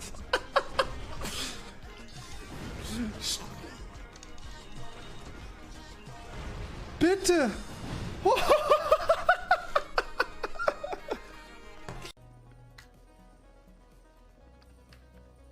If not, we'll learn.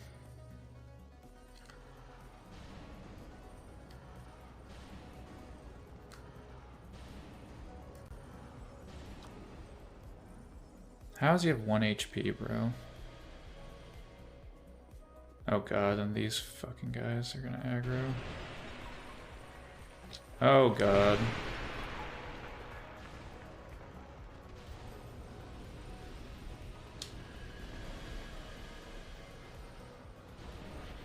What the fuck?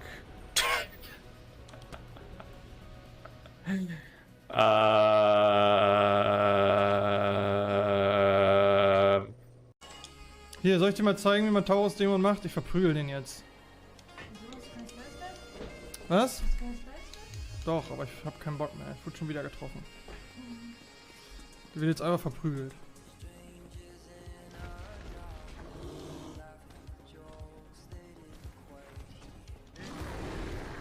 Wie Schaden machen wir ihn? Ich habe ihn nicht getroffen. Ich weiß.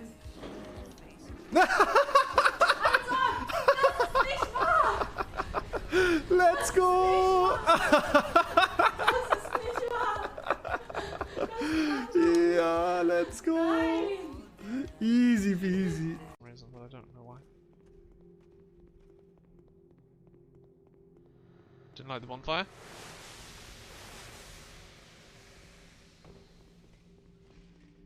Okay, you know what? Fuck it. Did I really? No, why am I boning? I was like, I will just bone back to the bonfire, literally right after I read didn't like the bonfire.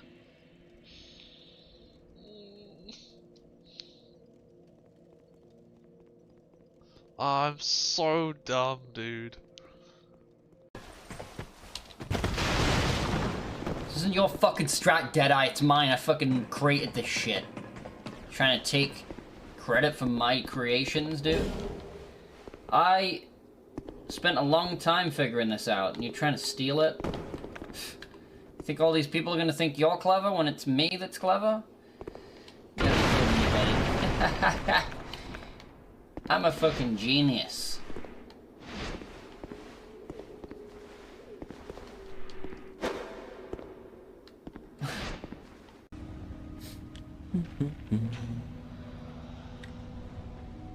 Oh, come on.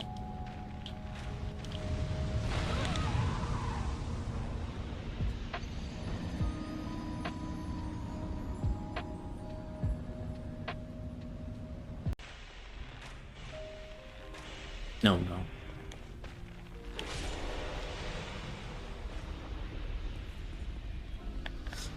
Okay. That almost happened. Being able to dodge that, read that guy's attacks. Oh my god, I got the wrong fucking item.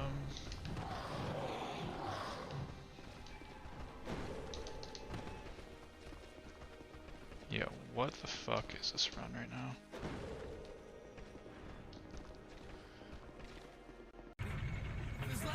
Wookie wookie chump. Yeah. Why did I say all that?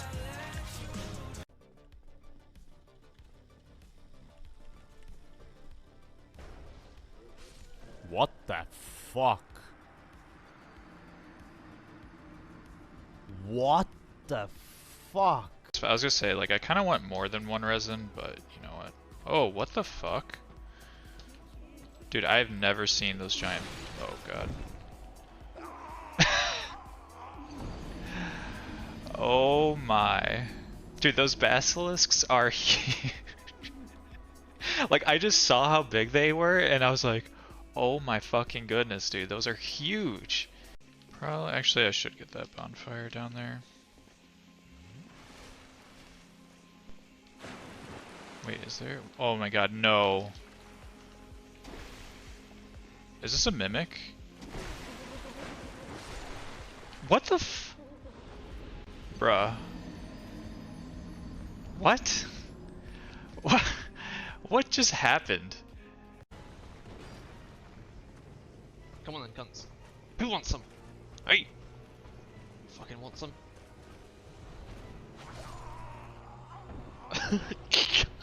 I'm so cocky.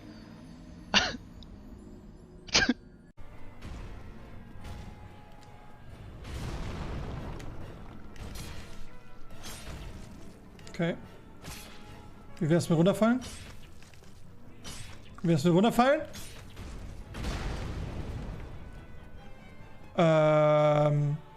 Kann einer einen Clip machen?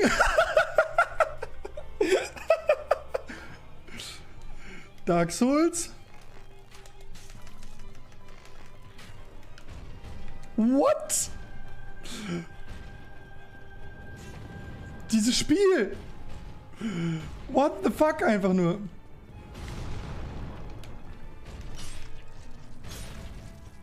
Was war der zweite, ne?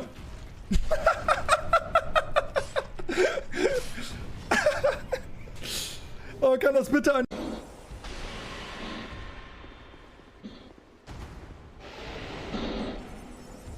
I love how that sword just goes clean fucking through you.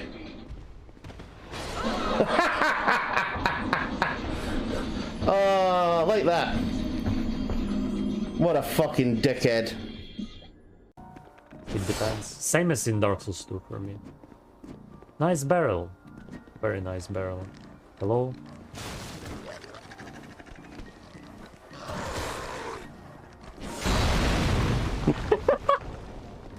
The fuck?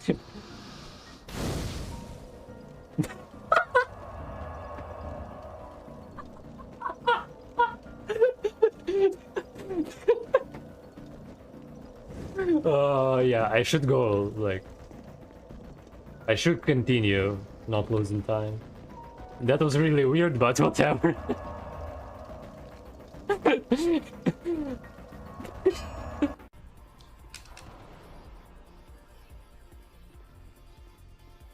Yo, what the fuck is this? What the fuck is that? I've never seen that, dude. What the fuck? I've never seen that before, dude.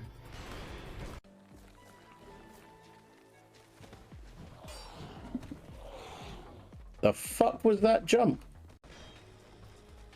Come on, Watcher.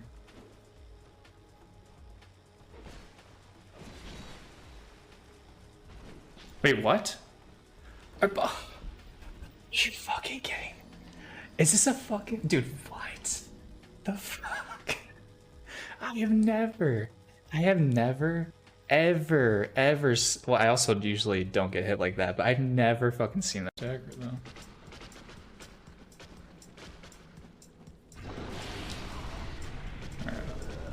What?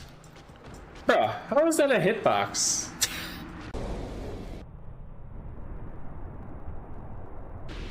What? Yeah, not to curse Alpha here, but so far it looks like he's having some good luck with Nachka staying in place. Yeah, have we seen? I think there was one magic cast, right? Yeah, she started off with the Oh, no, usual no, no, Soul no, no, no. Spear Oh my gosh. Oh my. Time for a hug. That's you, DC. That was all you. That was 100% you. Oh my goodness. This is a fun and interactive boss fight, everyone. Oh, oh, oh, oh, oh, oh, oh, oh, oh, oh my god. Oh my god. Oh my god. Holy fuck. Oh my fucking god.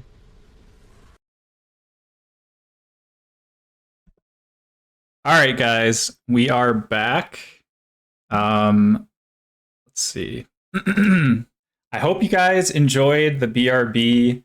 I did manage to get some food in me. I didn't finish my meal, but you know that's basically what happens when you do these events.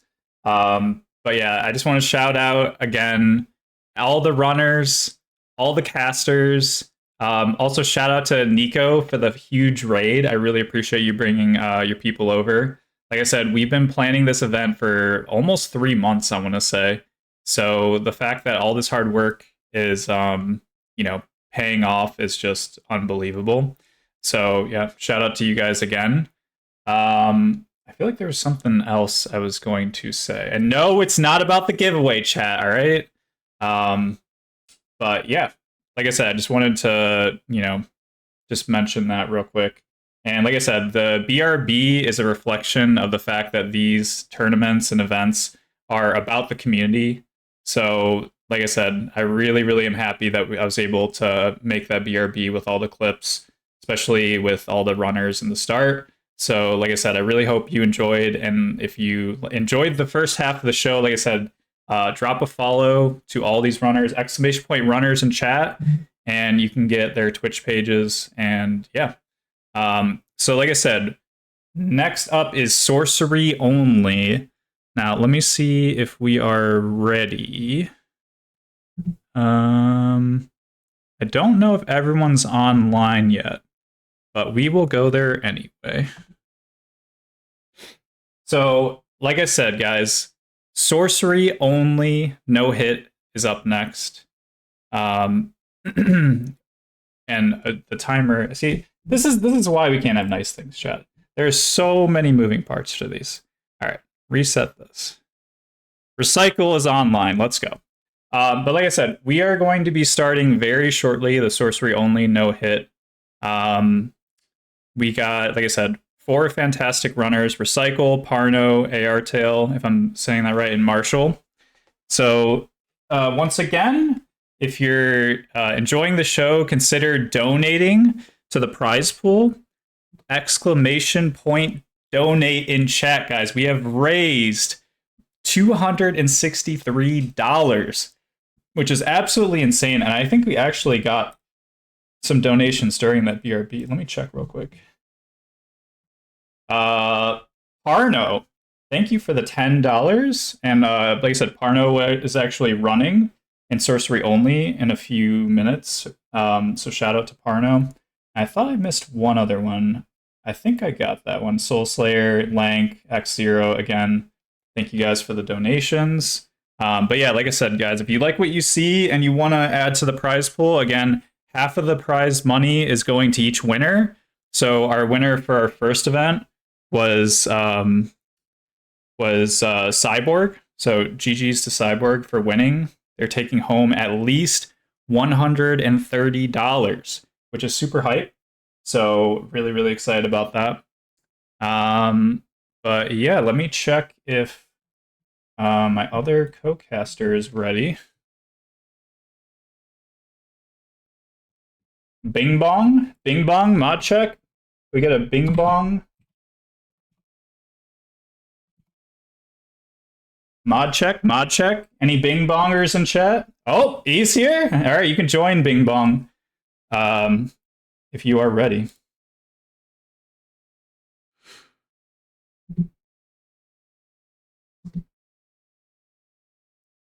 Mod check. $1 million. What is going on? $1 million. Did someone donate $1 million? Are we money laundering at this point? 100 million. Oh, there's Bing Bong. What's going on, Bing Bong? How are you?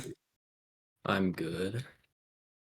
Do you want to introduce yourself while I stall and clean up some scenes, because that is my job right now? Yeah, sure.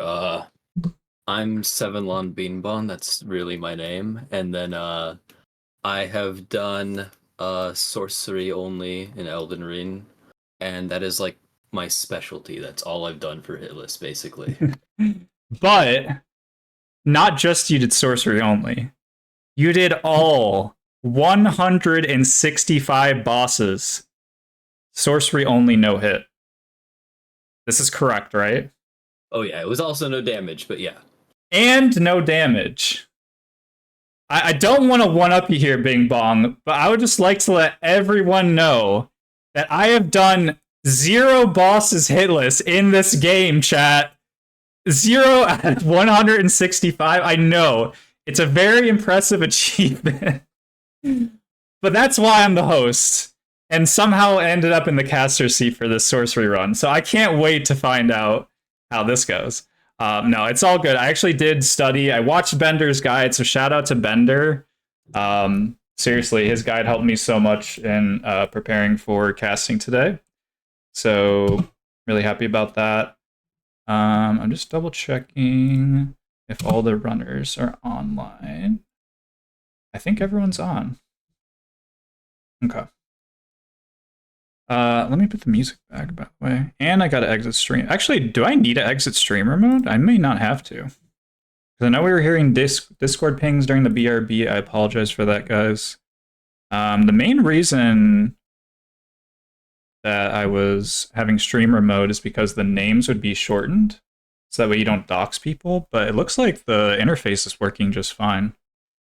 So I think we're good there. Okay, and I hear the music, so we're good there. Let's see, chat. So, okay, did we talk about the results? So, like I said, the last race for incantations only was Cyborg. Let me get this real quick. Oh my gosh. Okay, so Cyborg, like I said, was the winner of incantations only with 0 hits. In 2 hours and 12 minutes. So again, GG to Cyborg. Gold Stripes, another hitless run. Chat, we got 3 hitless runs during incantations only. Absolutely insane. I don't even know where to begin. But yeah, Gold Stripes came in 2nd place with 0 hits and an in-game time of 2 hours and 25 minutes. And then in 3rd place was Diego with, again, another hitless run. That's 3 hitless runs. And incantations only, and with an in-game time of 2 hours and 27 minutes. Like the last 3 just was like back-to-back, El Radabeast fights, so that was cool. And then Baryon was with 3 hits, which was still very impressive, with again another speedy 2 hours and 27 minutes. So yeah, well done. And like I said, we'll make a command. Hopefully one of the mods can help me out there, but we'll make a command in chat so that way people can check on the incantations runs while we're doing sorcery only. So, who else am I missing? So, Bing Bong, you're here. I'm here. I think we're ready to introduce the runners. It's 1:47, so we're supposed to start in 13 minutes. So, we're actually at perfect timing right now. So, runners check. At runners, let's see.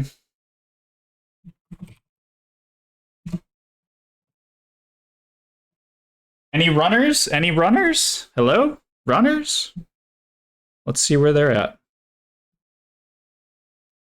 Hey, yo. Parno, what's up? Marshall. See, this is what I'm talking about, chat. I'm not crazy. See, this is why I can't have nice things. I have streamer mode on. I can't do interviews. I have streamer mode off. I hear Discord pings. This is why I'm going insane, chat, all right? Welcome in, everyone.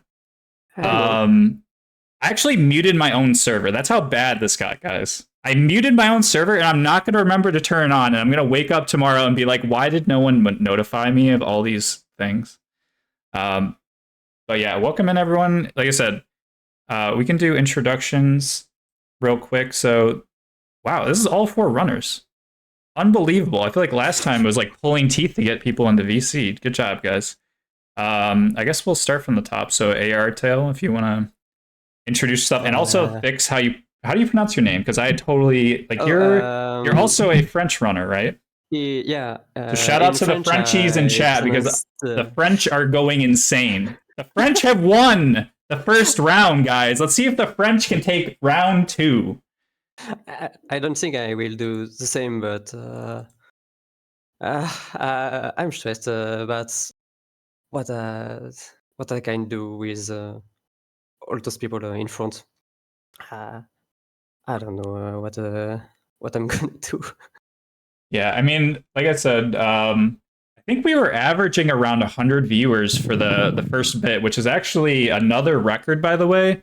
I think Wizard Wars 3 on average was about 75 concurrent viewers, which is still very impressive.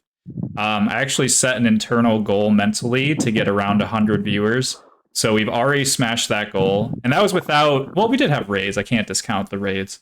But obviously Nico just destroyed our channel with a 635 person raid. So, but before Nico, obliterated us with people, we were still averaging a very high amount. So I want to just shout out to the community for showing up because I know that it's the weekend. Everyone has plans. Everyone's busy. So the fact you guys can make time out of your day to be here means so much to me and this community. So thank you all so much. Shout out to you, chat. Yeah, I don't know why I just ran on that ramble thing, but yeah. Anything else you want to tell the world, I guess? Hey, Arto. I don't know. I don't know what I can just say.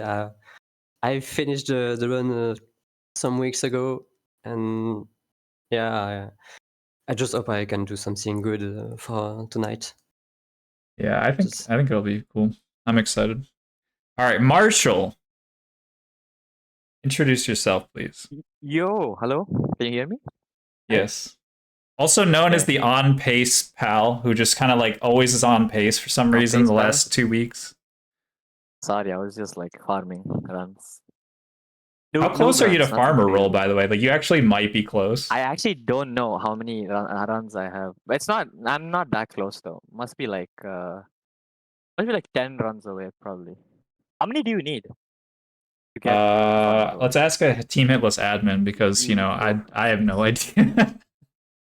I'm kind of half kidding. I thought it was like 20 in one game. Is it like what is the cutoff? 20. Okay, yeah, 20 in one game is no. 20 in one game sounds way too high. Isn't it like 10 in one game? Oh, 10 in one game or 20 total? Okay, so I was kind of close. Okay, so I have 15, so I need like 5 more, basically. Yeah, so you're gonna get that in like 10 days. Anyways. Yeah, but don't worry. Listen, did I bet his mortgage? Don't tell the people that. All right, this is not rigged. I didn't write a script. So, yeah, anyways, this is rigged, by the way. No, it's not rigged. All right, the fact Bender won the giveaway is totally chance. All right, guys. Nothing in this event is rigged. It's all random. I mean, it's not all random because then that means no one actually practiced. But there's definitely RNG. All right, guys. I promise it's not rigged. But yeah, anything else you want to tell the people? Because you just did some pretty major runs. So else. I'm just here to have fun, just chill. I mean, I don't. No expectations, like literally just here to have fun, nothing else. Like if I end up in the end with like 10 runs and in game time 3 hours, I still don't care. It's just for fun. Oh yeah. All right, Parno, you want to introduce yourself? Hello everyone, yeah, Parno here. Can you hear me? Yeah, thanks for the opportunity, Deadeye. It's my first ever Hitless tournament. I'm probably the most inexperienced guy here, so interesting to see how I do against with all these exceptional runners that you've got. For sure. Recycle. Hello. I'm very excited to be here. I'm also kind of nervous. But I hope everyone does well, and I hope the event goes great. Yeah, I think once, like I said, I scarfed down my food. I actually have a bowl of food next to me still that I'm gonna hopefully eat in the first 10 minutes during setup. So Bing Bong might need to carry a bit for casting. But yeah, I think everything has gone well, like 98%, minus a few tech hiccups, which is kind of natural. But yeah. So like I said, I think that's everyone, right? And then I don't know what you wanted to hear about me, guys. I'm just some guy who just puts on events, all right? And like I said, I have 0 out of 165 bosses hitless on my belt for a notch. So take that with whatever you want. All right, before we get started, because you know everyone loves a good giveaway. Oh shit! I gotta get rid of this. Don't type exclamation point. Don't type exclamation point. Join. Don't type it. Oh my gosh, don't type it! Don't type it, guys. Okay. In like 3 hours, probably. Don't type it, chat. Oh, for fuck's sakes. Okay. We are giving away an Elden Ring DLC code. We have one more code to give away. It's gonna be hype. Everyone's super excited for the DLC, including myself, so that's why I'm giving away 2 codes. We gave one away earlier to Bender. GG's to Bender. Totally not rigged. But we have one more code to give away. Chat, okay? And when I tell you, which is not now, you're going to type exclamation point join. And when you type, oh my gosh, see, there they go again. When you type exclamation point join, which don't type right now, then you will be entered into the giveaway. And you could win a free DLC code. All right? That's all I got. Am I missing anything? If not, we are 5 minutes away from the next event. And let's see if this works. Boom! Welcome back, everyone. So, oh my gosh, is everyone still in here? Wow, dude, I couldn't even make this up. Last time it was Barian, who was just randomly a caster, but we're still here, Bing Bong. Alphabetically, we are a miracle. Okay. Yeah, is there anything else the caster or the runners want to say? And I'm gonna boot you all. Good luck, everyone. Yeah, I promise I won't kick you like I kicked. A fun story chat real quick. Last Wizard War, it was like what Wizard Wars 1.5, I want to say. Actually, it might have been Wizard Wars 2. I kicked Flippy out of my server. I thought I didn't know what disconnect meant. I was like a Discord noob, by the way.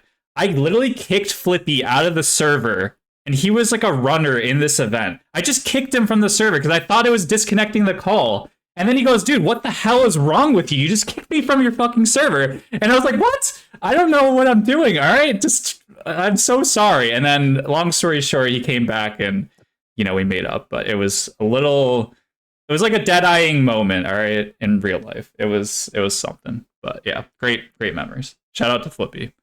Anyway, like I said, any last-minute words from the runners before we get going? Nothing, just good luck. Have fun. That's all. I think my route is going to be interesting to watch. I hope I don't mess it up. That's I'm excited. What I have. I'm excited for some spicy routes. All right, so yeah, like I said, you guys can hang out here if you want, and then I will disconnect you. But I guess we should do the countdown first before you guys leave. So, Bing Bong, do you want to start us off? And I guess runners, you can just go down the list in the Discord overlay. So Bing Bong first, then me, then AR Till, Marshall, and Recycle. All right. 100. 100, it's 10! 9? AR Till? 8? 8. He's like, how do I say 8 in English? 6. 5. 4. 3. 2.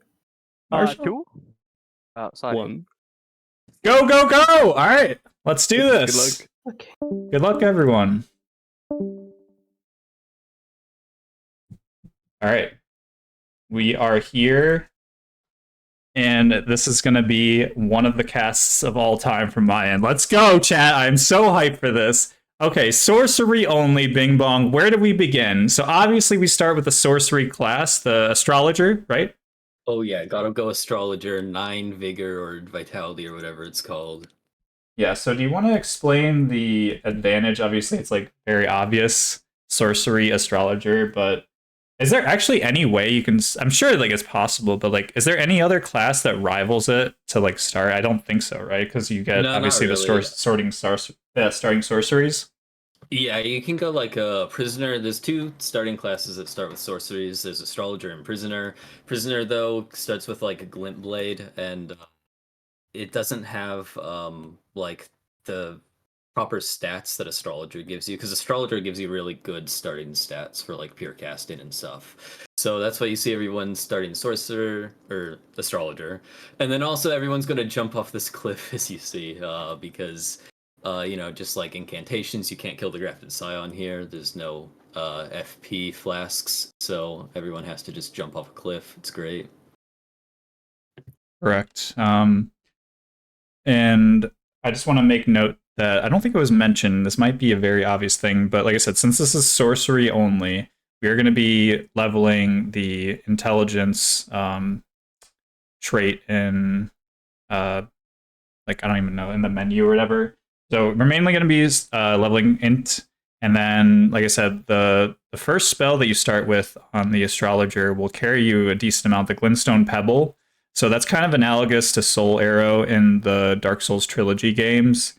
And I mean, in the beginning, like I said, during setup, you really don't kill too much. But I guess, like, other than, I guess, Rock Sling, like, is there any other starting sorceries that you're expecting them to use or pick up?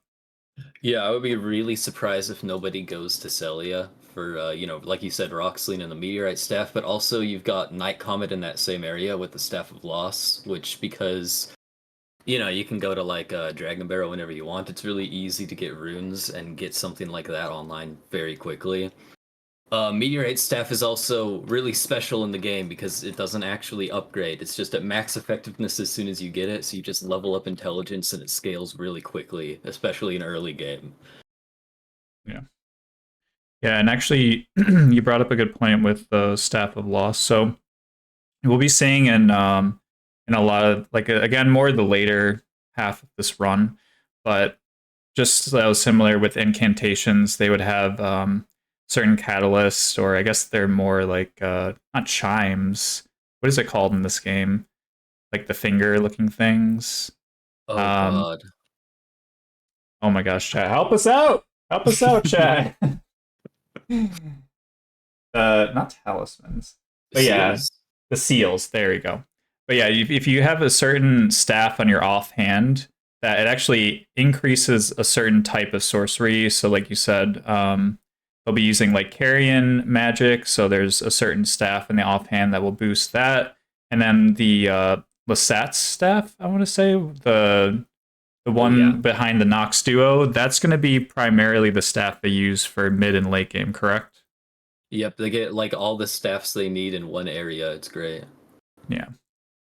So, and then for setup here, I know that typically people will pick up these kukris at the start or skip them. I think I saw Parno just pick them up.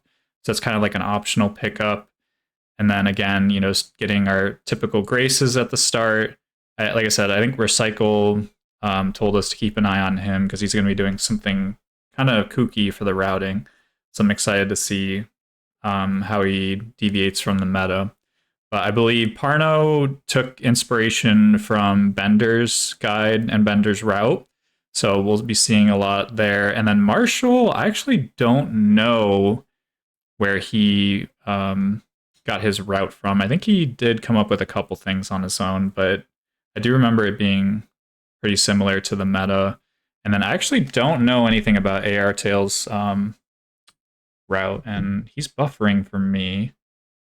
Let's see if he comes. One of the things back. that I saw Parno do is, like, when he's going to pick up those kukris, he just like blasts the enemy next to them, and I love doing that on sorcery because it's like so safe. Because I don't know about like anyone else, but I feel extremely paranoid when I have to run past an enemy, and it's really easy to just like get them out of the way.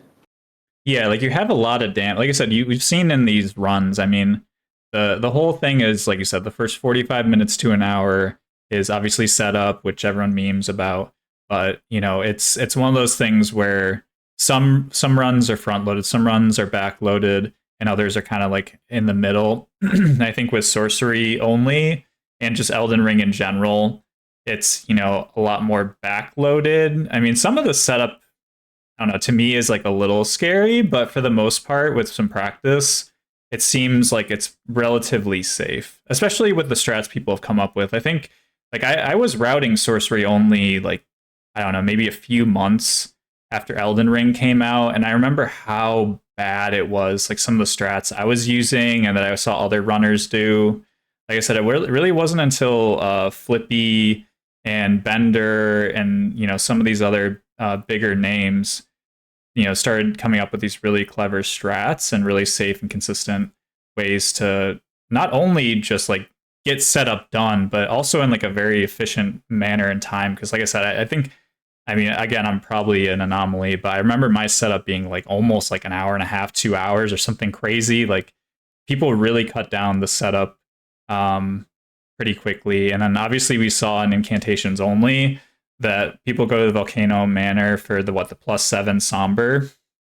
Oh yeah. So the very beginning of sorcery, or not even just sorcery, but just Elden Ring no-hit runs in general, like I said, there was that really cool skip that people found out, and then they patched it, I think, or they made it way harder. It was like nearly frame perfect, I remember, because I was super tilted when they released that patch. But people still find a way. Like there's still ways to get it, and like I said, it didn't stop hitless runners, so it's pretty cool. Yeah, I'm amazed at how fast setup has gotten, because like setup when I would do stuff, it would take like 2.5 hours. Like everyone in Incantations only like beat the game by the time I'm on like Market or Godric, and then like, oh gosh, just like half an hour or something of setup sounds incredible. I'm really excited to see how like people do like this early phase of the game, where like everyone says it's boring, but I'm like so interested to see how people can do anything in like less than 2 hours. Yeah, I think that's the main advantage of, at least one of my favorite parts about Wizard Wars, or just these type of events where you have multiple runners at the same time, is you can really see when people deviate from the meta. And, you know, it's like, yeah, I get it that setup is boring, right? Like no one's going to, you know, pretend it's not. But I think when you are kind of looking at these runners from this perspective, it's really interesting to just see the differences. And I think that to me also brings an entertainment value. Whereas, like I said, if you're just going into like someone's individual stream and you like notice they're on setup, people might be like, I'll come back in a half an hour, right? But yeah, I really do think in this context, it's, you know, it's a lot more palatable and really cool to see what people have come up with. So have you noticed anything out of the ordinary? I know Recycle was saying to keep an eye on him, but I haven't noticed anything too crazy in his route so far. Yeah, these are just like the normal places you go for like any run, right? Just at the beginning of the game. I will make note that like Marshall and Recycle have already picked up the scroll to unlock the Carrion Slicer spell later on. And that's going to be really strong, because that's basically like the sorcery's Catch Flame incantation equivalent, where like you just go up to someone, hit them, and then like they die. Mm-hmm. And then people are going like, you know, different routes though. Out of the ordinary, nothing's really surprising me. I don't know what's down there where Artael is, to be honest. I think this is by the beach, flip. right? So you can get the, like, he just picked up the bow, which I don't know. I always see people use kukris for this, but is there any, like, I think it's just for the lineups mainly. Like I always see people use the bow for like I'm not thrown to. Oh my gosh, DS2ing. For the oh my gosh, for Noble and whatever his face is, Godskin Duo. Oh my gosh, chat. I actually slept last night, chat. You'll be proud of me. Normally I wake up between 1 and 3 a.m. on Wizard Wars days, and I actually slept in. Maybe that was a mistake. Maybe I should have gotten up at the crack of dawn. No, but like I said, a lot of people use that lineup with like the dragon head, I think, where they aim at it with the bow and then they'll throw the sleep pots. But like I said, when you watch the incantation only runners, like they don't even do lineups anymore. Like they do, but it's so fast. you barely can see anything. Yeah, after like a year of sleeping the Godskin duo, that everyone could just do it after like half a second of aiming. Yeah, it's really cool. Yeah, so like I said, in terms of like the first pickups, so in sorcery only, let me check the name of the scroll, but there's, I think it's the house scroll. It might be the royal one, I don't remember. Yeah, the royal scroll, which will unlock Carrion Slicer and Magic Glintstone, I believe. So that's going to be given to Muriel, the Turtle Pope. So those are like two of the main spells that, at least if people are running the meta route, that is going to be like critical for, you know, this run. So they usually, like, I think I saw Parno pick it up earlier, but usually you get that in like the first 10 to 15 minutes of the run. So we're right around that timestamp now. And then do you want to talk about the medallions a bit, the Deckness medallions? Because we're going to be seeing the runners go through, again, there's two halves of the medallion, and you need it to get up the grand rolled lift. I don't know. Yeah, the medallions, one of them is in Fort High, the other's in Fort Faroth. They're big places, you have to go through them. We might see people pick up like the Beast Torch to get through there without getting attacked by rats and stuff. Fort Faroth is really close to where Recycle is right now, since he's dealing with that Knights Cavalry, using Kukri to ledge him there. And then Marshall is also in like the same region. So you have to go through Dragon Barrow and do that. And then the other Fort High just has like low-level enemies. With sorcery, I don't think anyone's going to have a problem with that. I don't know if anyone will kill the Knight to get the theme for RTSR. Yeah, and you'll notice like Recycler right now, like they're going into these kind of like graveyard looking things with these caskets. So these graveyards have these really big runes. So again, runes are the equivalent of souls in this game. So there's a lot of souls or rune pickups. And I believe there's a couple of them where it's like rune 4 and rune 6. So I think you only go to like, I think it's 2 graveyards, because one is the cookbook where you get the sleep pots recipe. So that's, you know, obviously a major pickup. And then in relation to that cookbook, like I said, with the sleep pots, it requires 2 items. It requires the mushrooms, which are a pretty common pickup in Elden Ring. There are certain spots in the route where it just makes sense to go to, and they have like either like more number of them as you pick them up, or just like they're just more plentiful in that area if it's like a couple of the pickups. And then you'll notice the Trina's lilies. So those are the glowing looking flowers that you'll notice them picking up. And again, that's a critical piece to being able to craft sleep pots. And they are more limited. And I don't know if you were paying attention in incantations only, but Baryon, when he had to bone out of the Godskin duo fight, actually had to go and get a couple more. And, you know, I wouldn't call it farming, because you don't really have to farm for them, correct? It's just you just have to go to kind of like a couple locations and get exactly.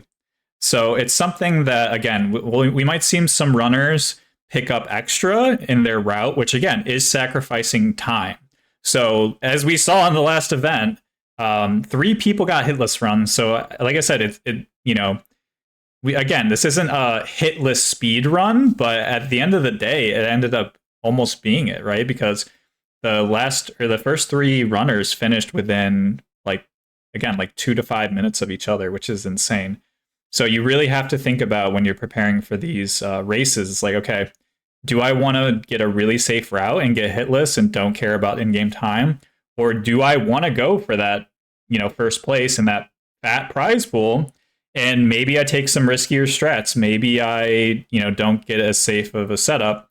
Or, you know, there's a lot of trade-offs. So that's my favorite part about watching these runs for the events, is seeing the decision-making between the routes. Yeah, decision-making is like my favorite part of it. Like I see Parno picking up Starlight Shards as he gets the Royal Scroll, and like that could be, you know, to like reach an FP breakpoint to like, you know, push itself over. But I think that's probably going to be like, you know, you can do, oh gosh, what is it, like the Selvis questline stuff, turning in Starlight Shards or whatever. For, what is that? Someone's a Starlight Shard merchant. Anyways, but like I'm wondering if like I don't know how fast it would be because I don't know fast runs. I know slow runs, but like maybe there'll be, you know, like actual stuff going on in like Loretta's area, going in there to like grab Carry and Piercer or something. Mm-hmm. Stuff like you know, just a quick sprint into Handyland.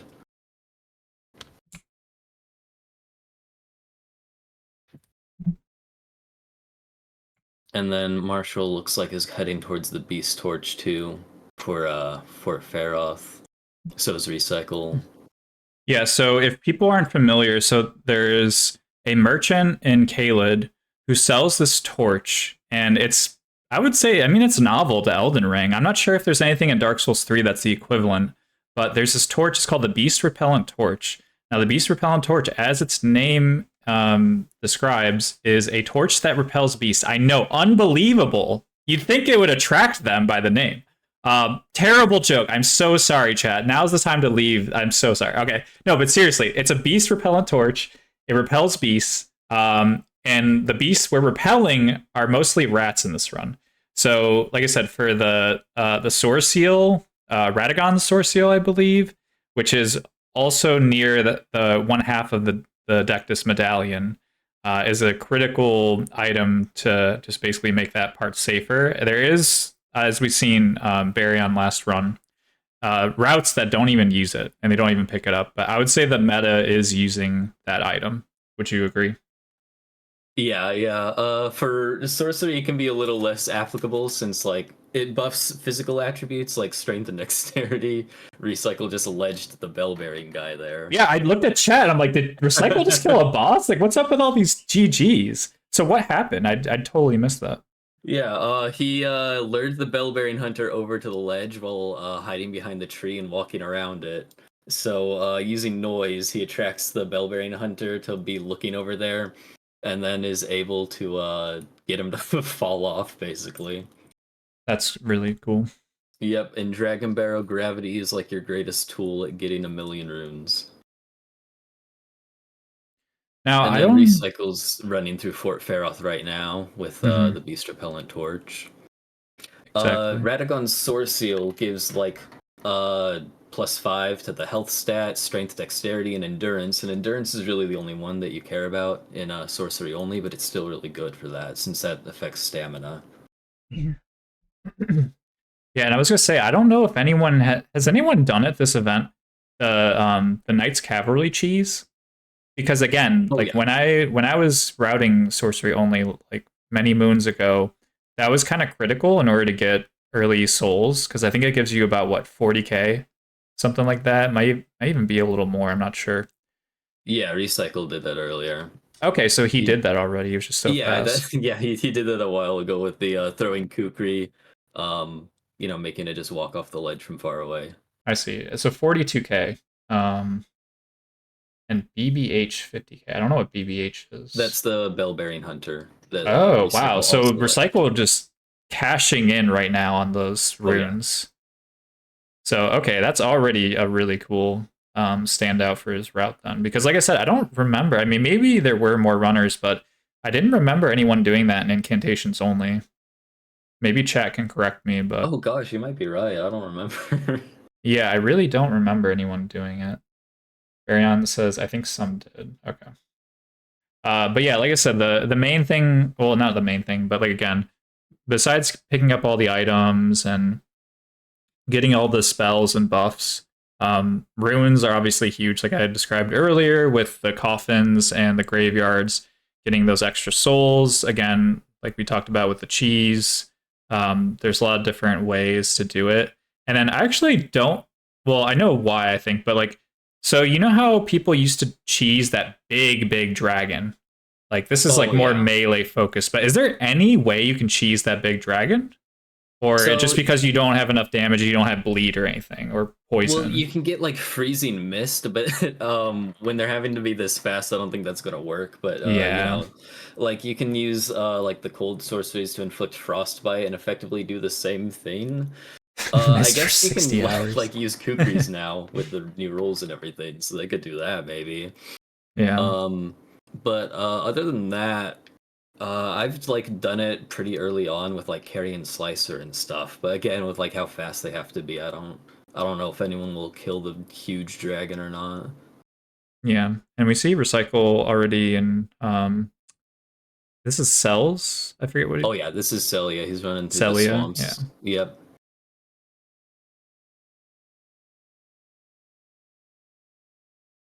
And then Marshall's getting rock sling already.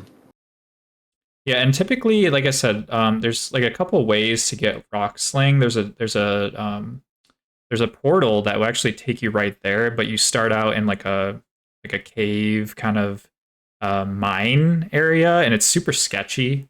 That's how I used to do it. But now people actually just go right from Caelid.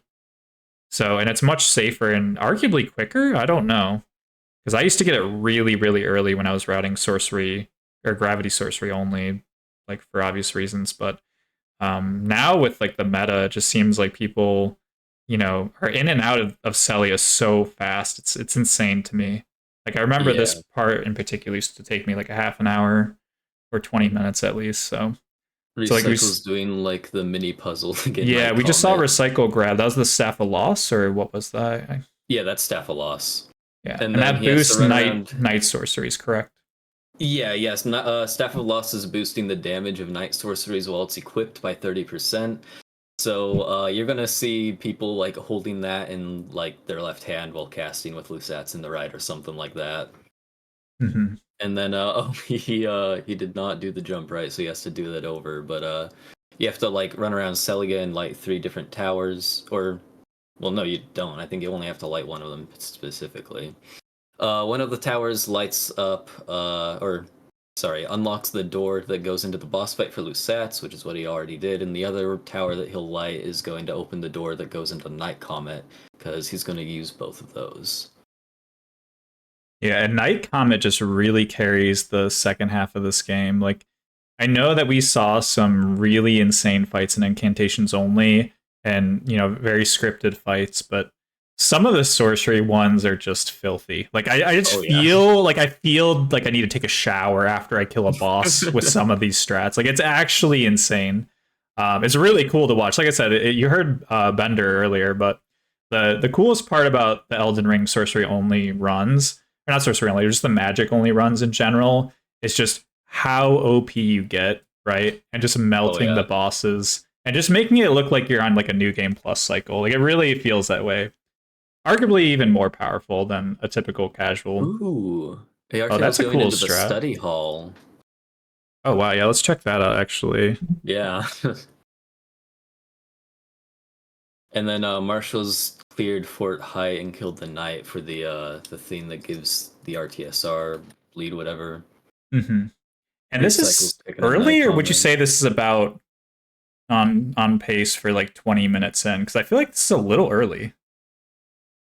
Gosh, again, I'm like a slow runner. I don't actually know at all what like on pace is, but this is pretty fast, definitely. Yeah, and that was actually pretty safe too. Like you saw, he just bones out real quick, so that was very clean. So GG for that.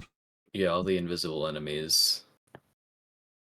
Yeah, because like I said, some of the pickups, even like I said, during setup, really just are scary to me. Even though, like, again, these people have put in so much practice. These runners, it's really impressive. Like, you know, again, everyone gets super hype when they watch these events and they're like, "Oh, I'm doing sorcery only tomorrow, man. I watched Wizard Wars, and I'm gonna do that." And you go and boot up the game, and you just die. Like, it's just like you look at these strats and you're like, oh yeah, dude, that's easy. Like, literally, this guy just melted Godric or whatever, and you know, it's not as easy as they make it look, chat.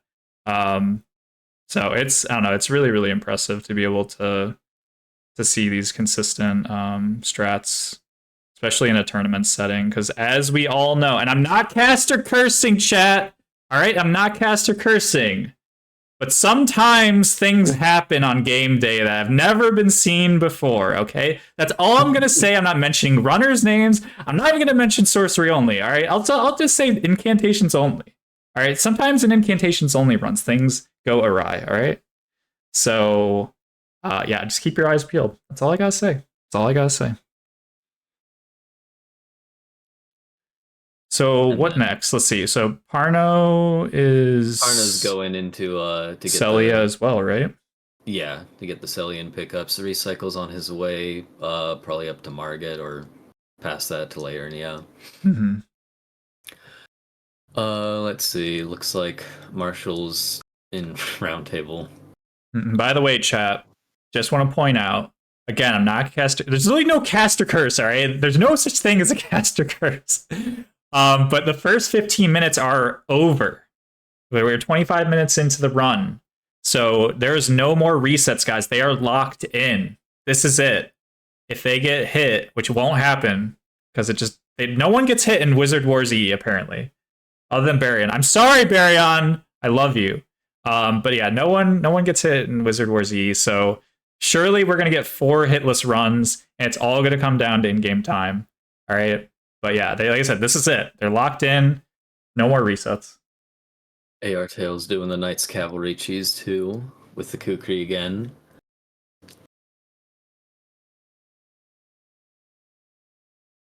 And then Parno's teleporting out to reset the jumps for the Staff of Loss and Night Comet, since those can be pretty tricky, and it's really bad to be on the ground there, since like you never know when there's an invisible wizard just roaming around. Yeah, those guys are pretty dangerous because they have ranged sorceries. Yep, they do, and they can like aggro on you, and like while they start casting, it'll disable your fast travel and everything. Oh my gosh. Yeah, it can be pretty bad. Celia is like the scariest place when you don't know exactly where all the enemies are. Yeah.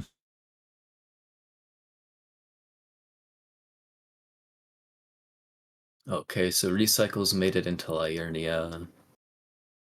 Oh yeah, you'll also see a bunch of people like go up the towers to grab the memory stones for more spell slots.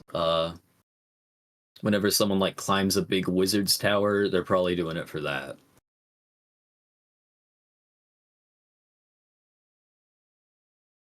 Yeah, we're seeing a lot of people torrenting right now. I'm like trying to decipher where everyone is right now in the Elden Ring map.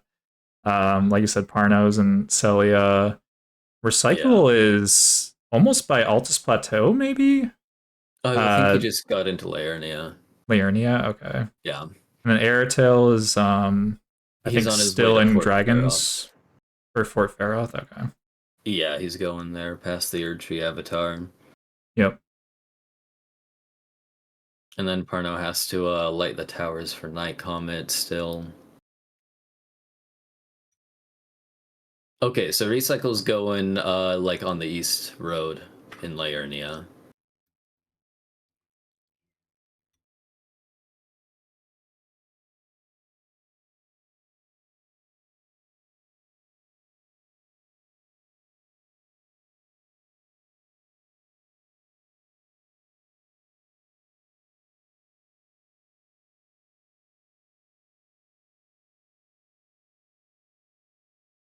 Marshall's popping balloons for runes and everything too. There's a lot of rune pickups you can get in the overworld. Yeah, actually, that's a good point. So, throughout the game, there's these like balloon-looking enemies, and they drop. I want to say like skeleton. They're almost like bug enemies. I don't know how else to describe them. They're like skeleton bugs. They have some kind of exoskeleton, like morphology. I don't know, but they drop from this balloon when you get close. And if you pop the balloon, I believe you get what, a rune 6. Oh, I don't know the size, but I mean, it's something, and it's free. It's sizable. It's like a couple thousand at least, I would say. And you'll see some of the runners use it in setup. Like I said, there is at least 2 or 3 in Laernia. And I forget where the other ones are, but I've seen some other balloons elsewhere. I couldn't tell you the location. Oh, what happened? Parno? Did Parno take a hit? I'm not there yet. Yes, he did. He took one Oh hit. no. Yeah, he got hit by the the invisible wizard hiding behind Night Comet. Oh no.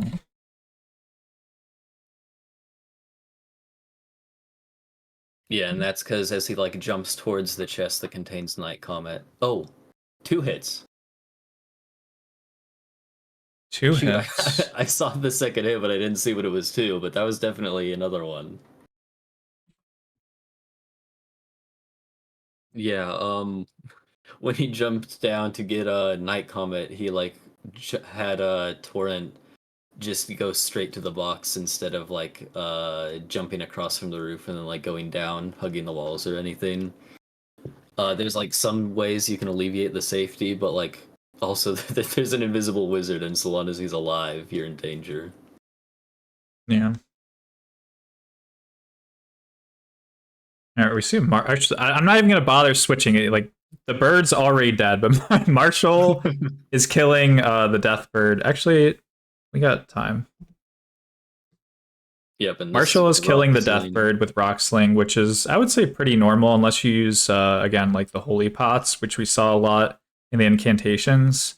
And I don't know, are there really any incantations to deal with the death bird in the start? I know that some people were, using some, but I think the majority, or at least half of them, were using Holy Pots for that part. Yeah, I think Holy Pot is just like really efficient. Because there's not actually that many holy damage incantations in the game, huh? But like Rock Sling just destroys it, and like it's really easy to get because all of them like routed in anyways, so it's like the safest thing against him.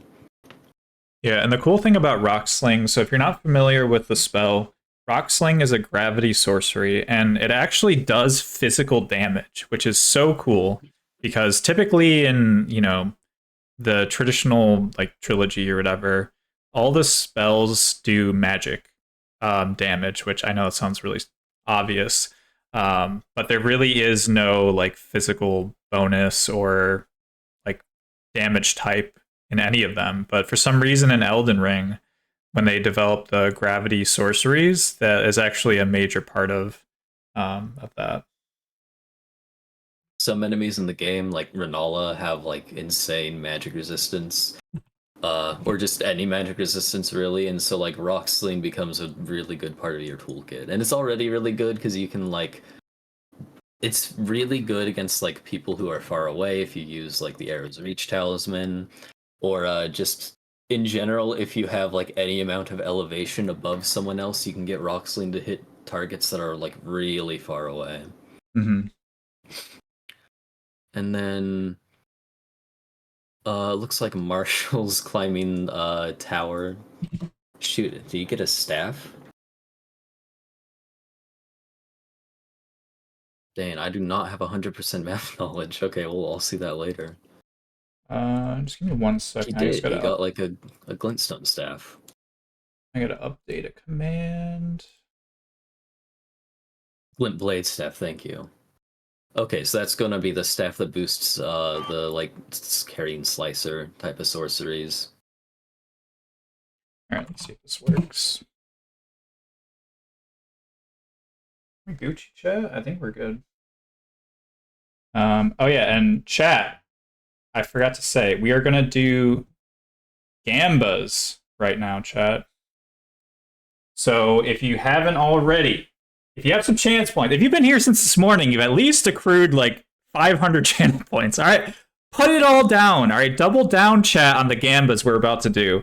All right, I will leave it open for 30 minutes because it literally doesn't even matter.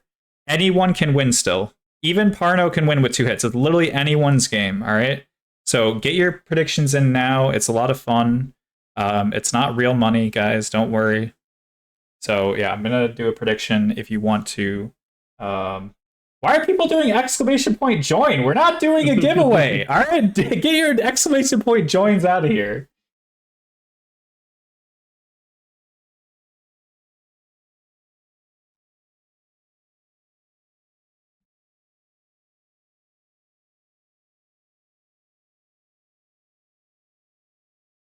All right, Recycle's going through the portal that's like in the middle of nowhere in one of the little gazebos that's like, you know, in the water or swamp or whatever you want to call it in Liurnia.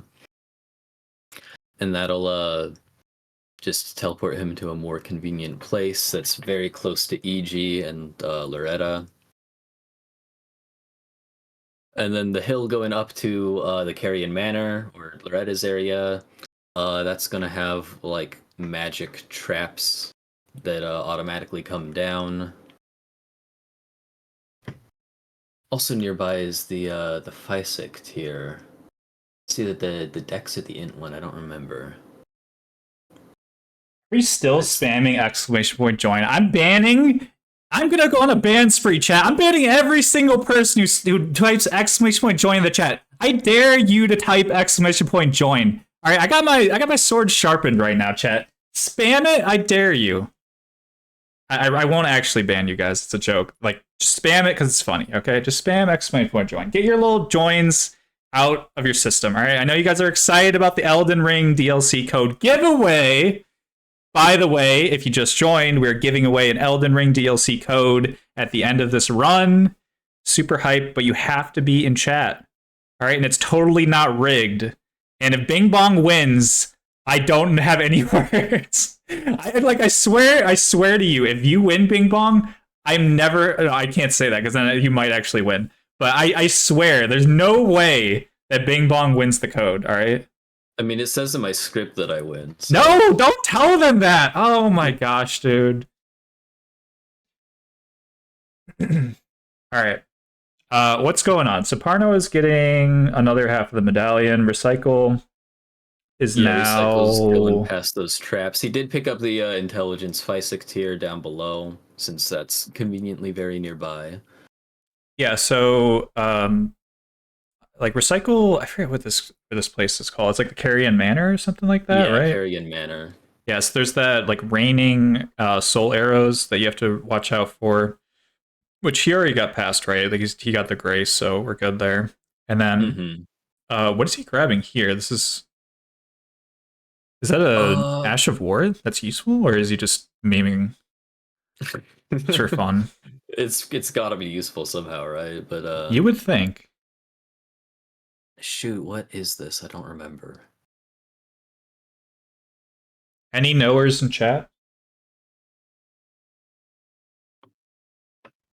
Oh, actually, that's a good point. He may actually go there for Meteorite later if he grabbed that grace. Yeah, he could get Meteorite, Carrion Piercer, Magic Scorpion Talisman. There's like a lot of stuff he could get from this area. Yeah. Marshall 2 is going to Carrion Study Hall. Okay, and this is where they grab it's the Carrion staff, or is it the Glintstone? Yeah, this is the Glintblade staff. The Glintblade, yeah. Yeah. Which again, the Glintblade. So there's like, I don't know how else to describe it, but oh my gosh, it's gonna melt my brain. I'm trying my best. Okay, so there's Carrion sorceries. There's Glintstone sorceries. There's gravity sorceries, and there's night sorceries. That's 4 sorcery classes, chat, right? Subclasses, if you want to call them, of sorcery only. So each of those staffs will do like extra damage for that type of magic when you hold it either in your hand or in your offhand. Because like we said before, a lot of these runners are going to be using the Lusat's what's the full name? It's like Lusat's something staff. But it's the most powerful staff in the game when you upgrade it, and it's Somber Stone upgrade path, correct? So it goes to plus 10, and I think most people get to like plus. I want to say like I think they do get plus 10 at the end, right? But sometimes you can even just get away with plus 9 or plus 7 or something. I'd be kind of surprised if no one goes all the way to plus 10. Yeah. Oh yeah, there are thorn sorceries too. Yeah, there's a bunch of different types. Yeah, there's just a lot. Like I said, if anyone is out there, I don't know what has been done, but everyone needs to do a subclass sorcery only no hit, because incantations, that's already finished, I think. Other than, is there like a... Well, the thorn is like the blood ones, right? Yeah, but there's not that many of them. I don't know if you could. I don't even. I doubt. I mean, I say that, and then someone's gonna do it tomorrow and at me. But yeah, like that would be a crazy run, because like I said, it's almost. I don't want to say it's like equivalent to Hex, but like you damage yourself and others in a lot of the different spells, so it's pretty cool. AR Tails rocks leaning the Deathbird the exact same way. Yeah, so again, Rock Sling is a huge spell in the beginning, and it's really, really easy to get at the start. Like, you can get it, if you want, you could get it in like the first 15 minutes or so. I don't know what the timestamp is on the meta route, but that's, like I said, it's like Rock Sling and then the Glintstone Pebble for like the first 30-45 minutes.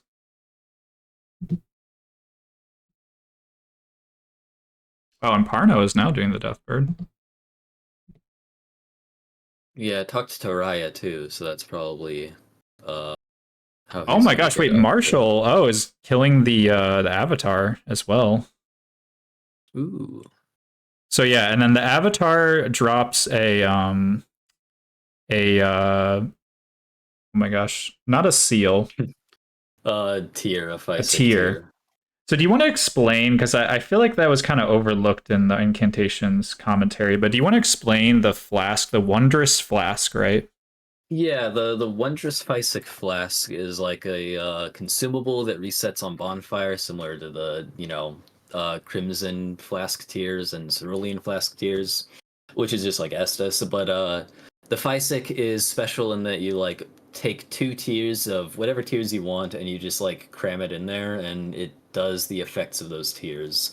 So like Recycle picked up one where he's going to drink his Physic, and it's going to give him 10 intelligence for 3 minutes after he drinks it, which, when you're doing sorcery only, is like the only stat that buffs your damage, so it's great. The one that Marshall's getting from this avatar is going to buff magic damage by 20%, and that's also going to be very, very good. But that is, I believe, also for 3 minutes. And so some of the buffs in the Physic last a really long time, some of them don't. But yeah, there's a lot of variety in what you can do with it. And in the sorcery only runs, it's going to be a very, very powerful buff.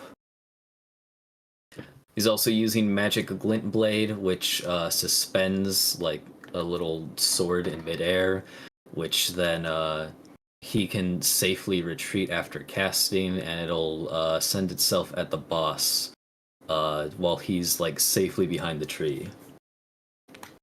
Yeah, that Magic Glint Blade is, like I said, I would argue it's one of the most important spells in this meta route, because you use it for almost like most of the bosses. Because like I said, for the late game, you use it on Malekith.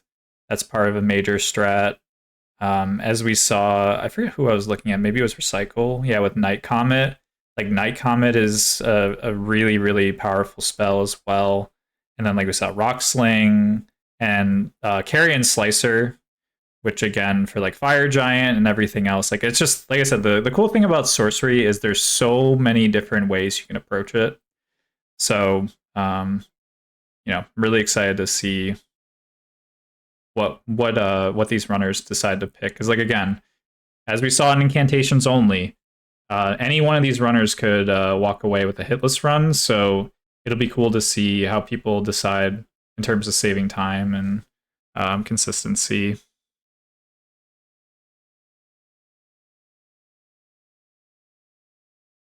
Now, is anyone close to Margit? We're about 43 minutes in. I feel like we're gonna That's what I was thinking. we're gonna get close to a boss chat. I swear. I feel like usually by now someone's fighting I don't want to say an actual boss. Sorry, Deathbird. You're an actual boss. Okay, I'm not gonna discount you too much. But yeah, Recycle is getting a Dectus medallion, which this is pretty late. But again, with Night Comet, Recycle is just melting everything right now. It's just really cool. Usually they're getting this first half of the medallion in the first half an hour. But as you can see here, when you come a little bit later, like unbelievable, just one-shotting the knight for Bloody Slash. So, and we saw that in Incantations. I think Cyborg actually was the one who was using, oh my gosh, Frenzied Burst, right? So yeah, pretty cool stuff. Night Comet is like really disgusting because similar to the Frenzy Burst incantation, bosses don't input read it, or I mean, no enemy does. So like, you know, when it gets to like gold free and stuff, you're almost undoubtedly going to see people just like blasting him while he just stands there and takes it because no one can actually do anything about Night Comet, and it does a lot of damage, especially as you hold Staff of Loss. Yeah. And then also pierces just like Frenzied Burst. You don't have to like sit still and charge it or anything. Now we see Recycle killing the seafood dude. I don't know. He cooks up a bunch of shrimp and whatever else. Lives in the swamp. The crawfish, isn't it like broiled crawfish or something? Prawns, yeah, prawns. Okay, it's some crustacean. All right, guys. Sorry, I'm not scientists like you. And actually, it's a prawn. Have you never heard of a prawn, Daddy? Yes, I've heard of a prawn. All right. Gosh. But yeah, what do you get by killing that guy, the NPC? I actually do not know myself. So he boils prawns and steals necklaces, and the necklace is what you get. You can also just buy it off of him for like. I thought you could just buy it, and that's for the Volcano Manor, and eventually to get Assassin's Gambit, correct? Yes. Well, do you need Manor to get Assassin's Gambit? Is that why people do Manor? Typically people do Manor for the +7 Somber and Assassin's Gambit. At least that's what I recall. Again, chat can correct us. They said yes. Wow. Chat agreed with me. Can we put that down in Wizard Wars history? I think that's the first time chat's ever agreed with me in 4 years. Unbelievable. Chat's the real MVP. Well, I'm stupid. I don't use either of those things. That's why I didn't know. Yeah. But just there's a lot of gain to be had from killing him for the necklace, because if you don't, you have to give him 1,000 runes, and that's dumb. Yeah, imagine paying someone for doing, something nice or putting in work. I mean, who would ever pay people for being nice? Exclamation point donate in chat, by the way. The prize pool is $263.05. If you want to support these runners and make this run even spicier, half of the prize pool will go to the winners. Like I said, the first winner of Incantations Only was Cyborg. GG again to them. And we are going to find out very shortly who is the winner of Sorcery Only. And the kicker, chat, I didn't even mention this. This is a world's first mention for this event. The winner of the whole Wizard Wars E, which, by the way, will come down to kind of a crowd vote or just a whatever. The winner, whoever I determine, all right, maybe it's not. Maybe this is like a, what do you call it?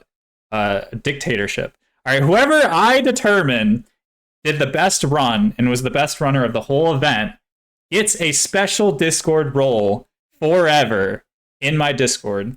Exclamation point Discord to join. It's actually a lot of fun, guys. If you like these events and you want to see more and be a part of the community, go check that out. But anyway, whoever wins gets that role, and it's actually really cool. It's gold, and we all love gold, right? Elden Ring, gold, yeah. Did I sell it, chat? Did I sell it to you? Are you sold? But yeah, anyway, that's my spiel. Carry on, Bing Bong. All right. Recycle is going up to Manor, I think. Yeah, he's there. Yeah, by the way, shout out to Alpha, who is the Wizard Wars 2 champion in chat, by the way. We have a celebrity here. Yeah, go follow them. To me, I've seen people basically do a lot of the same stuff, just in different orders. Lots of people went to the study hall, and by lots I mean at least 2, which, man, I really wish I remembered exactly where everything is on the map. I know. I promise, chat. I put a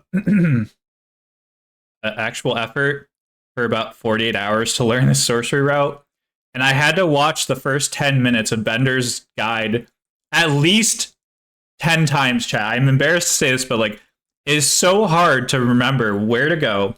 Oh, go east here. Oh, go to Caelid, then go west here.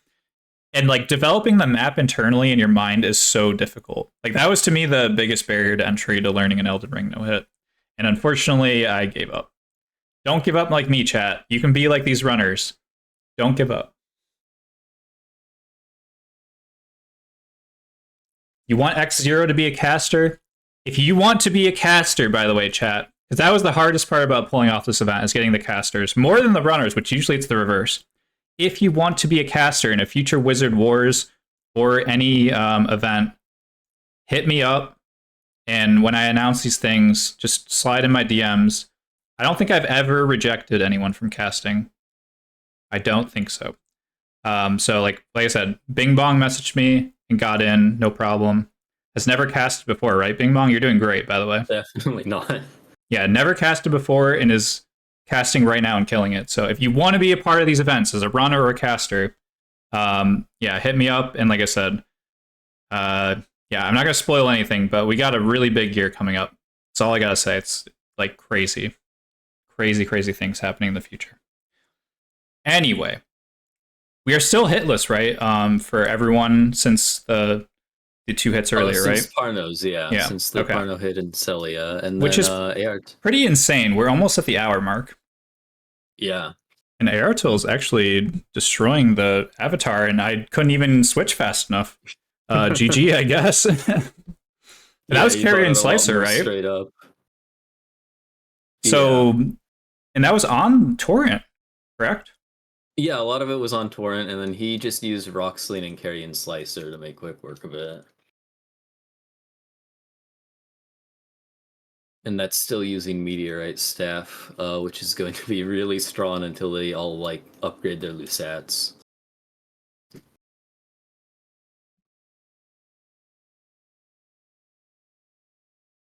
And then Marshall is also heading into the capital area.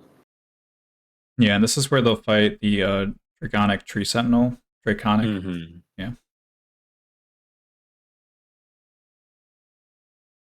Parno's also grabbing the intelligence tier at this time, too. There's some hands next to it in the ground. Or yeah, and you can see those sorceries raining down from the sky. Those things are no joke, chat. Like, if you're not paying attention on your path and you're slightly off, you can get hit really easily. Airtel's also fighting another boss, like, unbelievable. So this is O'Neill, which, when you kill, gives you the buff. I forget what it's called. What's that? The standard. Standard? Yeah, right. He drops the standard bear thing. Yeah, I forget the name of it, but yeah, it's one of the Commander standard. Okay, no, you weren't joking. For some reason, I was like, yeah, we get it. It's a standard thing, and I'm like, no, that's literally the name. Like, unbelievable. But yeah, Commander's standard, which is a buff, correct? Oh yeah. So buff, and this all damage, including magic stuff. One of the few things. Yeah, and actually, did we see? I mean, we saw them get it in incantations as well, right? Yeah. I just feel like when everyone's buffing, there's so much going on. Like the only thing that's always apparent to me is the jellyfish shield because it's just so cool. But they're doing like 6 buffs in a row. It's so much going on. Airtel got a couple of his rocks stuck on the outside the arena. Are we gonna see some spawn, some ads? I don't. Oh, or no, this is just the standard, right? Yeah. So he's good. We're good. All right, GG. I was nervous. I'm not gonna lie. Well, luckily he's got Torrent and Rocks. True.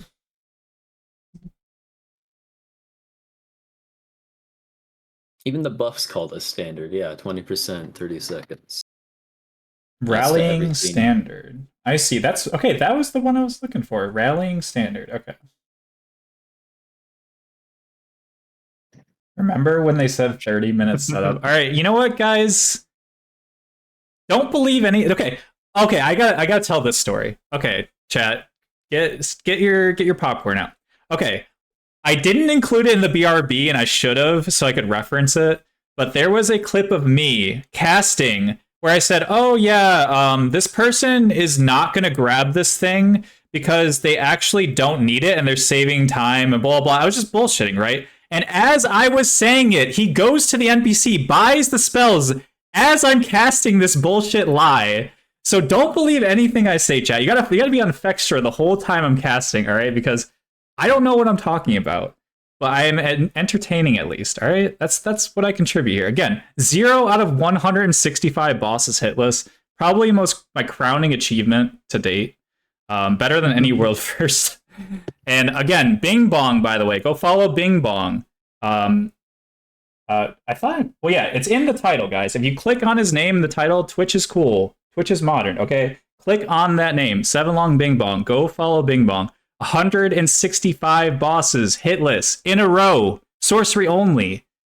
Giga cracked. Go follow this guy. He deserves all your follows and whatever. I don't know if you have a PayPal, but go send him money, all right? Don't send me money, but send the runners money. Anyway. But yeah. So Sure Blue Cycle is thing. actually completing Carrion Manor, so Yeah, and that'll be Loretta then. And Airtail just like destroyed that invader with rock Yeah. sling. like I was like, wait, is that an invader? Oh, this is actually really cool. I want to see Parno for a second.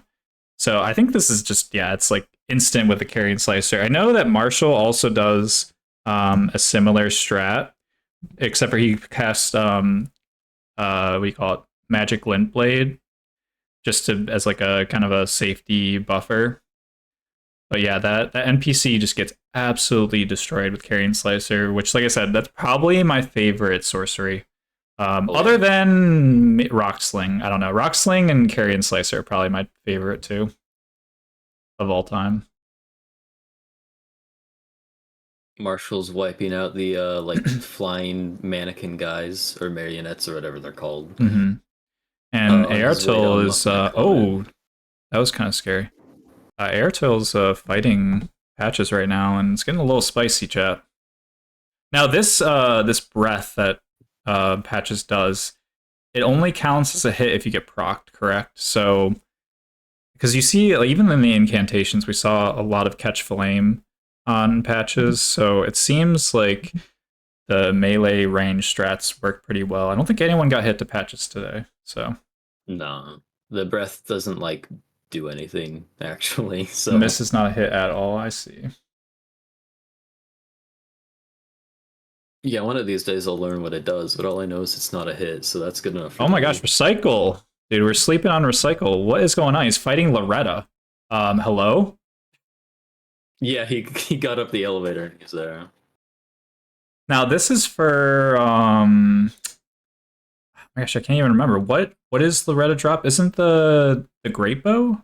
The Loretta's Great Bow, So, or no? Yeah, Loretta drops a really good snipe people and one-shot them spell. Yeah, And then Loretta's also- Great Bow. See, chat, I know what I'm talking about like 1/3 of the time, alright? Give me credit where credit's due. I swear to you, chat, I haven't remembered that spell in 2 years, alright? Can I get some 5-head in chat? I swear to you, I mostly lie to you guys, chat, but I'm not lying this time. I actually remembered that from 2 years ago. I'm proud of myself. But then, yeah, past Loretta is also access to Meteorite, which, you know, he might use for Elden Beast. Yeah. It gives access to, like, Chilling Mist, the Magic Scorpion Charm, anything else that Selvus has. And we're seeing Marshall just destroy the Nox Duo. Sorry to interrupt you, but yeah, Nox Duo is a boss fight that is guarding the Lasat's staff, which is the best staff in the game in terms of scaling for like intelligence and whatnot. And it uses a somber upgrade path, which, if you're not familiar with this game, there's two main upgrade paths. One is with the like normal kind of shards, like I don't know what they're called, like something stone shard, but it goes like 1 to 25, right? And then the other one are somber stones. So, and the somber stones is kind of like, oh my gosh, dude, I'm missing boss fights. Can you tell me to shut up next time? I'm so far at the past. I'm so like, as soon as I'm like trying to describe this, is now I understand banjo. Oh my gosh. I'm done. Bender and Banjo. I was right. For some reason, I thought I just combined their two names, Banjo and Bender. They're like talking about one thing, and all of a sudden, there's another boss fight. And then people die, all right? Bosses die. And then you're just sitting there like, what is going on? But yeah, no, the Sombers are like the equivalent of, God, what is I can't remember. What's the white upgrade stone in Dark Souls 1, 2, and 3? Oh my gosh. But yeah, Scuff Casters equals Best Casters, true. But yeah, basically the bottom line is you only need 10 of them, whereas you need like 25 to be Twinkling. Yes, thank you, Alpha. But yeah, so you basically need like 25 different stones, or you can get 10 and also have like way more damage. So it's really like a no-brainer in terms of the routing.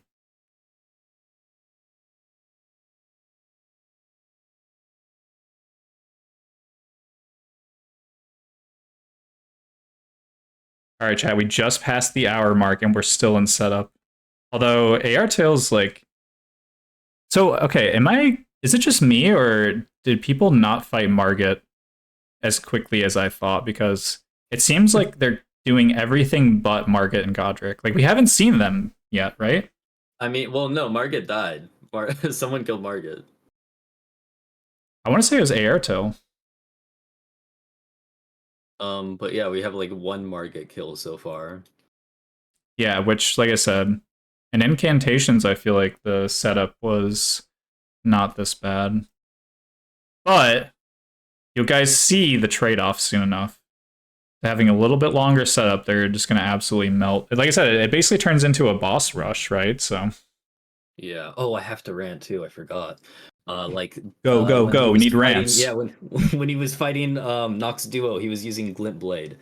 I think that was was that Marshall fighting Nox Duo? Yeah, I think, correct. For the sets. Yeah, it was Marshall. So Magic Glint Blade is really good also against people who like input read, because unlike Night Comet, it doesn't like just ignore the input read where Night Comet will like hit the person directly, but Magic Glint Blade, enemies will like react to it as you cast it, not as the projectile hits them. So Marshall was able to just put 4 Glint Blades into the air, and they would dodge each one as they got deployed, but then they would just fly in the air and then fly into the boss and like kill it, and they just wouldn't do anything about it. And then he did that to the second person in the duo, so it's really good for doing that too. Yeah, like you said, that delayed mechanic is actually really useful, which it almost felt like when I was first using that spell, I actually didn't even think it was a good spell, because I was like, oh yeah, this thing is just kind of like, I don't know. It wasn't intuitive to me. And then I see all these people just melting bosses, and then, you know, now aware that it's actually super, super useful. And like you said, with that input reading mechanic, it's a really nice way to get around that. Yeah, recycles at Margit. Okay. Thank you, chat. Chat's carrying me right now for camera control. Same. Okay, so Carrion Slicer. Nice dodge. Phase 2. I mean, what phase 2? Easy. So really, you only have to dodge one attack then, right? I mean, there is RNG on what attack he does, but other than that, that's scripted easy. GG. Well done, Recycle. Didn't even shackle. Shackle check, anyone? Did we really see 2 shackles last event? I thought someone said, is there even, I didn't even know there's 2 shackles. Is there really 2 shackles in the game chat? There's a shackle for Margit and a shackle for Moog, but the Margit one works on Morgott too, so everyone in the 80% is just going to be grabbing the Margit shackle. I see. Now, Parno's at Draconic Tree Sentinel. Or is this not? Oh, it is. He's doing the cheese, I think, right? Yeah. Yep. This is the tech to get him to walk somewhere funny. Oh, Miko, thank you for the raid. Sorry, guys. I am going to be, like, all over the place today because I'm casting Elden Ring and also camera control and also chat control. So please be patient. I appreciate you guys, and thanks for being here, and thank you, Miko, for the raid.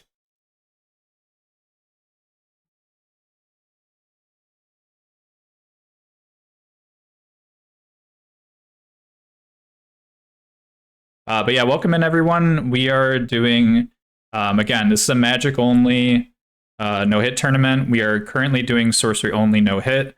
This morning we did incantations only no hit. This is the last race of the day. And we are probably about, what did you say, like a little under halfway done?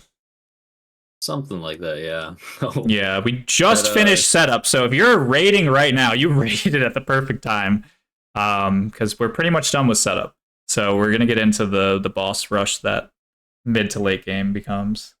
Parno had to reset his fight against the Tree Sentinel. Yeah, I missed that. Fall off the cliff. So what happened? He just messed up the cheese? Yeah, I don't think every rock hit him. Yeah, and we're actually seeing Marshall go into Margit as well.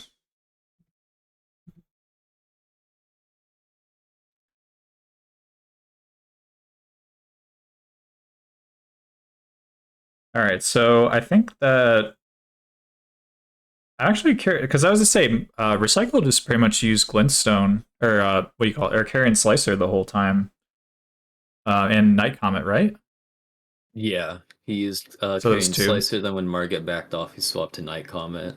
Yeah, so I'm actually curious what Marshall is going to do here because he has Magic Glint Blade. It involves Gambit, I guess. Oh no, wait, that's just a proc RTSR. I'm dumb. No, you're good. Okay, buffing. Can we get some buff? I have buffing, right? Can we get some buffing spam in chat? No one spammed buffing enough. Wait, dude, I have all these amazing 7TV emotes, chat. Spam that shit, dude. I literally spent like an hour adding Elden Ring fucking emotes. So get that shit spammed in chat. Thank you. All right, so this actually looks pretty straight up so far. Not as cheesy as I was expecting. Oof, nice dodges. Wow, okay, that was kind of insane. Carrion Slicer just melts Margit, so that was a little less scripted than Recycle, but still really well played and nice strat. So GG to Marshall. And then Recycle's going into God. Oh yeah, dude, what is going on? All right, Recycle is in Godric. Oof, that was scary.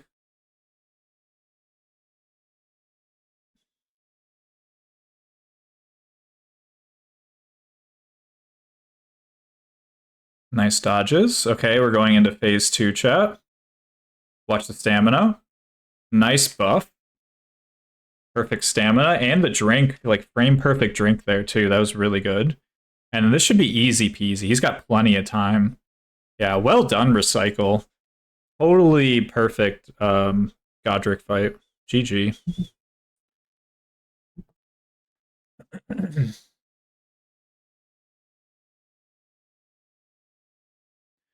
So Parno killed Tree Sentinel. We missed it, I think. Yeah, I'm seeing it right now. Yeah, he got every rock to hit him. This time staggers him, and then more rocks make him fall off. Nice. And then AR Tail is just moving through Volcano Manor.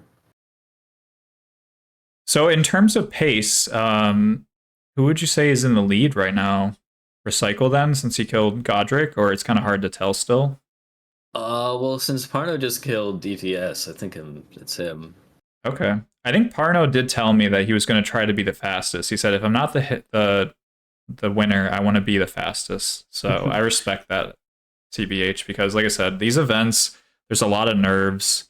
And it's just, like I said, it's a totally different environment than doing your own stream, or obviously it's completely different than doing offline play. So, and like I said, we're still hitless an hour in on 3 out of 4 runners.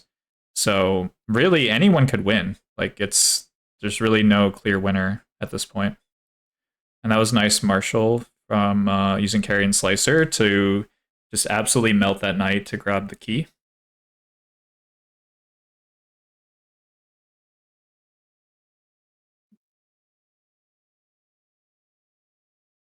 And AR Tails in Volcano Manor. Nice use of kukris there to distract the lizard. Yeah, I love using sorcery to just get rid of enemies in the way. I feel like it's just really good for stuff like like you can't have your weapon like hit the wall with Carrion Slicer or anything. You can just hit people around corners and stuff. Yeah.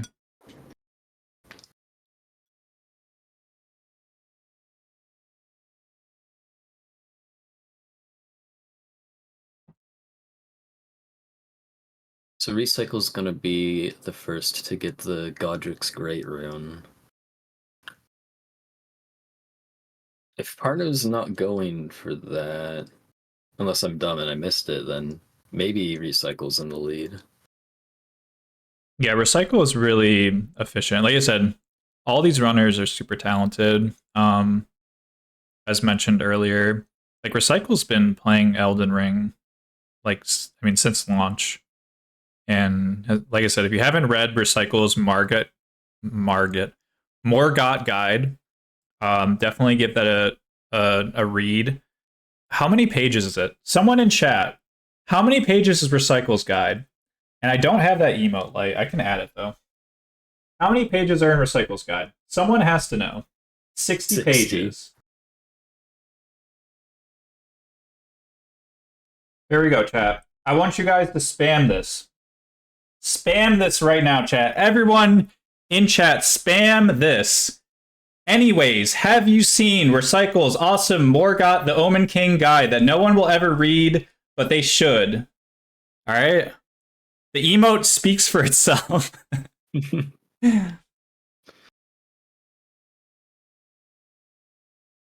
But yeah, absolutely insane runner. Like I said, exclamation point runners in chat.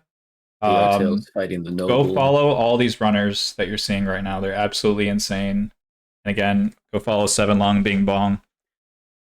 Carrying me through this cast. Thank you so much for not letting me do this by myself. Oh my gosh. But yeah. Alright, we are missing a noble fight. And it's about to be over. Airtail's just making light work of this. So Sleep Pot for second phase. Oh no. Oh no, what happened? Oh my gosh, I didn't know that could even happen. So he can still do the roly-poly move even though he's going to sleep? Yes, it's really dumb. Wow. That's a first for me. And Marshall is about to go into, I think, Godric, right? Yeah.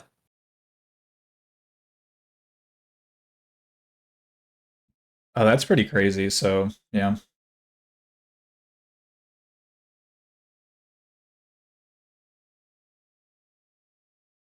Huh.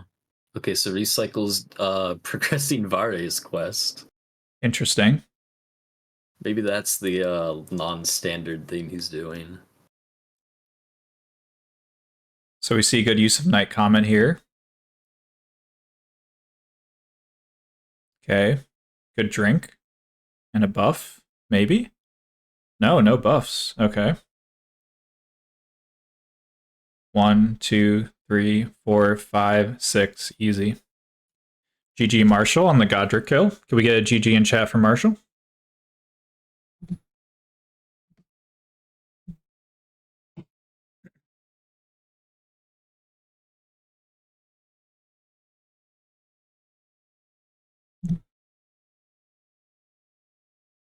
Alright, what do we got now? So Airtail's in Volcano Manor.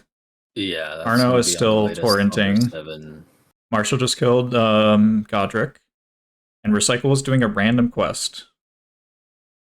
And is in what? Altus Plateau? I don't even know where he is. Yeah. I think that's Altus.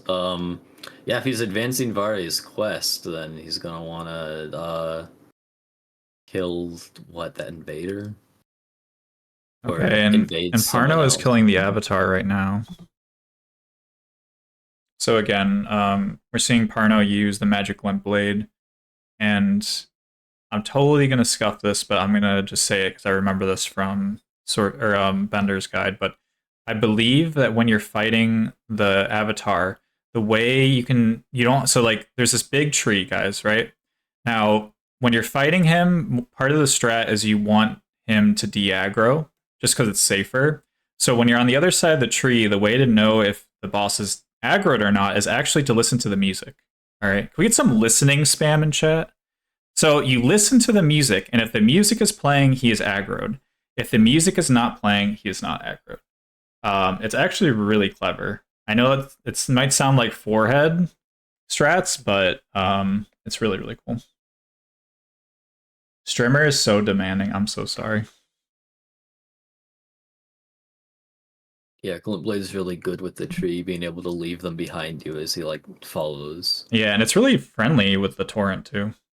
Oh yeah, because it's just like with Black Flamer, you can like move while doing it, and it's just extremely good to be able to do that. Yeah. Chat is rioting right now. Chat is not happy with me telling them to spam emotes. So you know what, chat? I'm not going to tell you to spam another emote again. Why don't you spam !join? Maybe you'll win an Elden Ring code, but you probably won't. All right, chat? Because when I tell you not to do something, you do it. And then when I tell you to do something, you don't do it. So I can't win here. All right? Look at this. Look at this, guys. Look at all the !joins. I can't even make this up. Unbelievable.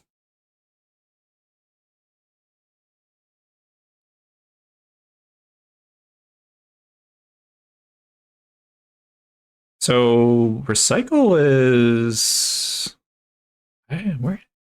Oh my gosh, she's really far north. Now, is this related to the quest then, or? Oh, this is just like on the way to Draconic Tree Sentinel. Okay. He has to come here anyway. Yeah. And AR Tails and Volcano Manor still. Now, are we gonna see another noble fight? I feel like we might. Let's see. I can't read the splits from here. It's like impossible to read.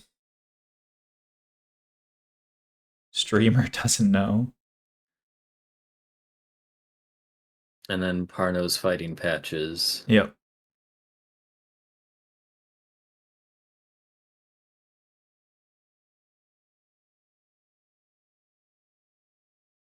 Watch Patches get melted, chat. Oh! Oh my gosh, I'm so sorry if I spoiled anyone. That scared the shit out of me. Oh my gosh, dude! Run! Oh my gosh, okay. It's fine, chat. It's fine. Oh my goodness. Okay, he gave up. And Parno is not a merciless god, okay?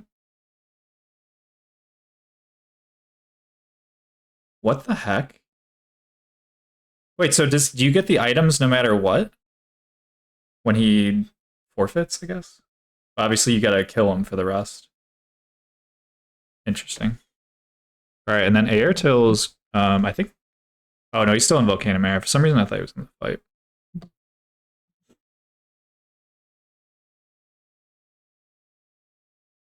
Oh my gosh. That that lizard with the chain flame whip thing absolutely terrifies me every time I run by. Oh yeah. Like they make this look so easy, but that guy is tricky. And then who is Recycle killing right now? Is this part of the quest? Yeah, this is what Recycle has to do to advance Varia's quest line. So it does look like he's gonna get the medallion to go into Moog's area. Interesting.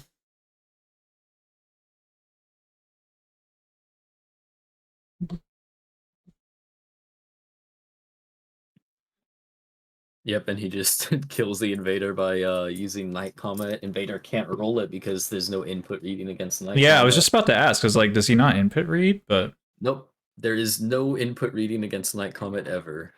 wait, really? Yep. It's just like Frenzy Burst.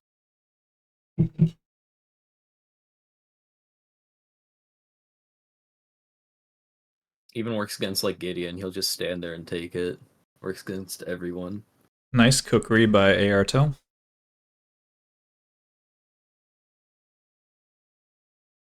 Which, by the way, chat, because it's always spicy. Airtail is French. Cyborg is also French, who won the first round of Wizard Wars. Will we see a back-to-back French victory? Or will we see... I know Parno, oh my gosh, Parno's from the UK. Marshall is from India, I believe. And then I forget where Recycle's from.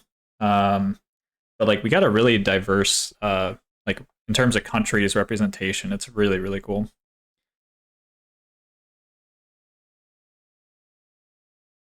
Parco Molo. Oh my gosh, I can't right now. Jordan, but he's in Germany. Okay, cool. I hope we're not doxing him. I'm so sorry, Recycle. We just doxed you in front of like 146 people. I'm pretty sure he has his flag in his Team Hitless profile. At least I hope. But All right, yeah. so Recycle is also going to be doing stuff with Celibus then. Yeah, this is actually really cool. I'm excited to see what the late game of Recycle's route is. Because he's still doing this pretty fast. You know what I mean? Like, it's not like this, like, these quest lines are like quick by any means. Naturally. Like, he's just going that fast. Okay. So we need to quit out for this quest, I'm assuming, because we just saw Recycle quit out. Yeah, I mean, it's just a lot faster than having to like come back and all that. And that should be fine. I don't think there's any issue with that for the rules. So no. All right, Arno against Margit. Nice. I think this should be 100% scripted. Yeah. Wow. I guess one dodge. Oh no! Why? I did it again, chat. I caster cursed, for fuck's sake, dude. Why do I do this every time? Every time, dude. I wasn't even paying attention. Like, normally I'm like, oh, I'm not going to caster's curse, but this time it was 100% like organic, so I 100% caster curse. For fuck's sakes, dude. I'm so sorry, chat. You can blame me. Arno can blame me for that one. That was all my fault.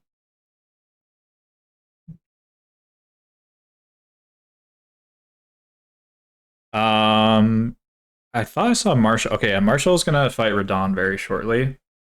Okay, chat. I'll let you decide. Do I zoom in on Parno and talk about Parno again? I don't want to caster curse this. How about I zoom in and I don't say a word? How does that sound, chat? All right, I'm not even here. Okay, we're just gonna watch. I don't know who's playing. I don't know what the boss is. All right. Meanwhile, Yartail killed the Nox duo using Rock Sling. Uh-oh. Yeah, we're good. Okay, we're good. And then Marshall is fighting Radon, so let's go check that out. And what'd you say with Rocksling? Sorry, Recycle killed... Yartail killed the Nox duo that was guarding Lusette's staff. Oh, wow, that was quick. Oof, wow, that was a late roll from Marshall. Or it looked late, at least in my opinion. Alright, so again, as we described earlier, if you haven't seen Radon yet in this event, the no-hit runners are doing pretty much the same thing, I think, for strats. So you want to run backwards, and when you get a far enough distance from Radon, it actually will despawn him. And then when you come back again with Torrent closer, he is in this really weird AI, kind of like he's aggroed, but he's not shooting at you. It's really weird. And then all of a sudden, he just starts riding towards you. Whereas, again, if you do this fight normally, in like a casual playthrough, he's just a spamming magic arrows and that great bow. Like, it's super, super annoying to fight Radon if you don't do the cheese. And, of course, Marshall got it, no problem. So, GG on that. But, yeah, like I said, the strat is critical to hitless runs. Because if you had to fight...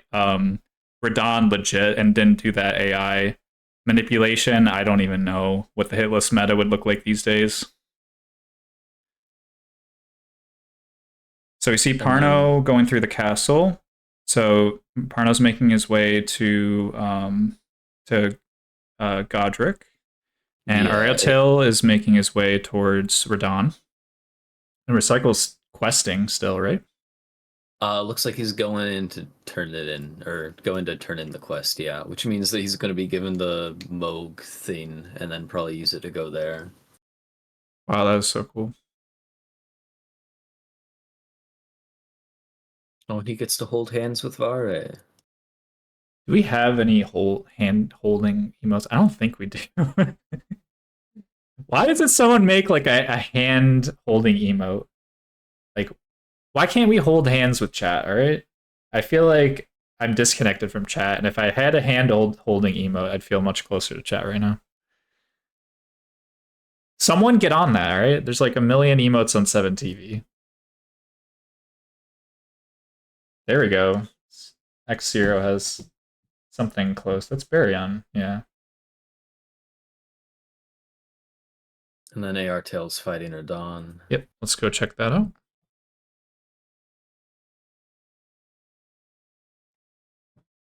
Again, the AI manipulation at the start.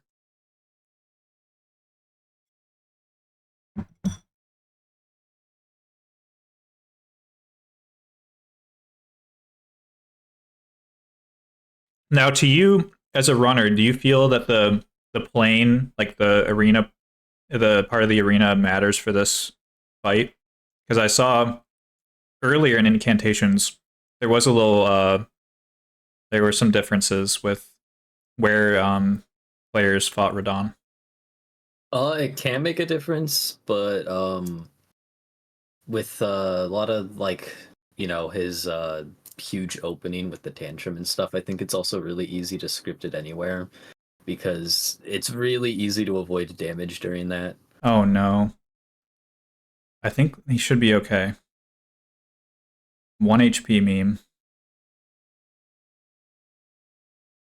Can we get some Radahn arrive in chat? I'm not asking, alright? I'm not forcing. Actually, I am asking, but I'm not forcing this time. Can we please get some Radahn arrive? I'm asking nicely. Thank you. Like the one time we can actually use that emote. And GG, by the way.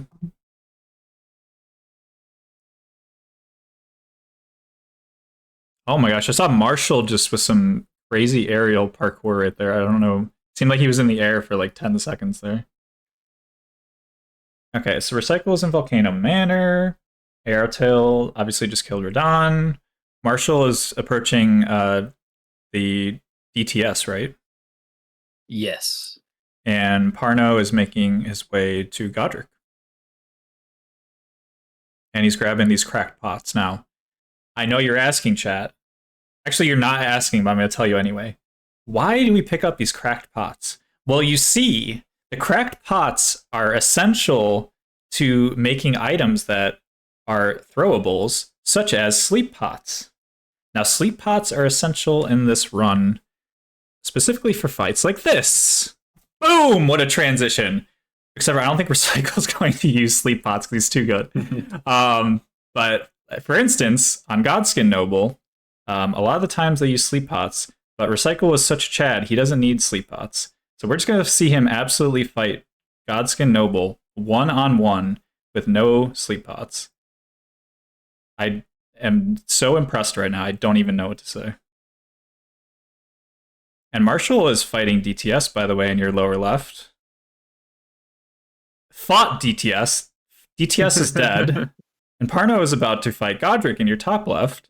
So there's a lot of stuff going on, chat.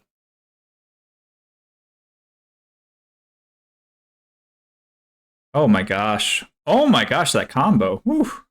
It's getting spicy. Oh boy. Jeez. Oh boy. Wow, okay.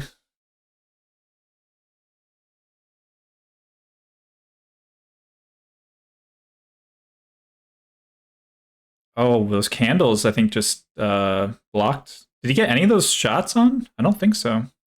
And Parno just destroyed Godric, by the way. I literally blinked and he's dead.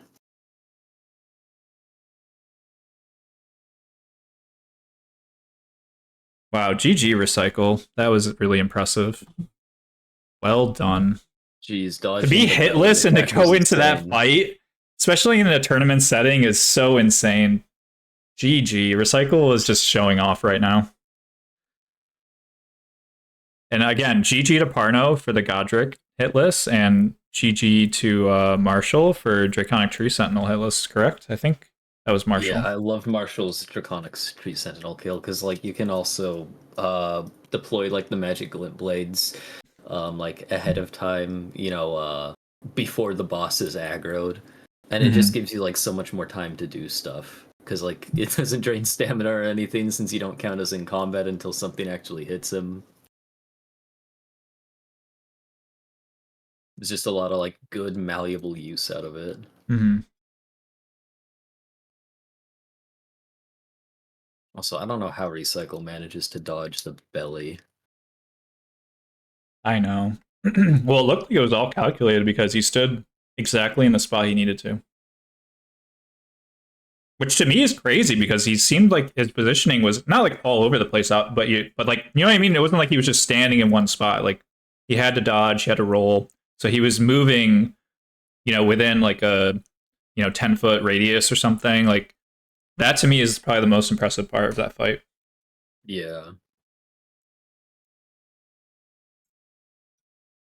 Okay, so it looks like Marshall's the first one going into like the actual capital main area.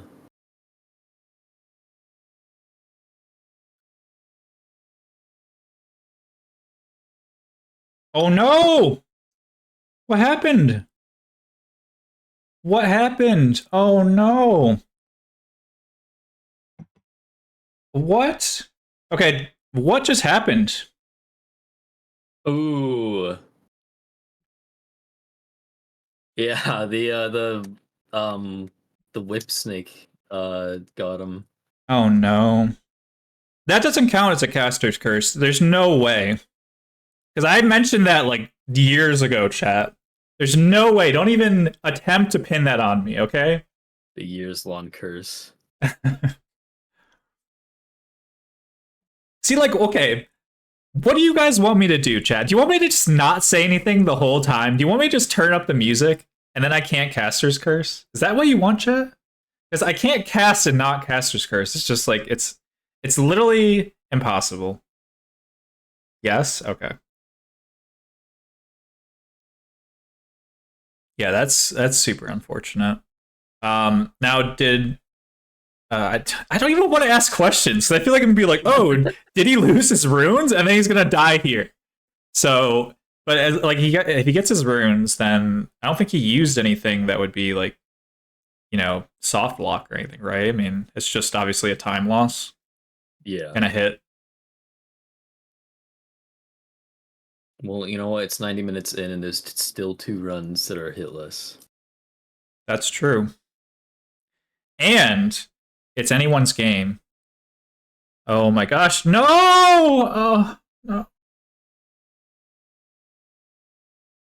1 or 2 hits for Recycle's initial hit.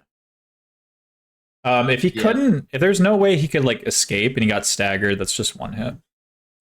Well, it looked like he like took a step, so I don't know, chat. What do you guys think? Are we at 2 or 3 hits? I'll let chat have some votes. I would personally say 2, but I know that some people are very, very strict in their own. 2. I'll go with 2. Hopefully we don't need to have it be that close. 2 total is what we're saying. And yeah. All right, so we'll go with 2 hits right now for Recycle. Yeah, I agree. I think in my opinion, like that second hit was kind of a snowball effect. Like I don't really see it as being like super independent events. Oh man. All right, positive vibes, chat. I want to talk about it's a beautiful day outside, chat, and I'm stuck inside running this event. But it's a beautiful day outside. I mean, that's something positive, right? There are also 2 hitless runners, by the way. Marshall's on gold. All right, GG Recycle. He got past the flame whip. We're good. Yeah, Marshall was fighting Godfrey. So, and again, with this strat, this is very typical of Parno and Bender's route, where, again, you use Night Comet to get 1 or 2 shots off at the start of the fight, and then you want to actually go to the other side of the arena and use Night Comet again, and you can finish off Godfrey easy peasy. So I know some people will use Carrion Slicer, like you saw in Incantations, Cyborg, for example, was using Catch Flame. So there are people who prefer to fight Godfrey close range using, kind of like melee range spells. But the Night Comet, as you said earlier, is just so strong, and there's no input read on Night Comet, right? So Godfrey can't input read you. He'll just walk at you and take it, and he can't do anything. Like, if he's not close to you, he doesn't have any attacks. Sometimes he can, like, jump up in the air and throw his axe, but even then, he still has to be kind of close to you, so... Marshall's killing the Black Knife Assassin right outside the America's bedchamber instead of avoiding it. Interesting. Yeah, he just uses Glint Blade and Night Comet and gets it done.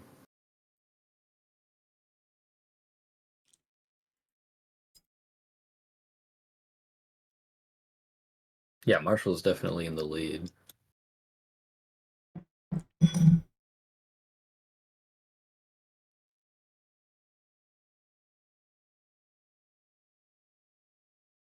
All right, Parno is on his way to Radon, and Recycle is doing Nox Duo, I believe? Or where are we in Recycle? Yes.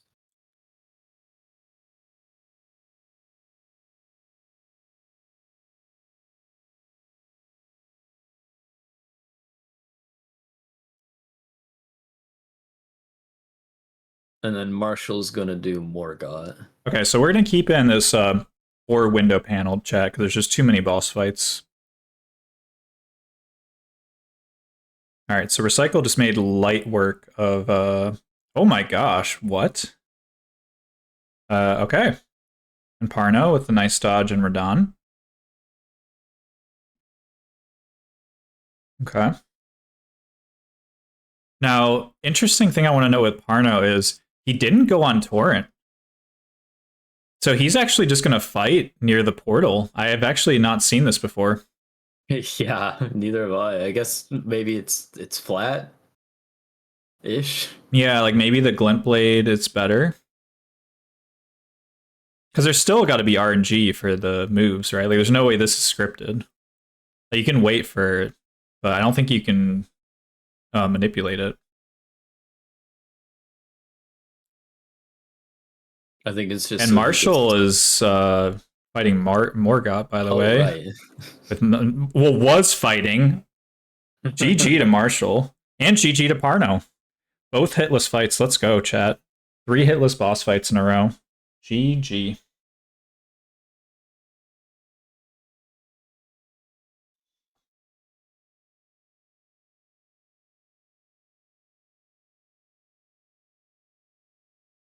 Where is Recycle? He's in Moog's palace. What is going on? What is going on, chat? I need to know. Why is Recycle over here? He's gonna kill Moog instead of Radon for that rune. Oh! Are we good? Was that a hit? We're good, right? It didn't proc. We're good? No hit. Okay, good. That scared me. Some kook reaction. Now, these are just enemies, right? Like there's... Yeah, they're just there. Yeah. Wow, that's a big rune.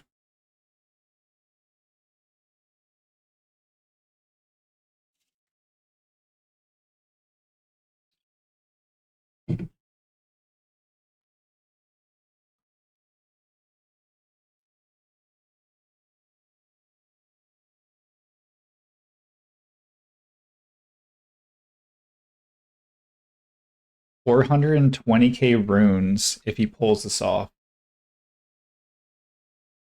Apparently. Does he have Comet Azure? No one's picked that up yet, right? Maybe he'll get it. I don't even know what I'm watching not. right now. I'm just enjoying this. Ooh, okay, that's a big somber. So that's the +10, correct? Yeah. Very nice. So that was 2 big rune pickups. All right, so Recycle is upgrading his weapon. Arno's in the Carrion Manor.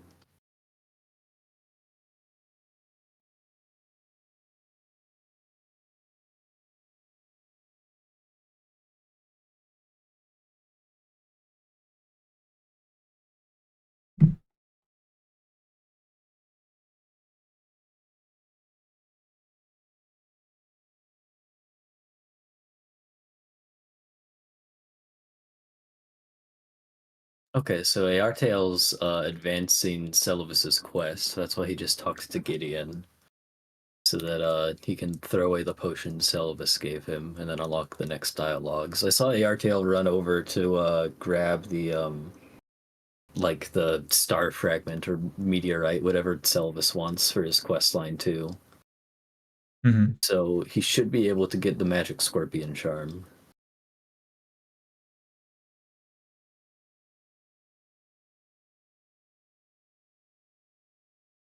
And Recycle's going to Moog. Oh my gosh. All right, well, let's watch this. Rage chat.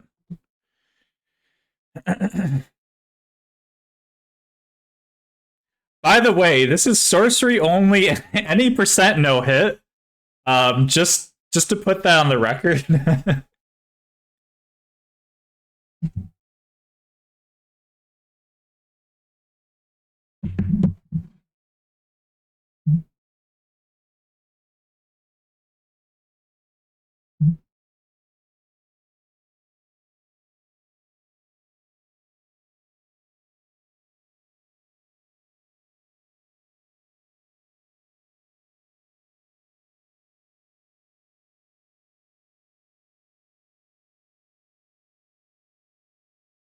Oh my gosh.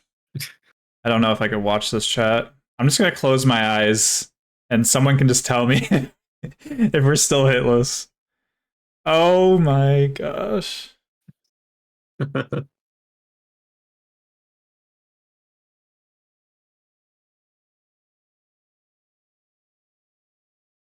Alright, if you know the words, chat, say it. Spam it in chat if you know the words.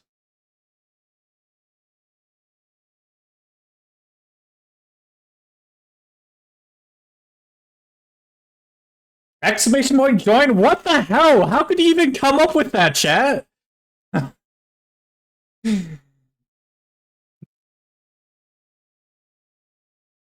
Oh my gosh, dude. Recycle is just making this look like... I don't even know. Wow. What? Oh no. Okay, that's not a caster's curse, alright? Because I was saying that for like 5 minutes straight. Oh no. Okay, Parno is in Carrion Manor, so let's go check out Parno. So that is... How many hits? 3 for cycle? Yeah. Still, can we get some hearts in chat for Recycle? Because that was insane. Moog, like even with that, he was still like absolutely killing it. So any percent route is crazy. Yeah. Any percent route, by the way. Definitely rigged. No, I promise, like, if anything's rigged in this event, it's not going to be the hits. It's the giveaway. Yeah, it's only the giveaway that's rigged, apparently. So I think Recycle did Carrion Slicer only no hit, by the way. Which is really cool. Oh, damn. Yeah.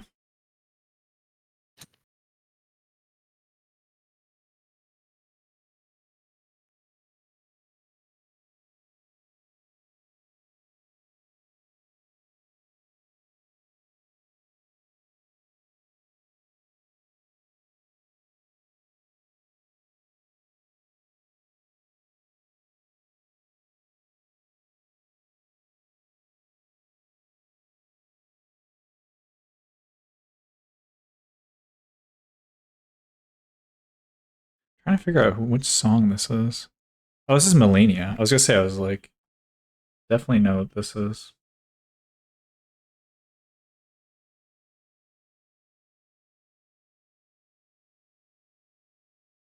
I love that he got Carrion Retaliation for Moog. Yeah, it's so cool.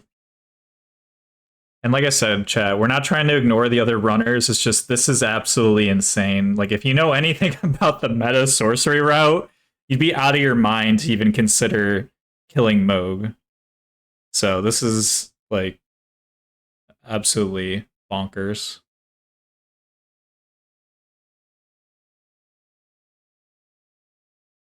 Oh my gosh, no. Sag. Oh, Sag. Should we be hearing a song? It might be really low. I can turn it up a little bit. Ooh, that's 4 hits. Yeah.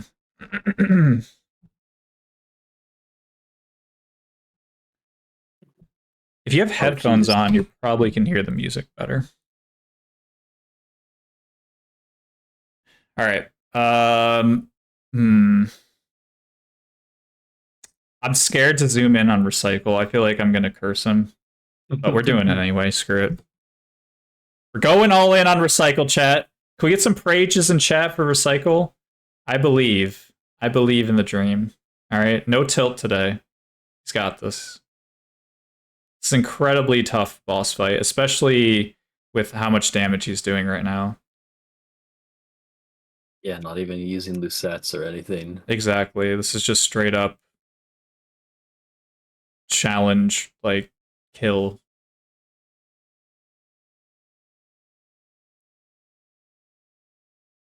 Oh my gosh, that combo.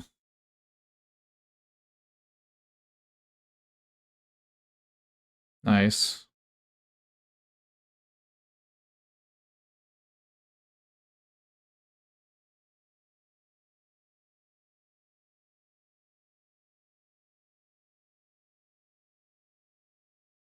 Is that an RTSR setup, by the way? Or am I just, like... It is, yeah. That's insane.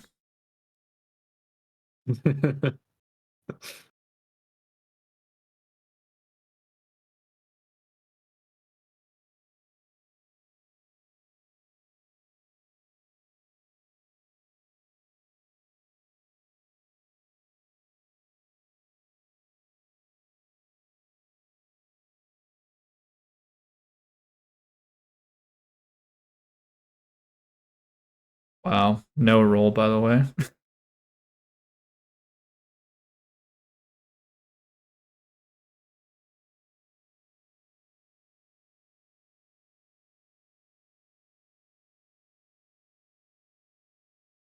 Whoa, what was that? Was that intentional or was that an accident? Like that big staff he took out? Don't even know what that was. Or that was just, that's on his offhand, I think, maybe? Airtail on a boss. Alright, let's go do killed Godric. Yeah, let's go to the big screen. Well, there was a boss. Alright, that was a good transition. I tried, chat, okay? It was too quick for me. Alright. Oof.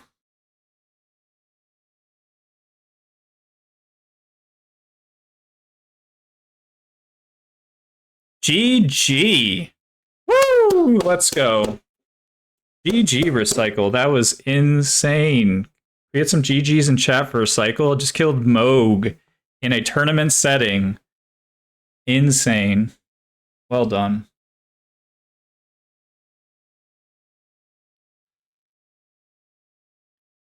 Alright, so Marshall is on his way to Fire Giant. Airtail, I can't tell on the splits. Godfrey next? He's going to Godric's Great Rune right now. Yeah, he's getting the Great Rune. Yeah, then he's gonna go into Lane Dell. Now, Recycle, that was the second Shard Bearer, right? So now Recycle can go to Lane Dell. Yeah. And then Parno is finishing Selvis's quest line. Yeah, by the way, chat, go follow all these runners right now. Absolutely insane performances from all of them. If you haven't followed these guys already, do so now. All their links are in chat. Just an insane day of Elden Ring magic runs. Couldn't ask for a better show.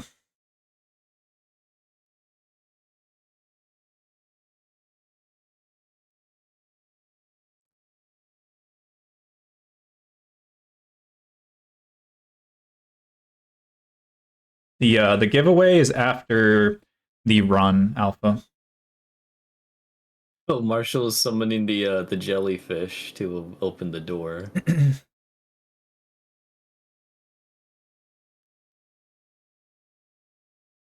Yep, so we're gonna see what is, I actually forget. What do you get for doing this? Ooh, or not. You get a charm that helps with the FP. Oh, yeah.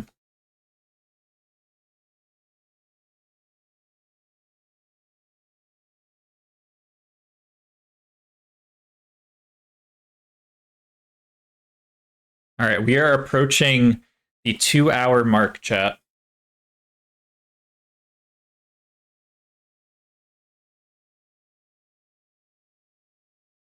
So I'm trying. So at least we said earlier that Marshall is in the lead in terms of, I guess, just everything, right? Because he's hitless and speed wise. Unless I missed something. No, he's definitely ahead.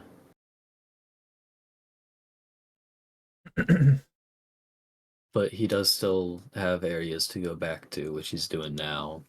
Mm-hmm. So Parno enters Lanedale.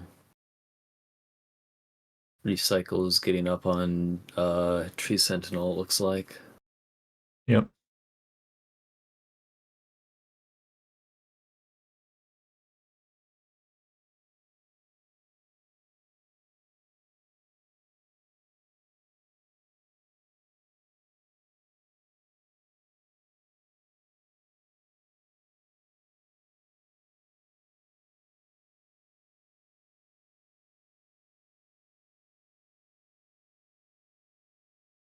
All right, so Marshall's on his way to Fire Giant. Airtil is... Oh, he's in the windmill area. Yeah, I was about to say, what is he doing here? Oh my gosh, dude, I love these enemies. They all dance, Jack. Can we get some like dance emotes? Because I love the way these windmill enemies dance. And like I actually might dance right now off camera because of how hyped these guys get me. I don't know. I just think it's the coolest thing. It's like a little slice of Europe in the game, right? Right, Recycles killed Draconic Tree Sentinel, it looks like. Wow, Yeah, okay, I missed it in literally 2 Yeah. seconds. I'm a terrible camera guy. All right, I'm fired. I'm firing myself right now, Chip. I thought that we were gonna see we're gonna see a boss, surely, right? There's no way that Airtil isn't about to kill this boss. Okay, I'm right. Okay, so I'm not that bad. I'm hiring myself again. Okay, so Sleep Pot, buff, Carrion Slicer, easy. Now, why? Why are we over here? Do you know? Nope. I don't know what the gain for sorcery is to be killing this noble.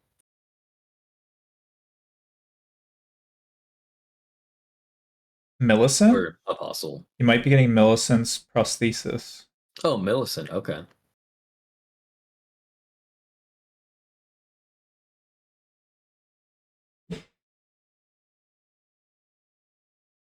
Yeah, okay, so he's just advancing the Millicent quest line. I see.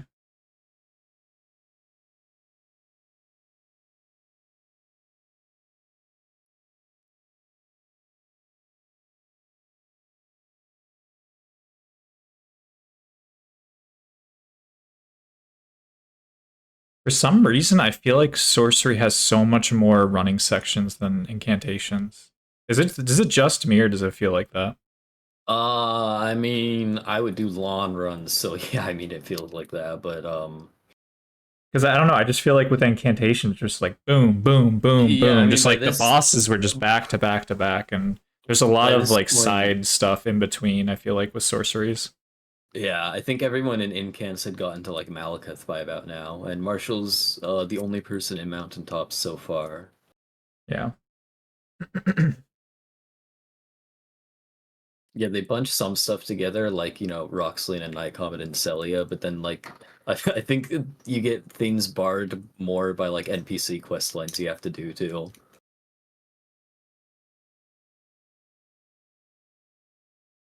And then Parno's gonna fight Goldfree.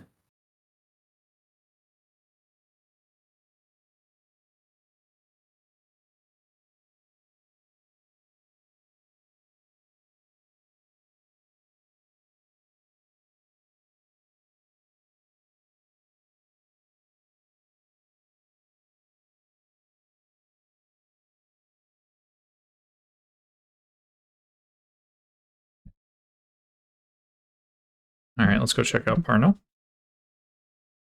Okay, so very similar as we saw before. The Night Comet start.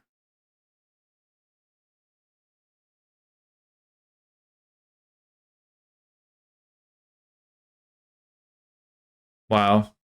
Godfrey is just just chilling, just like, yep, I'm just gonna take this. So, and that again relates to the tracking, like you said, or the input reading. Yeah, but he can do actually nothing about it except walk. Wow.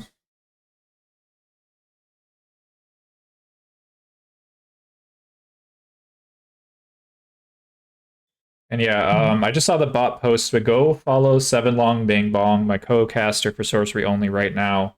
Insane runner. Insane caster now, I can say, because now you've officially casted.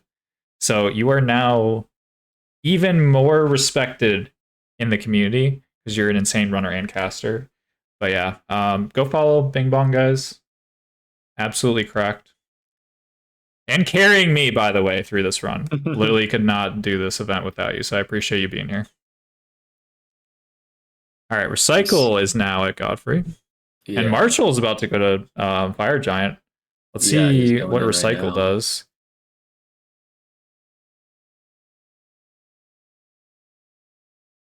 Okay, so this is again the melee approach. So, as I said before, there's kind of two ways to fight Godfrey. There's melee and then kind of ranged strats. So this is a masterclass of the melee. So GG, and I'm quickly going to Marshall. We see the sleep pots. So again, this is kind of the meta where you do Carrion Slicer to start with the sleep pot, and then Rock Sling to finish. And this should be a stagger. And then Carrion Slicer to finish. And that's Fire Giant. Well done. GG Marshall.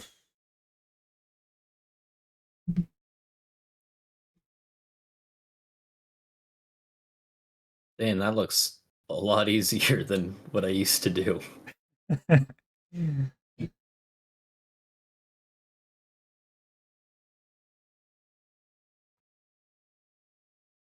Did I miss a raid, by the way, or am I just getting the raider tag still?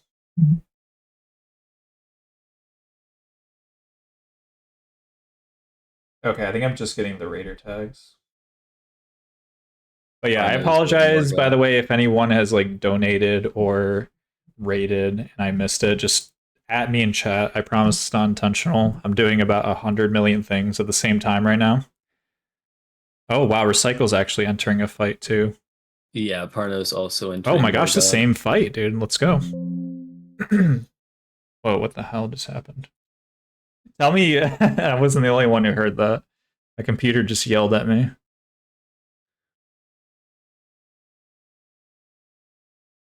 Saucer, don't tell people to do exclamation point join, alright?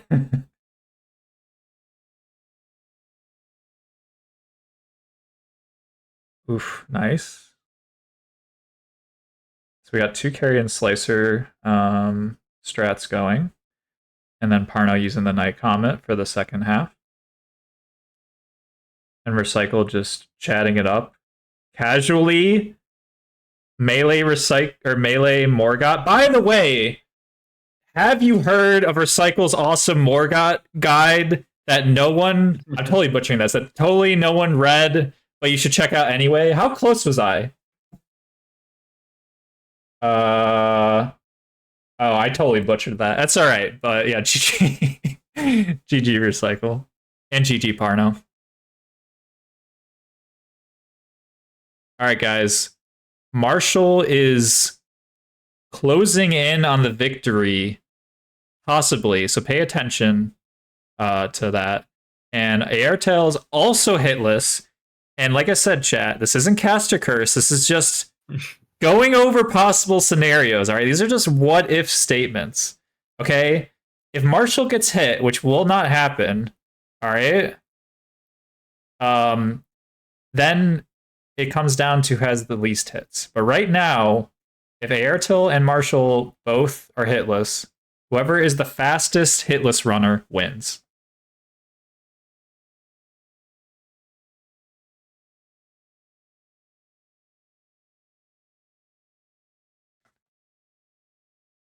Now that was a very objective statement, right? Bing bong. Come on, you gotta someone's gotta have my back here. I can't be the bad guy, right? I mean, sure, yeah, whatever. As long as I win that giveaway. I can't, like literally, even if the bot picks you, I think I'm like legally obligated to re-roll because there's no way anyone's gonna believe me in the future if you win. I'm getting paid with the DLC, right? Yeah, that's the truth, guys. The only reason I got casters for this event is because I told them they'd get the free DLC, alright? You got me. Someone clip it and ship it, because I'm going to jail, alright? Actually, by the way, chat, you guys all owe me, because I am technically committing a felony by doing a giveaway. I learned that recently. So if I go to jail, can someone bail me out with the prize pool? Because I actually might go to jail over this event. Like, I'm not even kidding. I think it actually is, like, a federal offense. Yeah, apparently, like, gambling laws are no joke, so... Yeah. Please don't report me, chat. Do I go to jail? I'll delete the VOD so you're safe. Okay. Please do not admit to crimes on the air. We'll just take out this 30-second segment, it's fine.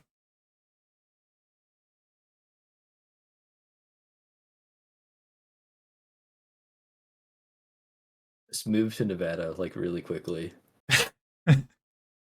I mean, sounds like a better alternative than jail. Alright, did I miss any bosses? I don't think so. Marshall's coming up to Godskin Duo. Parno... I don't know, where's Parno? Did his game crash? This is the same lift. Oh, it did crash, okay.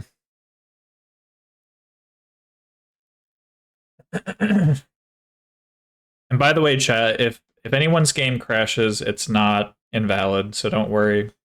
Arno is still in the running.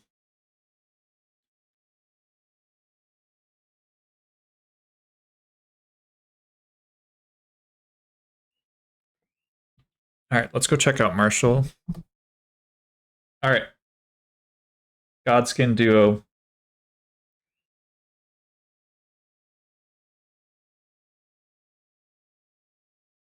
Now, as you can see, when you use Assassin's Gambit, it actually takes away a bit of your health. So right now, Marshall is using Assassin's Gambit just to set up RTSR. Whereas, again, the alternatives would be using Bloody Slash, which is, you know, probably the most common way of setting up RTSR, or using, was it the Dung Pies we saw earlier from, I think, Gold Stripes? I don't know what they're called in this game. You can also use the Thorn Sorceries to do this. Oh, yeah, that's actually really cool. All right, nice. So we got some veg going on.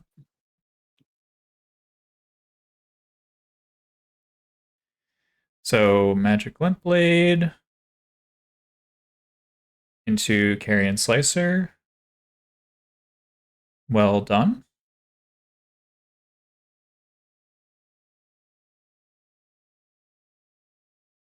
Did Parnos game crash again?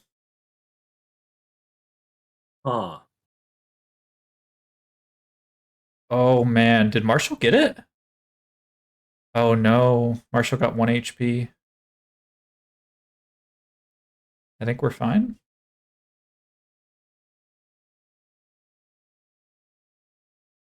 Why do I talk?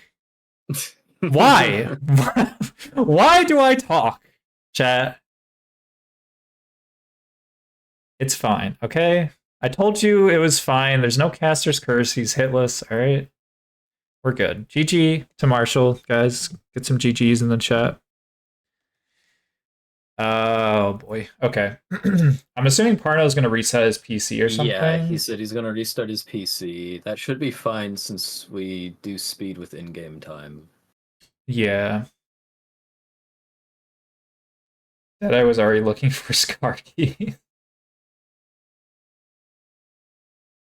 I promise I'm not leaving, chat. I will be with you this whole event, whether you like it or not.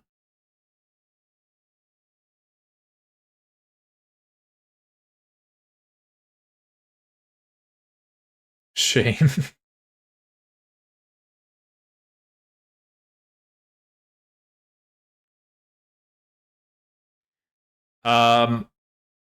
Is it time for a reminder? Okay, might as well.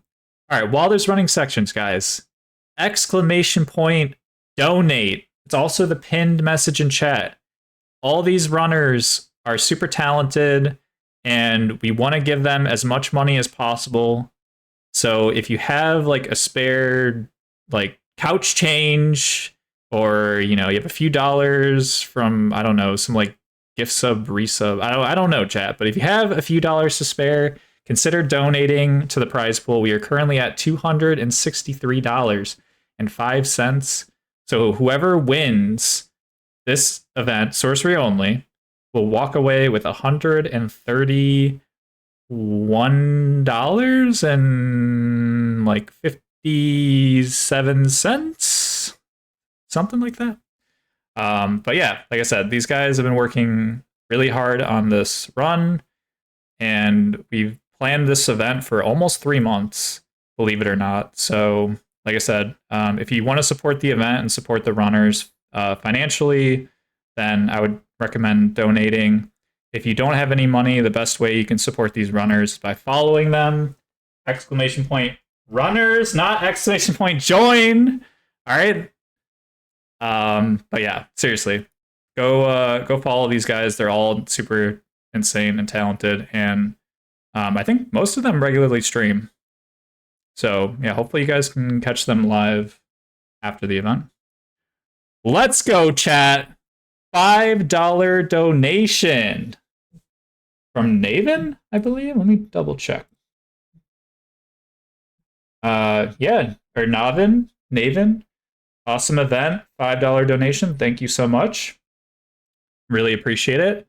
So again, we are now at $268. Thank you. We really appreciate it. And yeah, like I said, we'll also be keeping the prize pool open till tomorrow. So if anyone has to wait for like payday or something, then you know, we'll keep it open. Yeah, it's already dead. The Draconic Tree Sentinel's dead. Literally as I clicked Stream Deck key. Or Stream Deck. Yeah, Stream Deck. I almost wanted to say Steam Deck. No, we're not giving away Steam Decks, alright? No one even make that claim. Marshall's clearing out the birds. On Stop spamming exclamation point join. You're not going to get a giveaway right now, guys. And don't spam exclamation point Steam Deck. We are not giving away a Steam Deck, alright? We can barely buy a Steam Deck with the prize pool right now. Oh my gosh. Okay, we just got another donation for $10 from Dragon Maw. $10 donation. It's not a cult, it's a communion. Now that's kind of sus. I don't know about you. Anytime someone tells me it's not a cult, I instantly think it's a cult. All right? Steam Deck or I tell police. Now that is called blackmail, and that's also a felony. So if I'm going to jail, you're going to jail with me, Newt. All right. If I knew a Steam Deck was involved, I would have practiced. I can't even cast my own event, guys, without getting bullied. Unbelievable. Now imagine if Recycle fought this like giant freezing fog monster. How cool would that be? A man can dream. 2 admins going to jail. That kind of sounds like it checks out. Ride or die. Okay, yeah. So we talked about the prize pool, and we don't have any bosses. Now, chat, we are very close to doing a giveaway. After this run is over, make sure you're in chat for a chance to win the last Elden Ring DLC code that we are giving away today. And when I tell you, which is not now, chat, because you can't enter yet, when I tell you, I will say, spam, don't spam it actually, just do it once. You'll type !join, and that is your way to get into the giveaway. But if you type it now, you're just a fool. And you're embarrassing all of us, so don't type it, all right? No one type !join. All right? You heard spam? I mean, that's fine. You guys can spam it all you want, because it's going to go to Bing Bong anyway, because apparently the casters have rigged the giveaway, okay? We better have. I'm actually, like, morbidly curious on who wins the giveaway, because I don't know. Am I allowed to enter chat? Can I just buy the DLC code for myself? Yeah, that's not rigged. But it's like it's everyone should have a chance, including the streamer, right?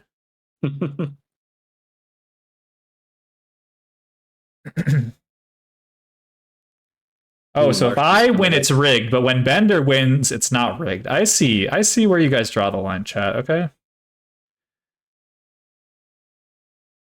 Hashtag join for win. Now that is 5 head right there, dude. Might as well just type in !I won. And then I just DM you the code. Oh, Anonymous with the $5 donation. Let's go. As I read their donation, let's go check out Marshall, who is about to fight Malekith. Yeah, Anonymous tipped, oh my gosh, $5 with the message, !join. All right. I'm not even going to elaborate other than saying thank you, but yeah, you guys could spam !join all you want. That's fine with me. All right, so we saw the Magic Link Blade start. Now that's pretty much meta, right? Pretty much, yeah. So, now for this next bit, you have to be really careful because, I mean, I don't know, Phase 2 is pretty scary too, but I always feel like when I see, I can't even cast, dude. I'm just gonna say it anyway. Okay, when people typically get hit in this boss fight, it's during Phase 1, okay? Not Phase 2. Now, whatever happens is gonna happen, okay, chat?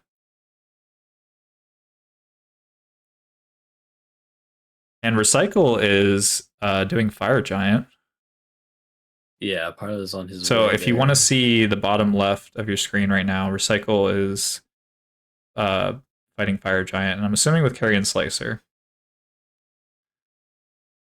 Ooh, GG Marshall. Well done. Okay. Recycle. Nice.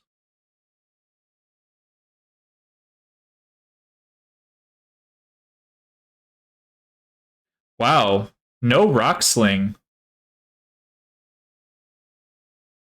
Oh my gosh. Oof. Oof, this is getting spicy.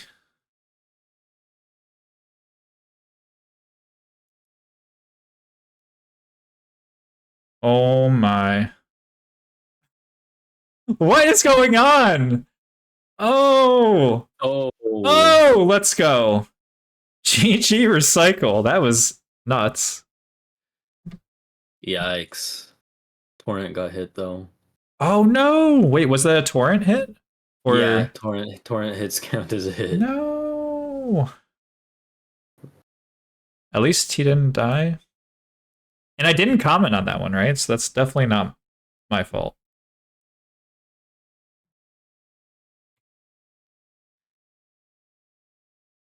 And Airtel is way too fast for me. Wow, GG. Way too fast for me. Godfrey just slaughtered there. Yeah. Marshall is making his way to Gideon. Yeah, he's coming up on Gideon right now. All right, so we are at 2 hours and 15 minutes, chat. So, like I said, Marshall is towards the end of the run. We got, what, about like 10 minutes? Maybe not even.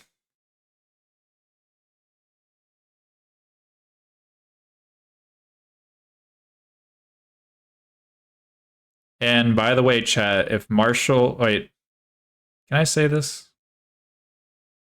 I'm not going to say anything. Nope, I'm not saying anything. I'm just going to drink my monster and just watch. All right.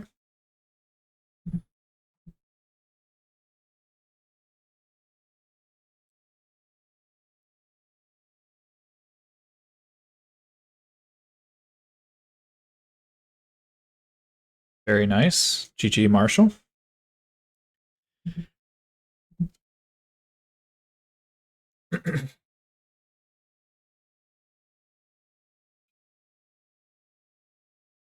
Oh, he killed him with Glint Blade. Okay.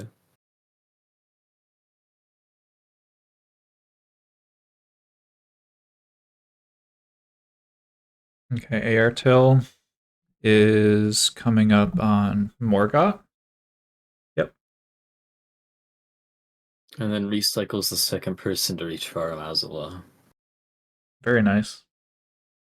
And then Parno, where's Parno at? He's running around in Caelid. Oh, is he fighting that lion-looking enemy or boss? You know what I'm talking about? Parno's doing Nox Duo. Wow, this late? Interesting. No! Oh no! Sag.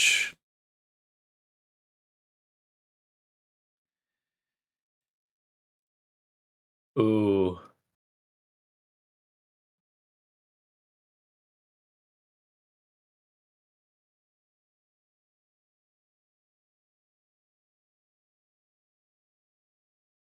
And GG to Parno for the Nox Duo.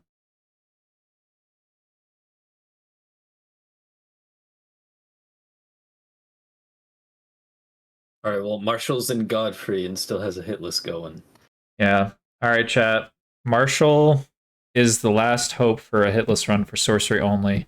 If you Ooh, want to Marshall. see a hitless sorcery run right now, get your pages in chat.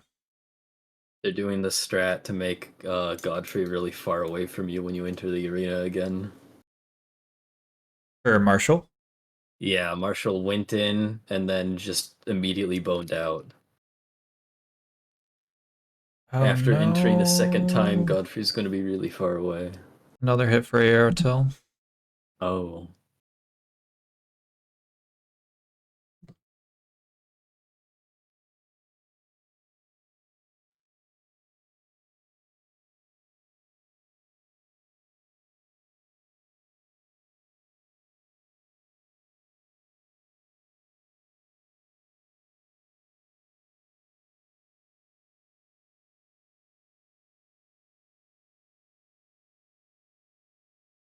GG, Marshall. Well done.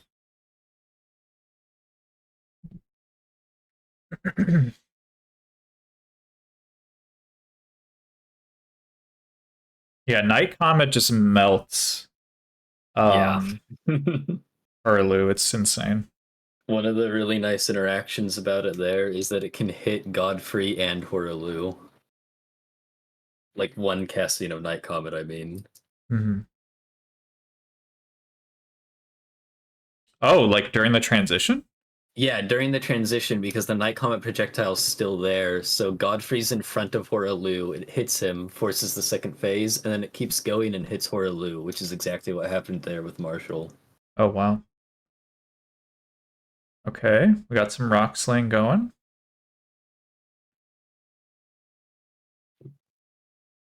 Well done. Well done. GG for Artel. That's, like I said, mentally it's really hard when you just come into a boss fight after getting hit and being able to calm your nerves and all that, so GG. By the way, am I missing something with Artel? They are 2 hits, right? Or did I count an extra hit? No, they're 2 hits. Okay, they just didn't update their hit counter. Okay. Yeah, Morgott. And Recycle is fighting Gonskin Duo. So let's go check that out.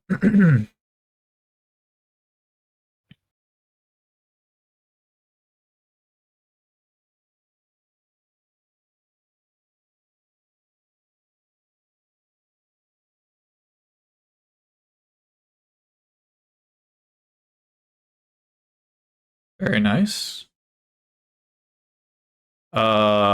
Sleep Pot? No?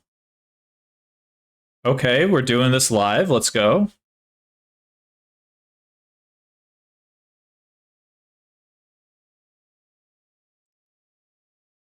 Oh my gosh. GG, that was so cool. Let's go. GG, Recycle.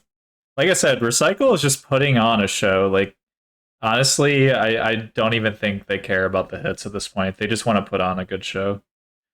So, big respect to Recycle. Sleep pots in this economy, true. By the way, is Marshall getting Meteor, right?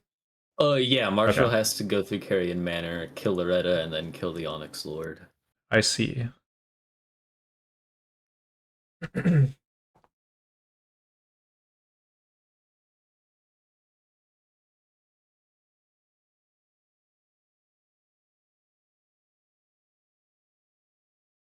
Yeah, I'm really happy to see some non-meta stuff because, again, no disrespect to the runners who do meta, but I feel like it's like it goes like going the extra mile to do kind of like non-meta stuff during an event like this is just so cool.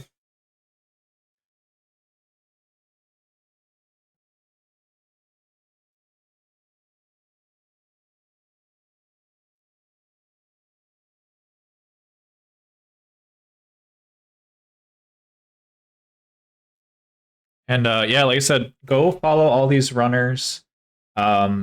Right now, the bot just spit out the incantation runners. So if you miss the incantations only run, you can watch it on my past broadcasts. And I will also be highlighting all of Wizard Wars E. And I think I'm going to post it on YouTube for once because I'm usually too lazy to. But I feel like this one deserves to be on YouTube. So yeah, and like I said, all the incantation runners and sorcery runners, because the stream elements just spit out them as well. So go follow all these runners, guys, if you haven't already. Extremely talented. I just missed it. Marshall just killed Loretta. I literally, like, as soon as I finished that sentence, she was dead. Ooh, and Recycle with Loretta's Great Bow strat right now. Just sniping those enemies.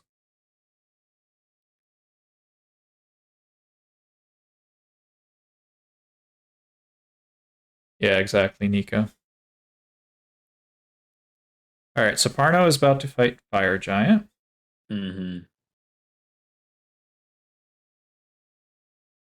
Marshall's gonna kill the Onyx Lord, too. Yeah, we can definitely watch that. Alright, let's go see Parno.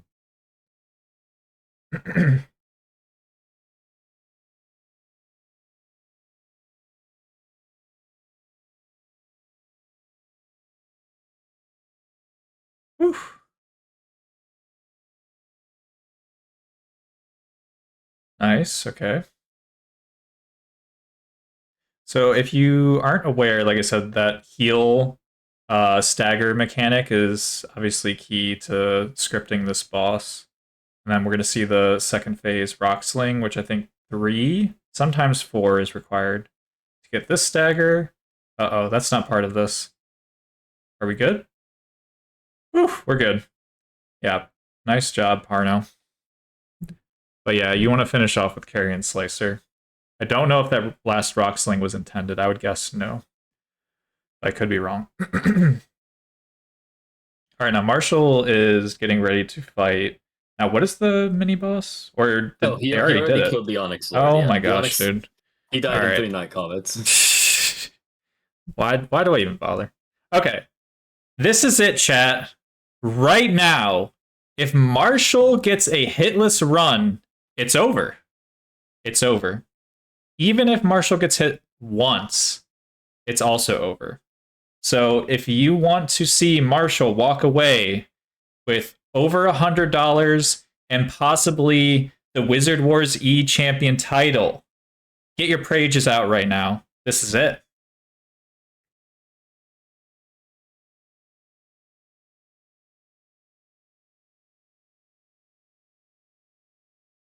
Wow, and we're also seeing the Starlight Shard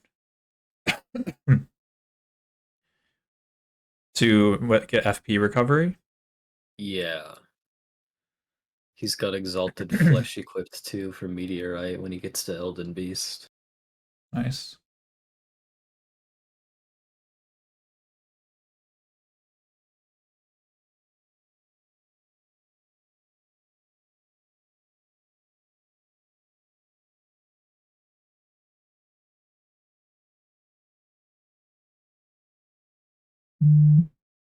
G, nice.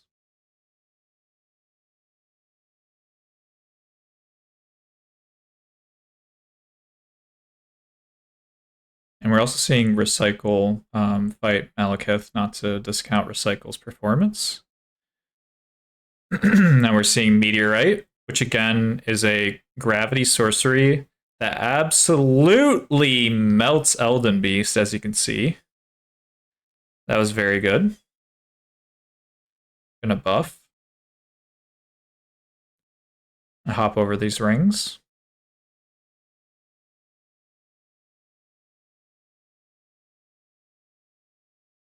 Let's go, chat. Congratulations to Marshall for not only a hitless run in Wizard Wars E, but also winning $130, $40. I don't know what we're at right now, but absolutely insane. Let's get some GGs in chat for Marshall. That was amazing. Unbelievable. And the bow after the kill. And GG to Recycle, by the way, with a hitless Malekith. Well done.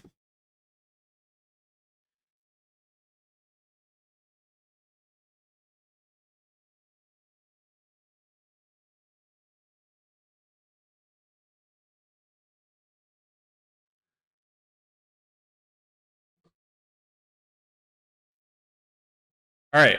So, like I said, chat, we have our winners. However, we're going to keep this thing going because we need to see who's going to come in second, third, and fourth place. And it is actually very close still. We're within 2 hits or less of each runner. So, like I said, if you want to show support to these other runners, hang out. And by the way, if you needed any other reason to stay, we are giving away an Elden Ring DLC code in probably the next 30 to 45 minutes. I don't know, within an hour for sure. So like I said, if you needed any more reason to stay, then yeah. And if you don't want to stay, I'm just going to take your code. So you might as well just stay. All right, we're seeing some Gideoning with Recycle. Let's go. So, oh my gosh, the Charge Knight Comet?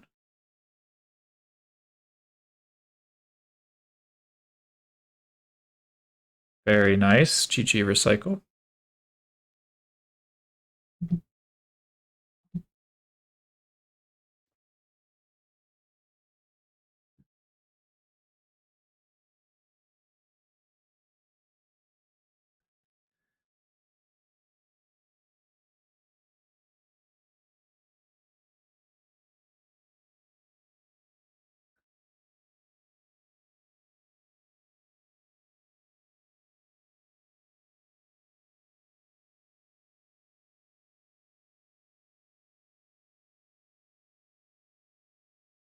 Ooh.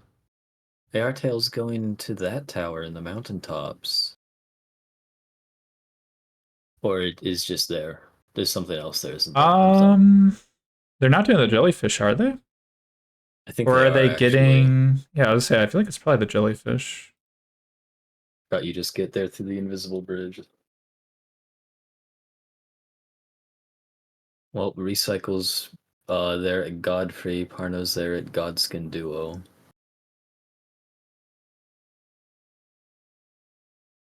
Okay.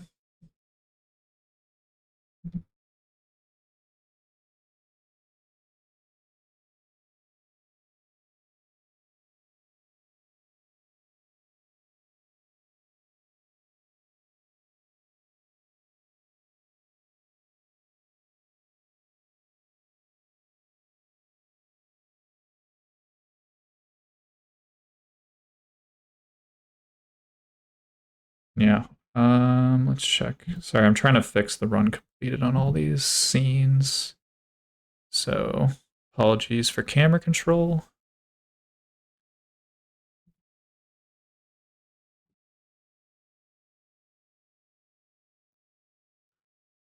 Yeah, it works out because it's going to be like 2 boss fights at the same time. Cool. Almost done. Okay, I think I'm good.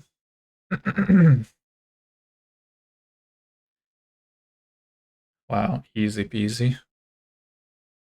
Jeez. GG, and then let's go to Parno.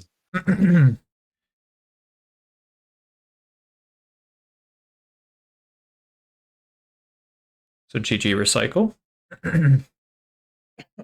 I'm already losing my voice, by the way.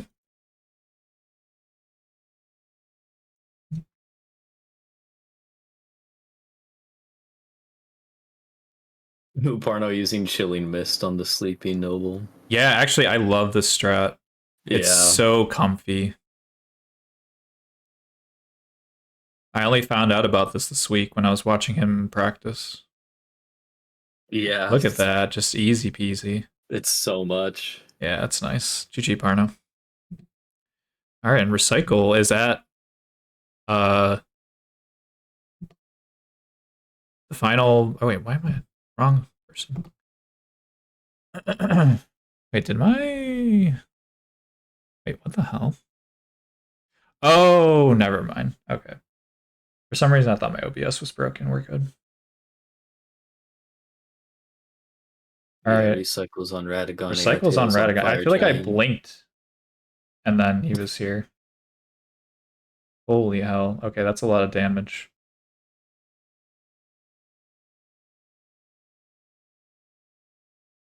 And Airtail's on Fire Giant in your middle left. Okay, we're seeing Carrion Slicer, Elden Beast. This will be interesting.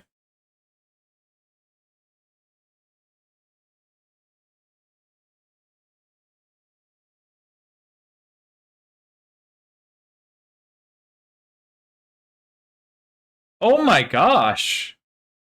Can we get some pause snipers in chat? That was insane! That was so crazy. What the heck?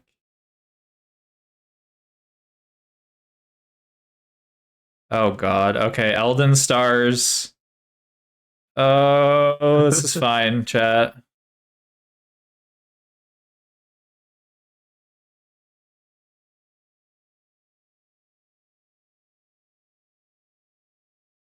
And GG to Airtail. Hitless Fire Giant. Oh, the needles. Oh my gosh, I thought I thought Recycle was dead. I couldn't even see his character.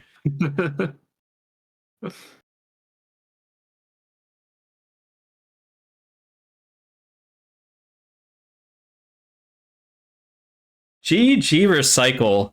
Elven Stars and the needles. No problem. Well done. Let's go. That was such a cool route. I am stealing that Elden Beast sniping thing. That I don't know, man. There's a lot of tops. But that was one of the coolest things I've seen in this game. For sure. That was a flex.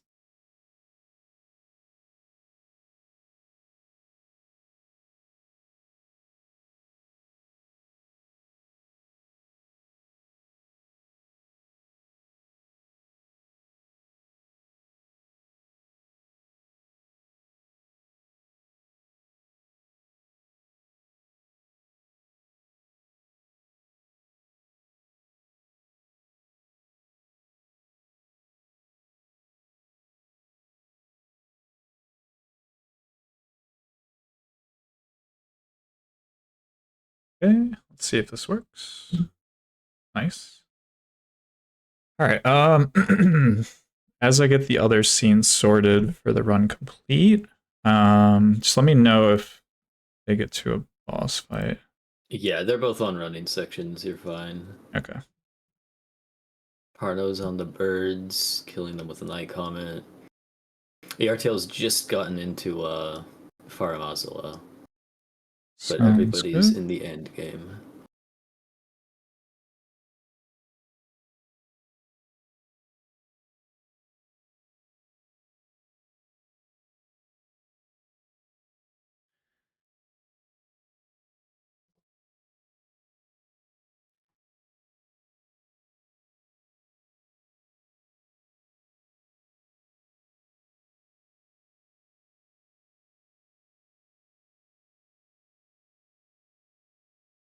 Okay, I think I'm ready on my side.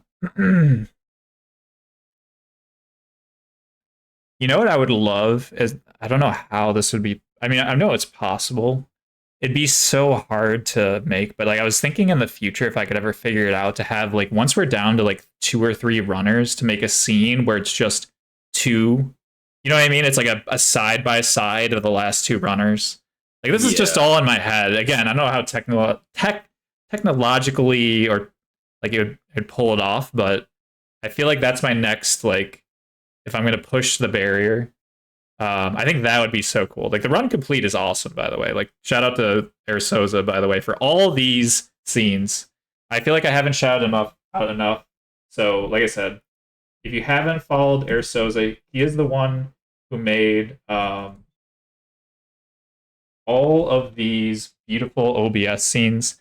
And I also want to shout out Newt, who made that beautiful stinger, which is also a world premiere for Wizard Wars. We've never had a stinger.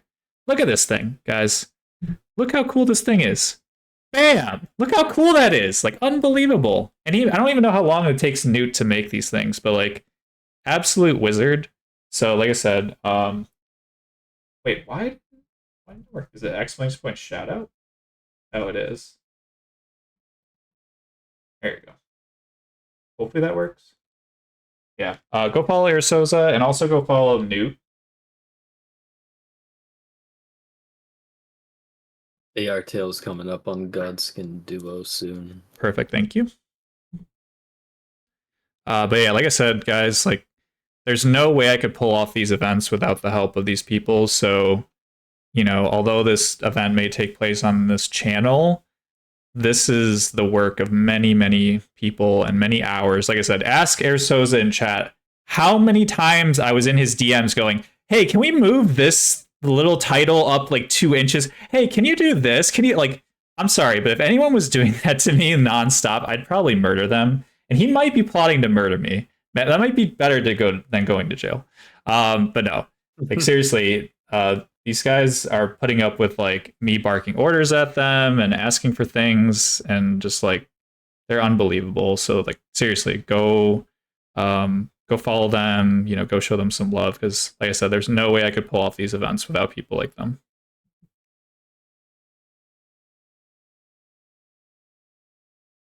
You paid some random bloke a $5. I did nothing. Don't you dare say that. All right, Artail's on Duo. Yeah, very nice.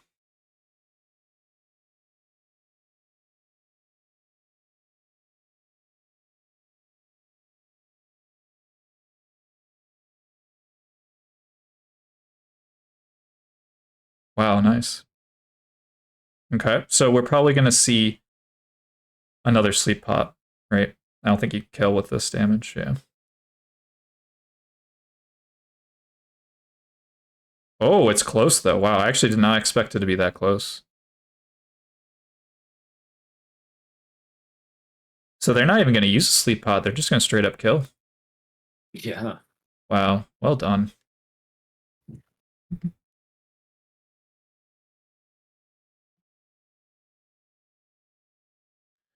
GG to Aarto.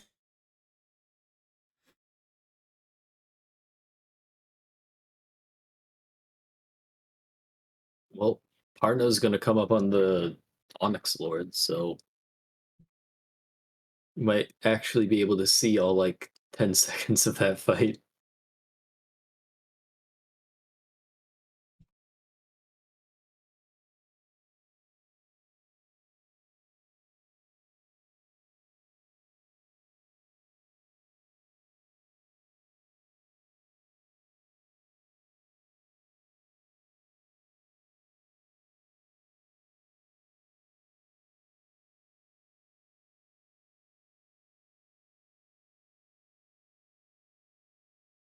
All right, so Parno is about to fight this mini boss for the meteorite.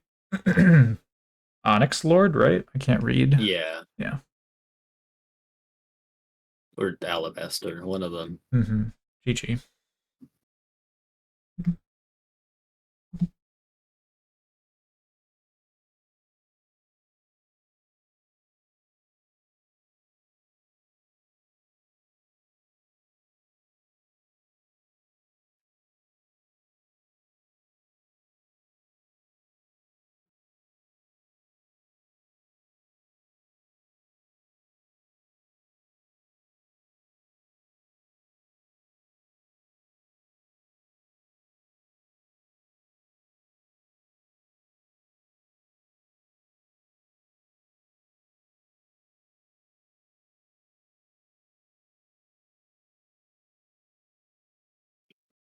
And then Airtail's on his like last running section with the birds.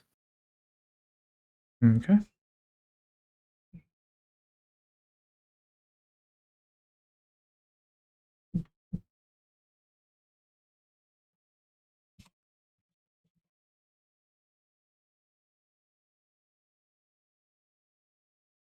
Looks like Parno's gonna kill Malekith with just Glint Blade and Carrion Slicer.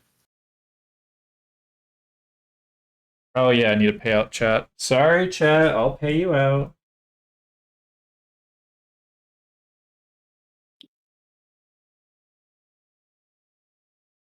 Wow, only 5% bet on Marshall. Absolutely slept on. 92% for recycle. Damn. Okay, chat, I see you.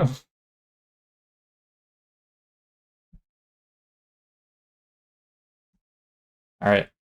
Enjoy your channel points, chat. And GG again to Marshall, our winner of Sorcery Only. And that's watch Parno take on Malekith.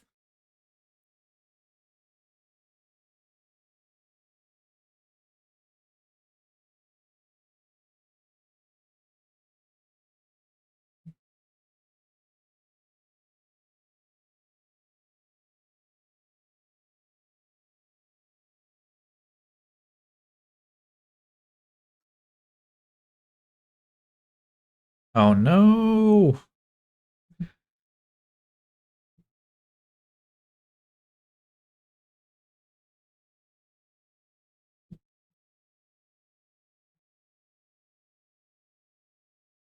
Oof. Yeah, that was a bit sad. So Parno's at 4 hits now. Mm-hmm.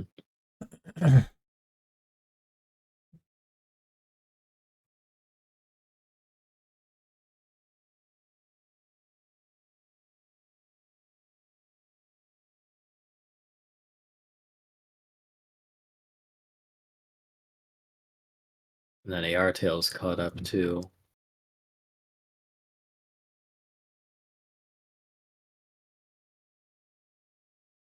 Yeah, so like I said, right now Airtail's on pace to get second place because they only have 2 hits.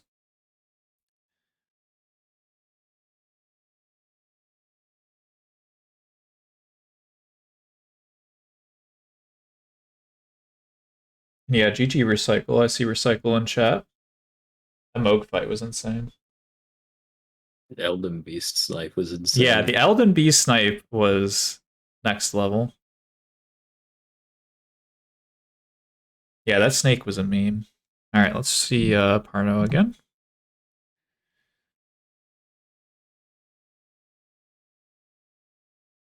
Oh, wow, that was impressive. That was so close. Oof. Oh my gosh, Muckasteer.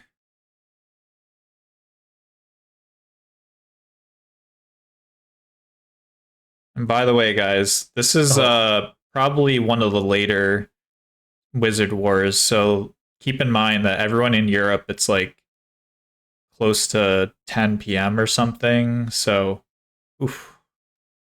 Like I said, it's been a long day for everyone, so just keep that in mind. No matter how everyone does, like absolutely insane performances, in my opinion, from everyone. So, hearts in chat for Parno, because it's tough going back into these boss fights, especially with you know, all the frustrations that come with, especially Malekith. Malekith's a tough boss.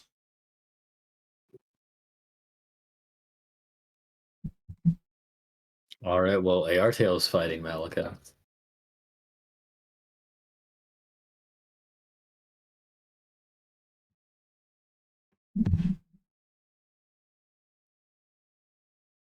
Okay. And thank you, Recycle, for the raid.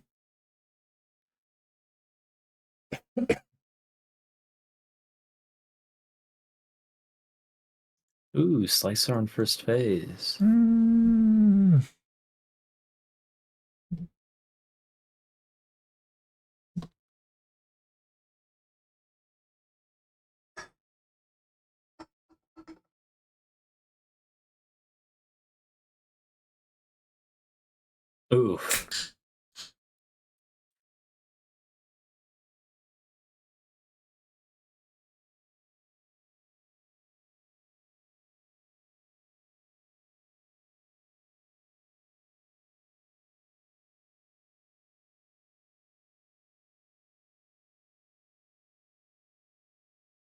Also, am I caught up on hits? I'm like 90% sure I'm not.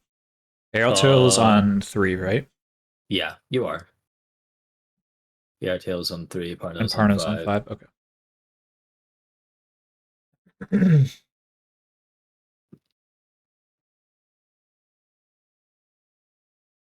Oh no.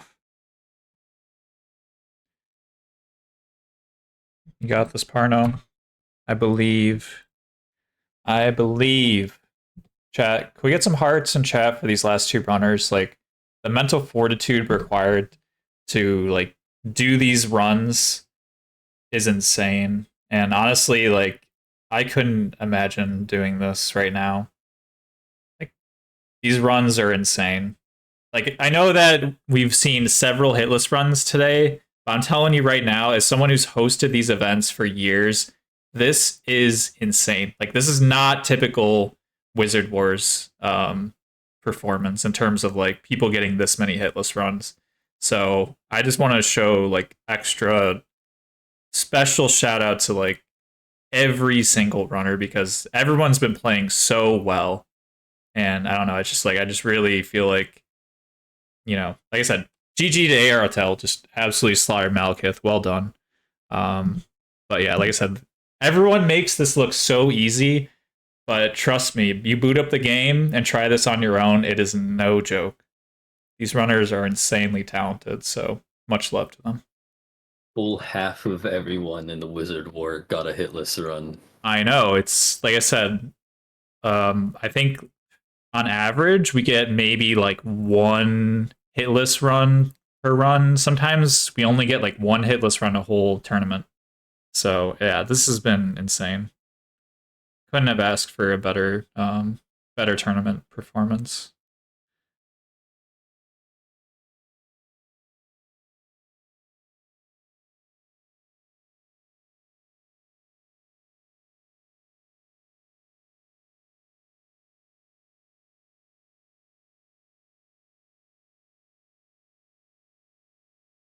Oof.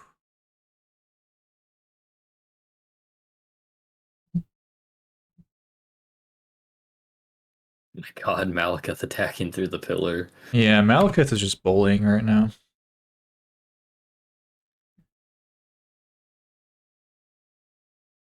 Oh, yikes. And yeah, shout out to Recycle. I'm gonna shout you out proper. Sorry, I'm kind of multitasking, but yeah, well done on your run. Absolutely insane. I feel like I've just been nonstop, like complimenting Recycle this whole 3 hours. Just absolutely insane runner. To do a 5-hit run while doing Moog and like Carrion Slicer, Carrion Slicer, just a lot of these bosses when again there's so many easier ways to deal with them is just like I don't even know. It just speaks volumes to how Giga Chad Recycle is. So shout out to Recycle again. Go follow Recycle if you're not following already.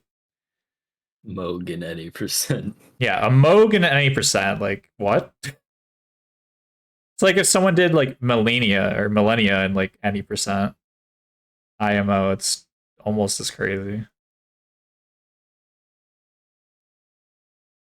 All right, Parno. I'll keep it on the 4 screen because I don't want to put any more pressure. So Yartail is only now getting the Staff of Loss too. Yeah, that's really interesting.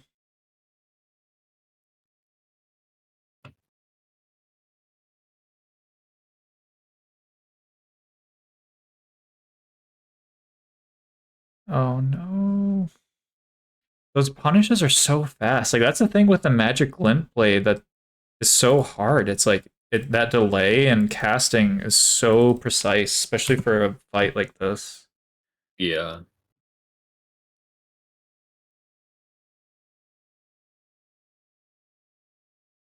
Yeah, that's true, Light. I wonder, Mikolash, if you could do them as great runes, technically. I wonder. No, you can't do that because you have to get to mountaintops, which means fighting 2 of the other people before you can get to the Great Lift. Yeah. Because like you can get to Moog early since he's like in his own pocket dimension, but you can't do that with Melania.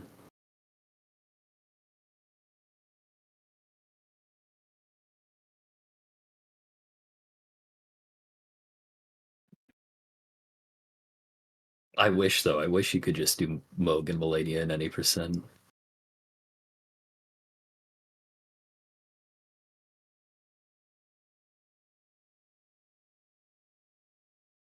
Let's go, Parno. Let's go, Parno. Can we get some Peepo cheer and Pepe cheer in the chat? I think that's the other one.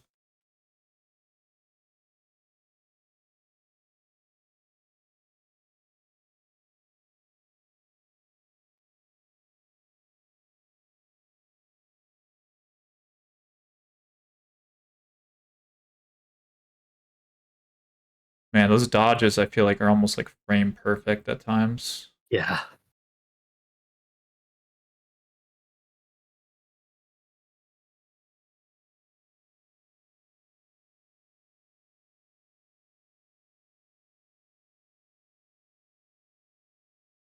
Ooh, nice. Okay.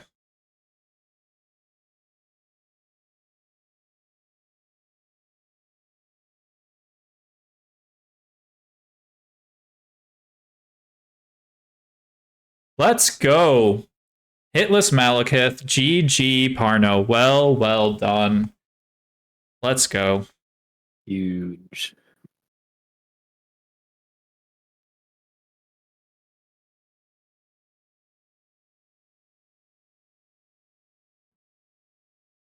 Looks like Yartail's also on the last boss gauntlet now. Already went and killed the Onyx Lord.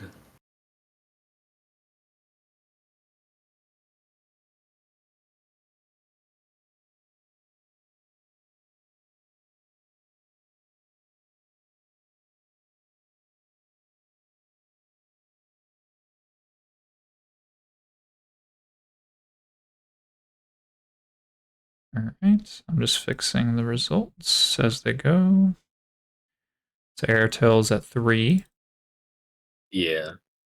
And Cycle is 5. And Parno's 8. Oh no, dude. My My hits are backwards again. However, this time I know how to fix it, guys. All right. First try. Let's go.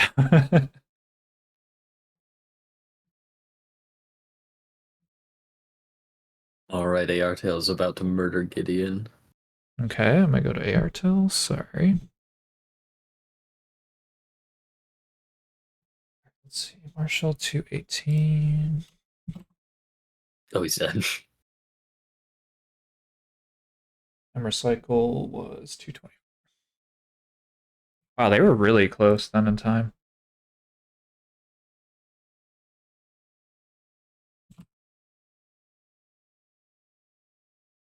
Alright, well, Parno's about to murder Gideon then.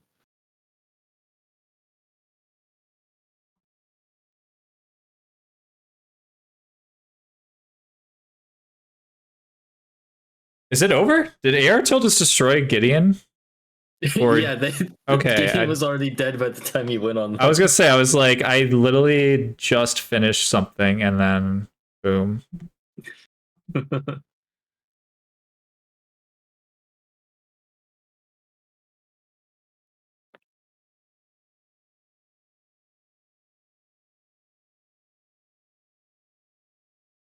All right, let's go, Parno. We get some Gideoning in chat, guys.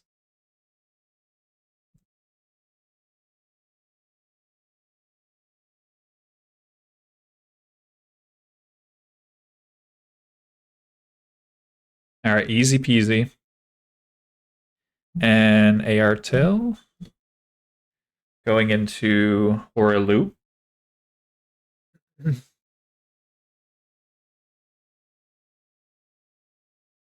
Now keep in mind, chat, this is for second place right now.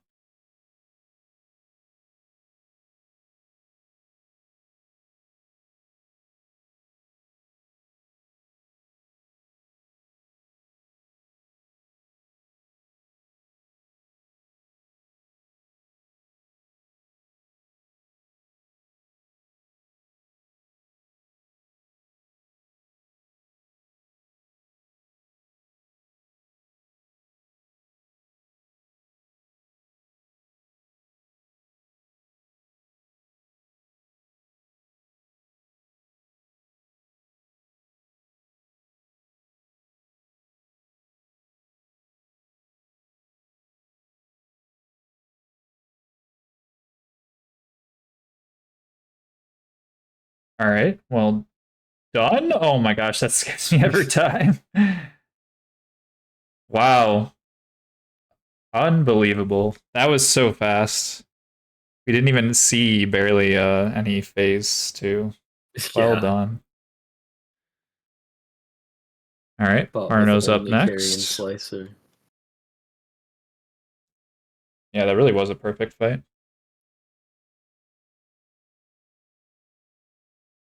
Okay, and they're resetting for the cheese, right? Yeah, the increased distance. All right, chat. I have decided that I am going to make you guys determine who is the winner of Wizard Wars E, all right? So I'm going to make a poll in chat right now. If you think Cyborg should be the winner of Wizard Wars E, keep in mind, Cyborg was the fastest hitless runner of 3 hitless runs in incantations only. Absolutely insane. Also just recently got the run. I'm trying not to put any bias to this. I feel like I am. Or do you guys want to pick Marshall as the Wizard Wars E MVP and winner, who has been getting runs left and right, basically farming at this point. Just de-rusted Elden Ring in like a few days, and is the winner of the sorcery only. So I'm going to create a poll right now, and you guys are going to decide who's the Wizard Wars E MVP. AR Tails on Radagon. Oh my gosh. Okay, sorry.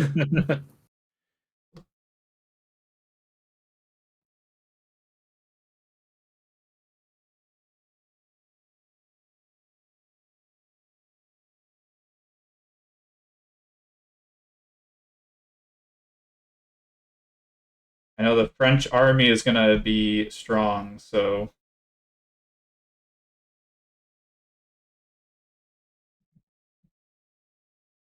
Alright. We're going to leave this for 10 minutes. Maybe not even. 5 minutes, chat. Alright, 5 minutes. Who is the Wizard Wars MVP? You decide, chat. Vote in the poll. It's not a pay to win. Did I miss a hit, by the way, or did they just spawn your out? tail got hit. Oh my gosh! Took a hit to at least Elden it wasn't a caster curse this time. Yeah, took a hit to Elden Beast. Parno cleared Godfrey Horaloo. Nice, GG So Parno. now they're both on Radabeast. Why can't I vote for recycle? So basically, the way that we've done this, Wandering, is like whoever wins each school is automatically like in the vote. So like you can't win MVP without winning one of these schools. So it's really not it's not like a bonus thing. It's like a okay, like these people were the winners of these schools. So, you know, one of them has to win, if that makes sense. Like when we did DS2, there was like 4 potential MVPs. Oh no.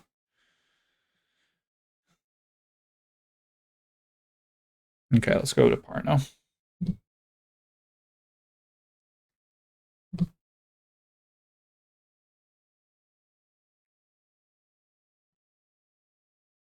So yeah, vote now, chat. There's limited time. I think there's like 4 minutes left. Who do you want to see as the Wizard Wars E MVP? Keep in mind, whoever gets MVP gets a exclusive Discord role in my Discord forever. And gets to be like at the top of the list with all the bragging rights associated with it. So please choose wisely. Who do you think deserves the Wizard Wars E MVP? DS2 Wizard Wars? No, there's only going to be one Wizard Wars per game. But we may do a new series of like tournaments and events. Because I think Wizard Wars we're wrapping up pretty soon. But this won't be the last event on this channel, I promise you that. Because Bloodborne and Sekiro don't really go well. GG to Parno, let's go. Elden Beast is down. Let's go, Parno. Yeah. Well done. And was that 8 hits at the end? I just want to make sure, chat. Yeah, 8 hits for Parno. Bloodborne, Wizard Wars. I was considering that, Miko, but I don't think that... I mean, you could do like the flamethrower, I guess. Or the magic, like, Call from Beyond or something? I don't know. Alright, we got some meteorite action. Nice, okay. That was good damage. Yeah, I mean, Bloodborne and Sekiro, unfortunately, don't really go too well with Wizard Wars E. Or Wizard Wars, I mean.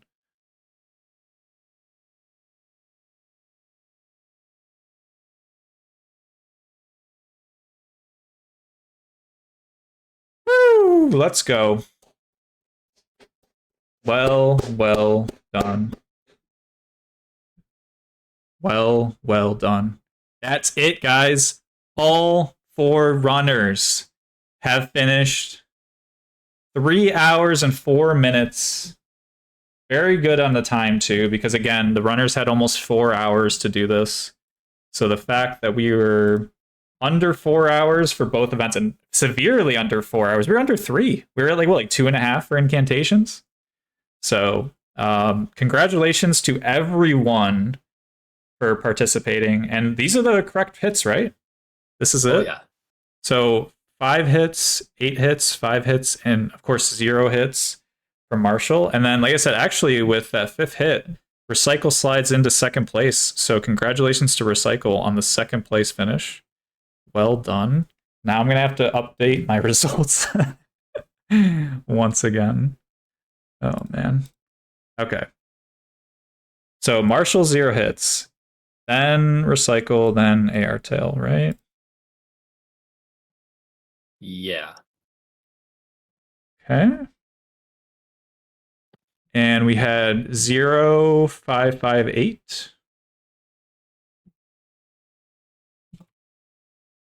And IGT, if Parno and Airtail, if you can post your IGT in the Discord, please, then I can show this screen.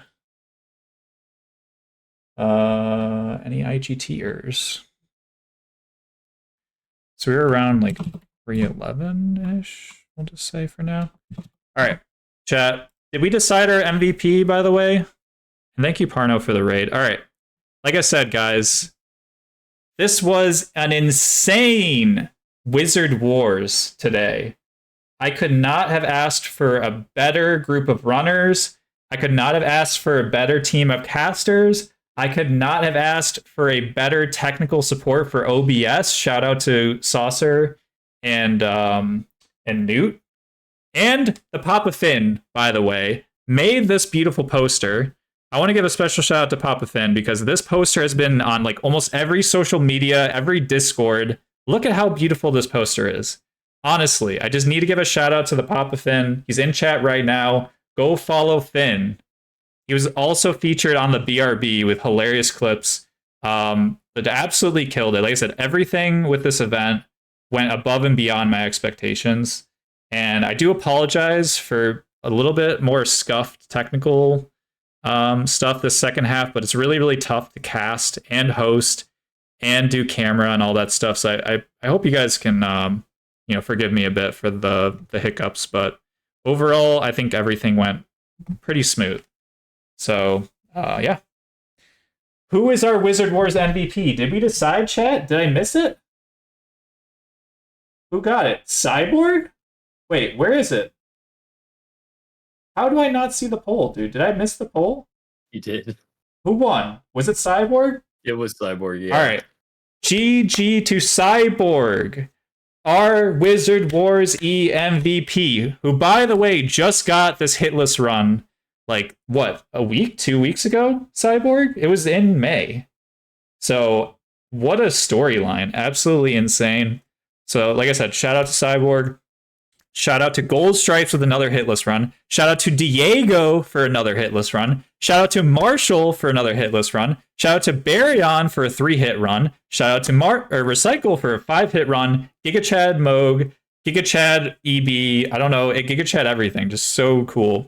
GG to Airtail, another amazing performance. So many good fights. GG to Parno, again, with an insane performance. By the way, Parno literally I just want to shout out to Parno. I know I'm a little biased here, but Parno literally was working like 60-hour weeks this whole month of May. Like he was like out of town on not vacation, on like a work trip. So the fact that Parno showed up today and got such a good run, I just want to specifically shout out Parno because like I said, he really didn't have the luxury to practice as much as the other runners. So like special shout out to Parno because that is not easy to do, especially like I said, in such a, high stress environment. So like I said, everyone did an amazing job. So here are your official results for Wizard Wars E. Now, I know a lot of you guys have been waiting. All right? Wait.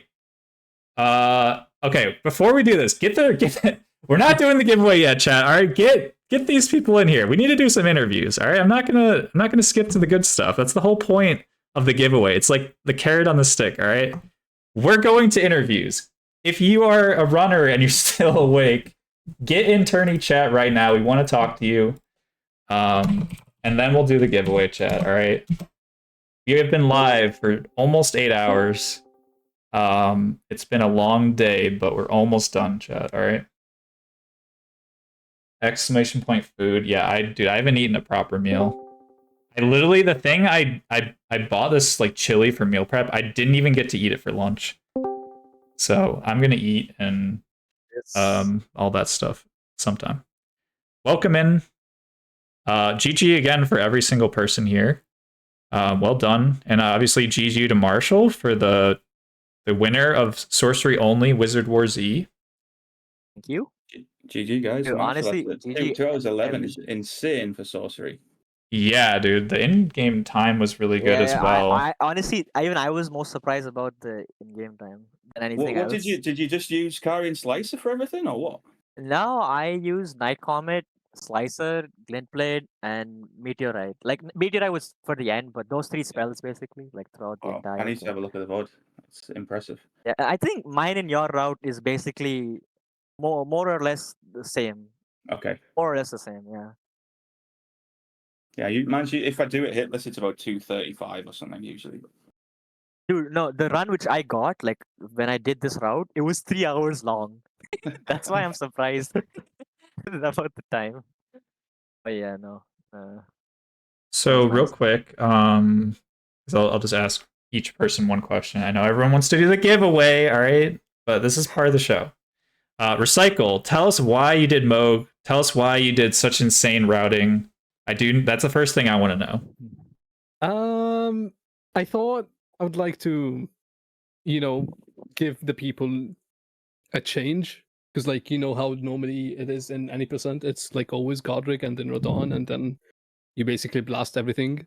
Yep. So I thought, like, maybe doing Moog as a second remembrance would be something interesting. And I routed as that. But then, like, I had a few hiccups here and there, and I kind of feel bad that I ruined the showcase. Content king, dude. You are content king. I'm not even kidding. Yeah, no, that I was was genuinely like doing the whole thing basically for the sake of making the route as like entertaining as possible for anyone watching. Yeah, well, I can definitely say you accomplished that. Because if you watch, I know a lot of the runners watch back, but like definitely watch back on like the Moog and just everything. I mean, like I said, me and Bing Bong were going crazy over the Loretta's Great Bow EB snipe. That was so cool. Yeah, that was actually sick as hell, yeah. Yeah, so you definitely accomplished that. So again, thank you so much for putting on a show. It was so much fun. Good show. Okay, Parno, I want to ask you this question. So, like I said, again, Malekith was bullying you. Like, how did you deal with that mentally? Because to me, I'm not trying to pick on you. I just know from experience that like when you get in those situations where a boss is just really like, frustrating and you have to obviously go in the fight over and over. It's like, how do you keep your mental in check and, keep going, I guess? I didn't think I was going to be honest. It was, I was losing the plot a little bit, but it was the first one was pretty perfect, but then I didn't expect it to phase. So when it went in, I had my dagger out instead of the staff, and I just panicked and I thought maybe I can get away with doing a grace, but yeah, it didn't really work. And then it's a bit more difficult the second time around because you just charge you straight at you. So. Mm-hmm. But yeah, I mean, you did it, and like I said, you were under the hit cap either, so it's not like we sat here, pretending like you did like better than you did. Like you legit got these number of hits, and yeah, well, you finished the run and on Malekith, and then 3 hits in the 2 hits in the setup, and 1 to Margit, which I still don't really understand. I think I rolled slightly too early. Yeah. Yeah. But yeah, like I said, I had a lot of respect for to be able to stay in the game mentally like that. Because like I said, that's like my biggest fear when I'm competing in these tournaments is just being able to finish a run, because it's hard. Like we've had it before. We've had it before where people don't finish, and it sucks. I mean, not in terms of like for like me, but like it's just hard, right? To like, not like it's hard to watch, but like it's just like a secondhand. I wanted to put on a good show and hopefully get a hitless or a low hit run, but it didn't happen. And that was what was annoying me more than anything. But yeah, it's my daughter's birthday tomorrow, so I just want to give a shout out to my daughter. She's 4-year-old in the morning. Can we get some Feels birthday man in chat? Let's go. And yeah, happy birthday to her. But yeah, like I said, well done, and I was very impressed, and I love the route, and I love the. Like I said, my favorite part about your run, Parno, is the Godskin duo with the freezing mist. It's so good. It's just so comfy.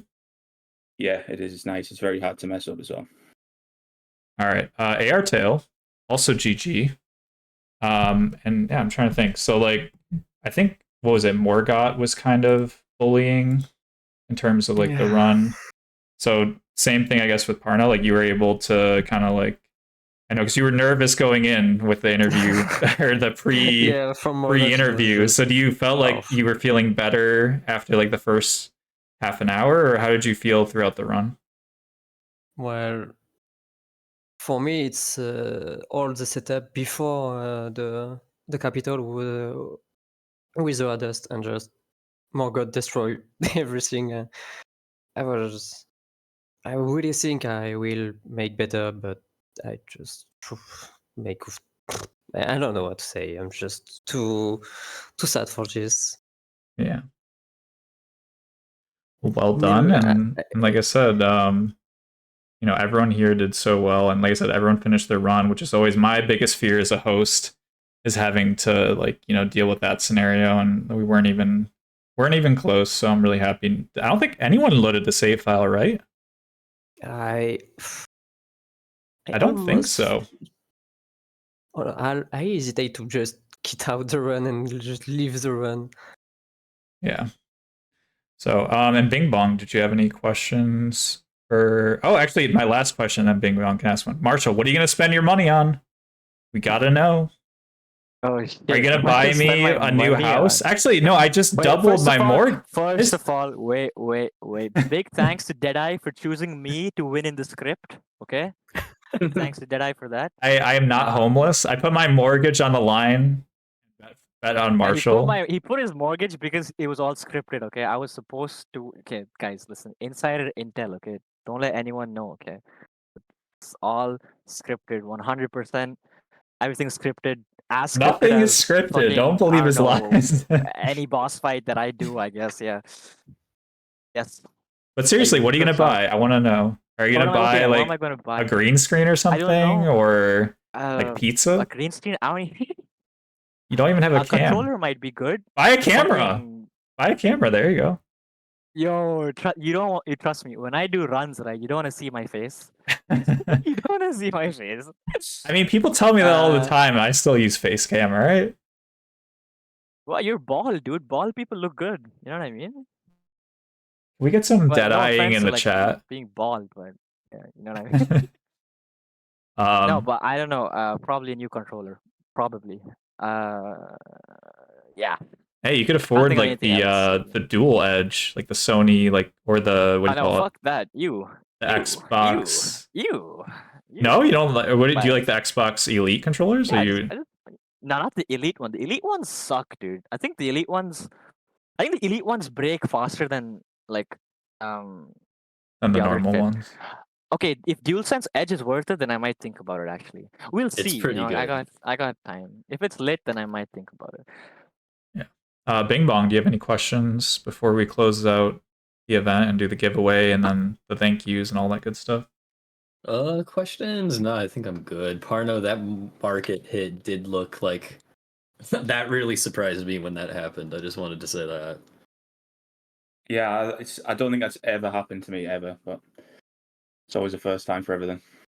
Yep, that's what we learn, especially on tournament day. As I said before, anything can happen. So, well, yeah, like I said, I am going to exit the tourney chat. But again, before I go, shout out to Bing Bong again for carrying me through this sorcery. Like I said, I did my best to study, but every single day this week, chat, I had to do something in OBS or the BRB. Like I kind of overextended myself a bit, but we pulled it off, so I'm super happy. But yeah, if I could go back and change anything, I probably would have just studied the sorcery route a little bit more. But overall, I think, I think it was good.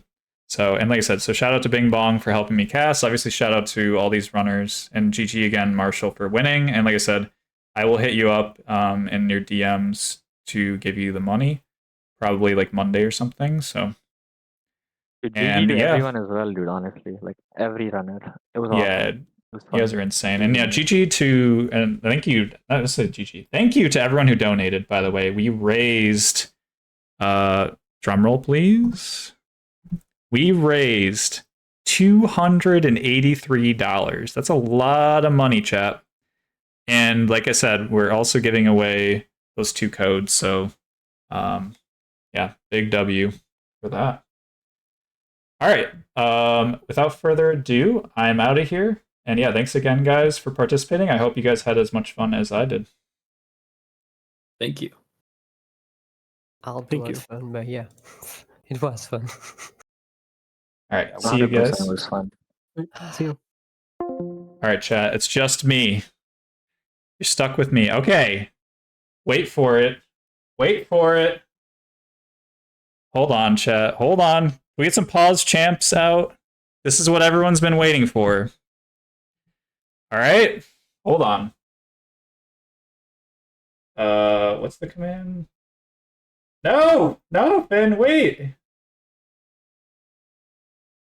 Let's go, chat! Exclamation point join! We are giving away the last Elden Ring DLC code right now. This is no joke, alright? If you've never won anything in your life, today may be the day that changes, alright? Exclamation point join for a chance to get a free Elden Ring DLC code, which comes out on June 21st. That is 20 days away, chat. It's so close, I can taste it. All right? You have 4 minutes. All right? So if you're like in the bathroom and you're listening to the stream, I mean, at this point, you probably have your phone on you. But yeah, exclamation point join, Join, if you want a chance to win. All right? While I say that, what else do I have to say? I feel like I was gonna like reveal something.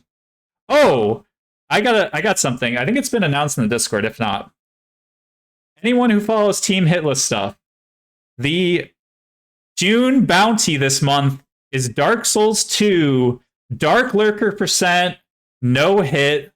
The first person to kill Dark Lurker hitless gets the bounty roll. So if you are a Dark Souls 2 enjoyer, which I know a lot of my followers are, definitely participate in that. I can't promise I'm gonna have the time to participate, but I might route it. But yeah, anyway, like I said, there's no congratulations, but just yeah, it's pretty cool. So yeah, if you're into DS2, definitely go check out the new bounty. Both vanilla and scholar are okay. Yeah, exactly. So,